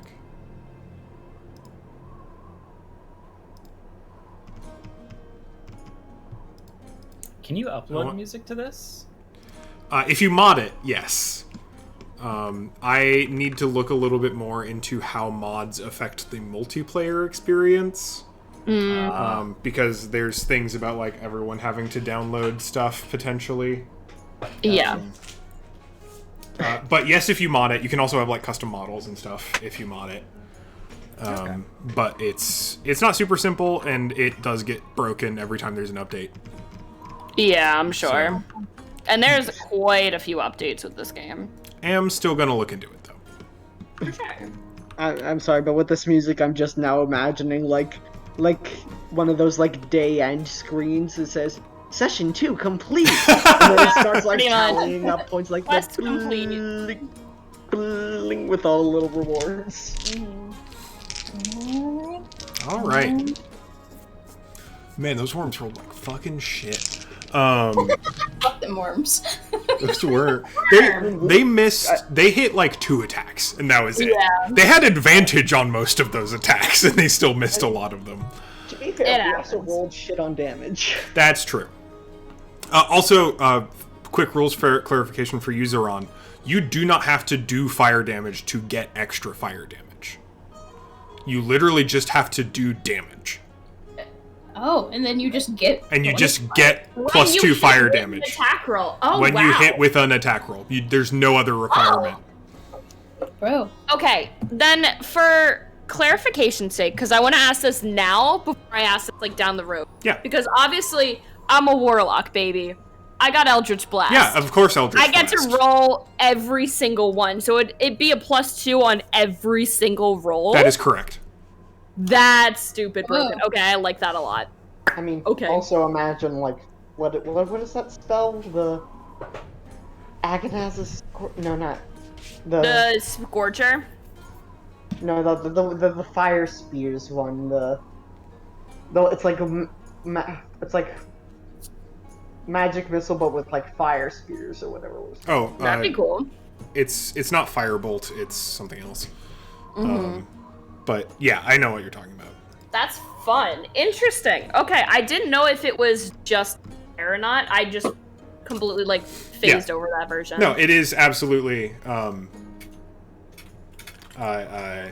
any damage you get +2 fire damage too. Also, hey son, Eli, just as like a heads up, further in, you can cast sleep on me next time. Because I cannot be sleeped by any means necessary. Oh, right, I forgot. Oh, aspect of the moon. Yep.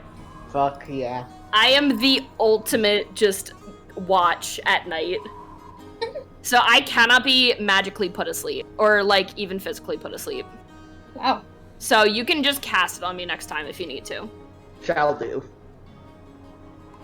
Reasonable. All right, let's get around to stars and wishes. I'm gonna go right to left this time. Eli, stars. Long. Stars. I got to have a few more conversations. I'm starting to get...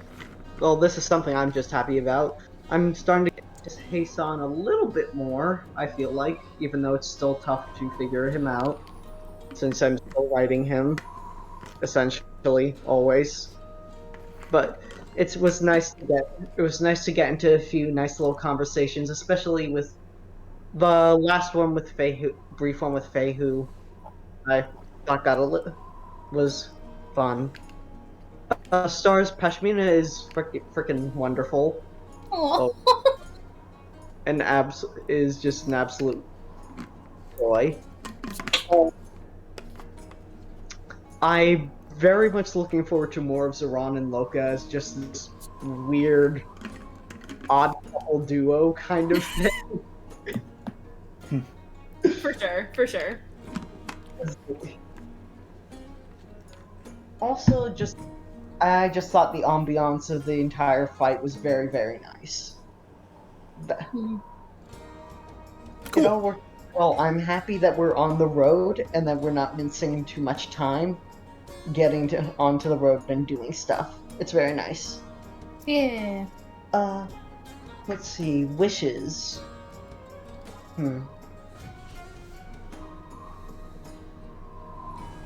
I'm ready to. I feel like we still need to establish some intra-party relationships. Which, while everybody collaborates very well, I'm interested to see the little bits of discord that might be spreading around. Maybe like little bits of disagreements at all. I'm still looking forward to see more of how the party dynamic develops, because I feel like we're still feeling everything out. That's what I'm looking forward to for the most part. I'm also looking forward to more characters, interacting with new and more characters. Excellent.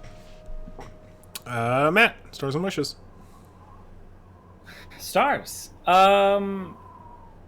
I like listening to what y'all were getting up to, especially what Heisan was doing. I thought he had a lot of really interesting and there's not really an end to it. He just had a lot of really interesting conversations with Feihu, and a lot of really interesting information was found out, which has me kind of thinking about the nature of who Feihu actually is. Bro, I've got fuck, man. A page of notes already. Yeah, that was kind of a lot. You dug deep. Yeah. She struck Heisan's curiosity. More stars. I miss D&D combat. I do really enjoy D&D combat. Wishes. Fuck, I don't know what to do with this fucking character, man. I feel. I desperately need something for Loka to want to do. Because it makes it really difficult to be like, well, do you want to like go and do this thing? And it's like, I mean, yeah, but I don't have a reason for it, you know? May I give a soft recommendation that might help or might not? You could lean into being that support character.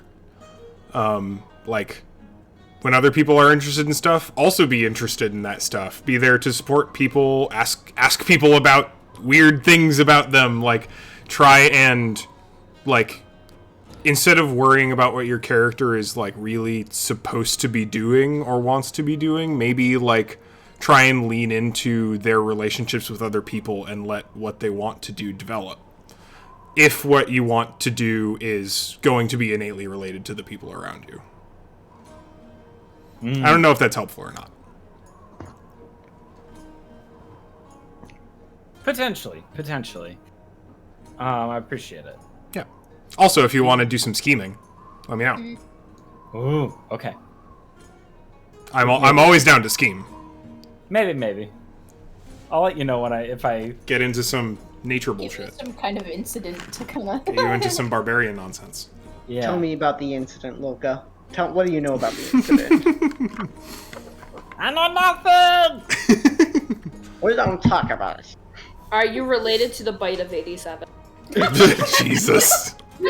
Just gonna start adding Five Nights at Freddy lore diegetically into the campaign. purple guy, purple worms. It'll all make sense.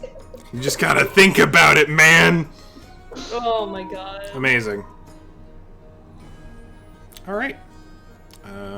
Me. Stars and Wishes. Stars. I really liked that little combat. I think it was a good little microcosm of, like, actually showing off what each different character can do, kind of. And I think that's fun. Also, good character play through combat, I think, was really good. Loka being a little tank, Hassan flying up and protecting themselves while buffing others. Zoran kind of like keeping themselves at bay accidentally at their own detriment. Pashmina protecting the innocent. Like, good little character moments through gameplay. I really liked that. Yeah. Wishes that I had made that encounter harder. Fair. They did get the drop on you, which was good, and then combat balance is a joke, and I've been told this frequently, and I need, because, is it okay if I talk about the intention of this encounter a little bit? Please. Sure. So I was actually, the idea, so, combat rating, CR, with monsters is, I get it, it's kind of a joke.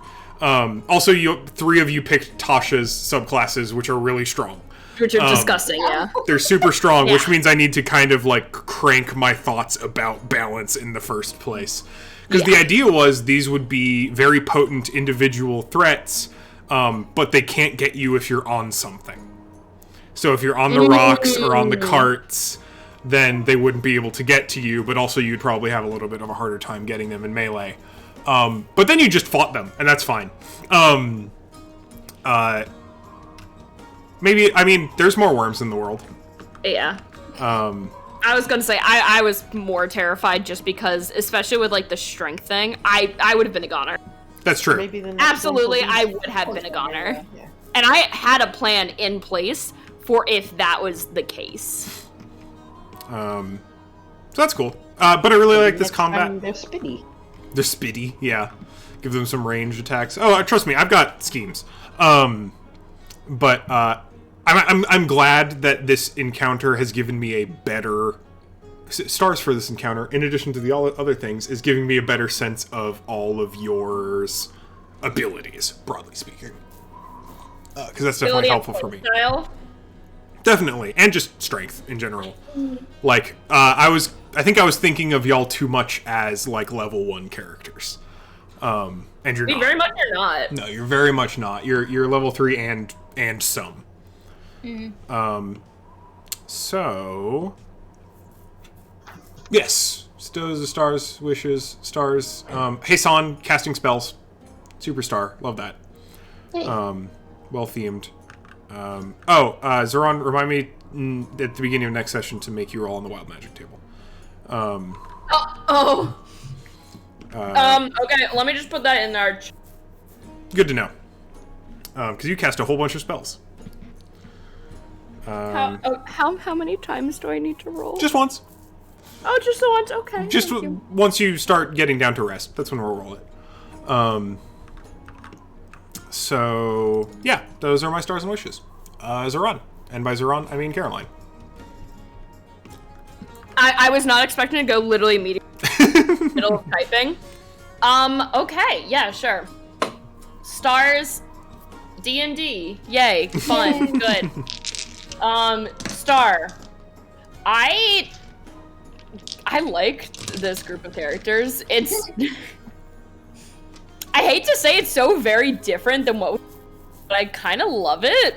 It's super different. It's way It's different. like, it's the difference between this and like the Kyla campaign is just actually night and day, and it's kind of wild, and I'm here for it.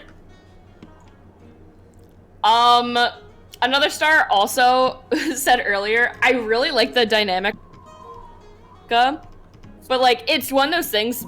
Matt and I just have characters and like make characters that just kind of like play off of each other kind of pretty well. Yeah. So like that's always a bonus that it just like happens well, and I like the potential for these two a lot already. I like the potential of like interacting with everyone's characters even. I like everyone's characters here like a lot.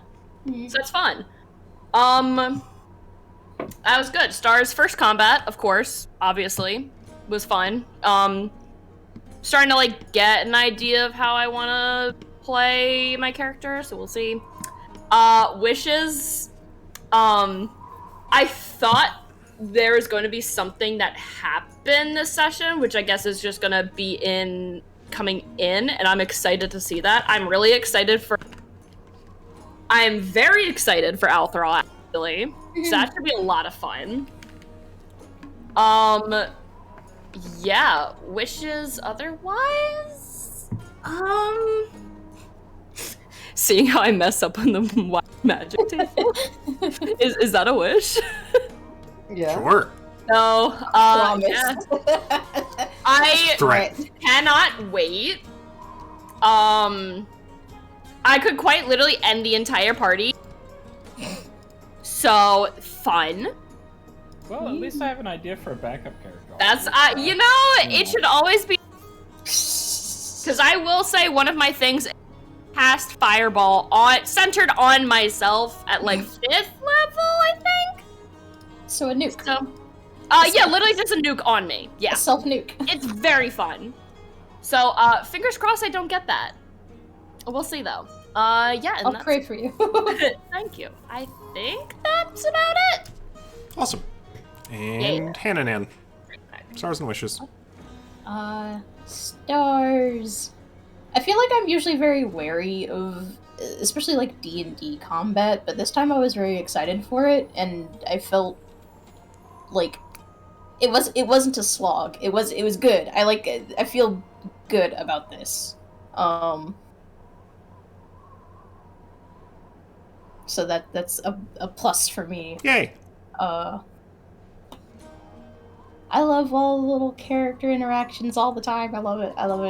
I like being this character right now. She's very different from pretty much every other character I've ever played.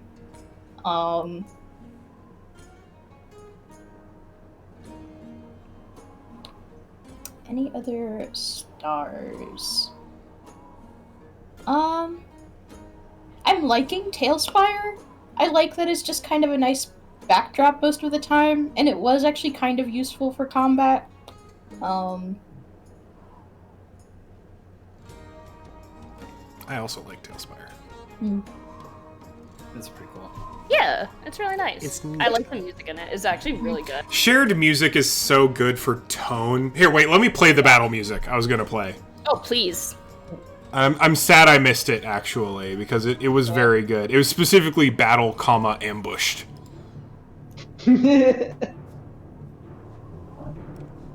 Ooh. Oh, have you specifically muted it on the stream? Nope. No? I can hear it because I'm still in the. I left. It's not bad. I'm not gonna read. Oh, I'm not streaming the audio, because it's streaming OBS, and OBS doesn't produce audio. Share. Give me 1 second. Let me stream. Yeah, I was about to say, I can stream Tailspire, and it should. There we go. I'm streaming Tailspire right now. Ooh. Ooh. Don't turn it off. I'm not on this channel. We're all like trying to like listen in. That's nice. It's very nice, yeah. It is very, very Monster Hunter-y kind of. Mm-hmm. Yeah. It's Good neat. stuff. I'm glad everyone liked combat. It's good, yeah. Yeah, it's good.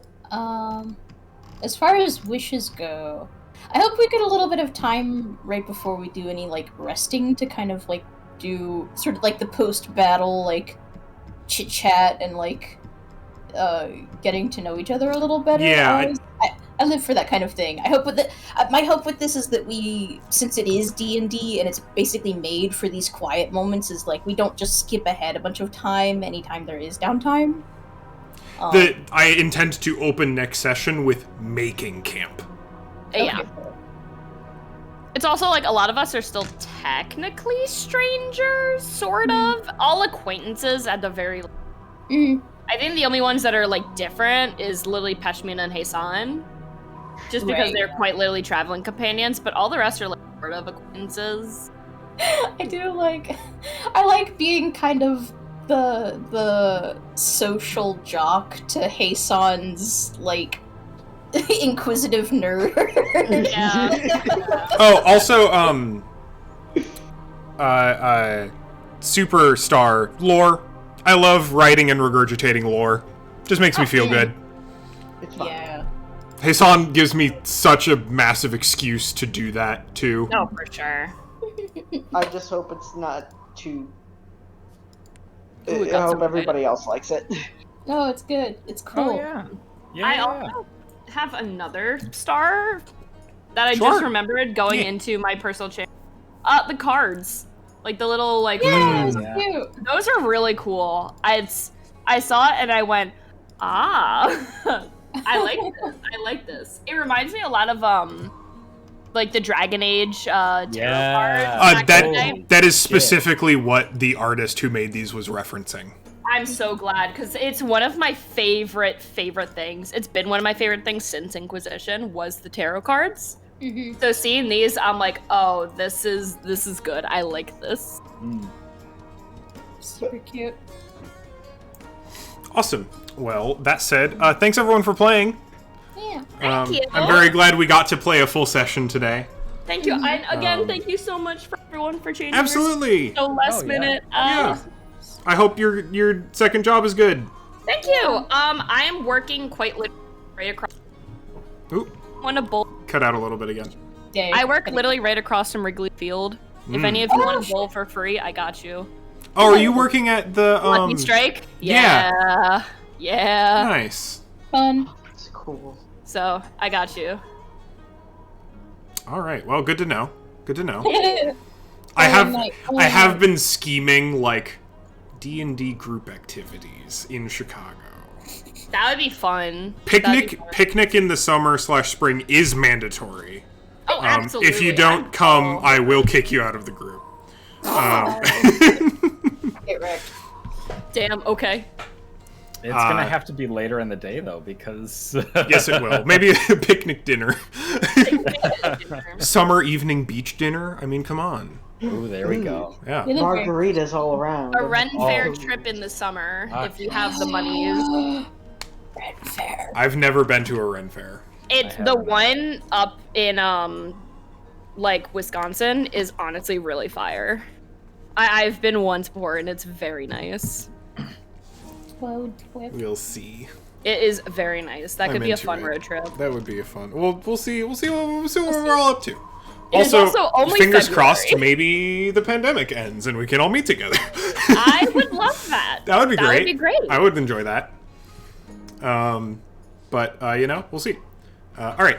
Thanks, everyone. For sure. All right. Good night. Good night, everyone. Have a good evening. Bye-bye. Bye.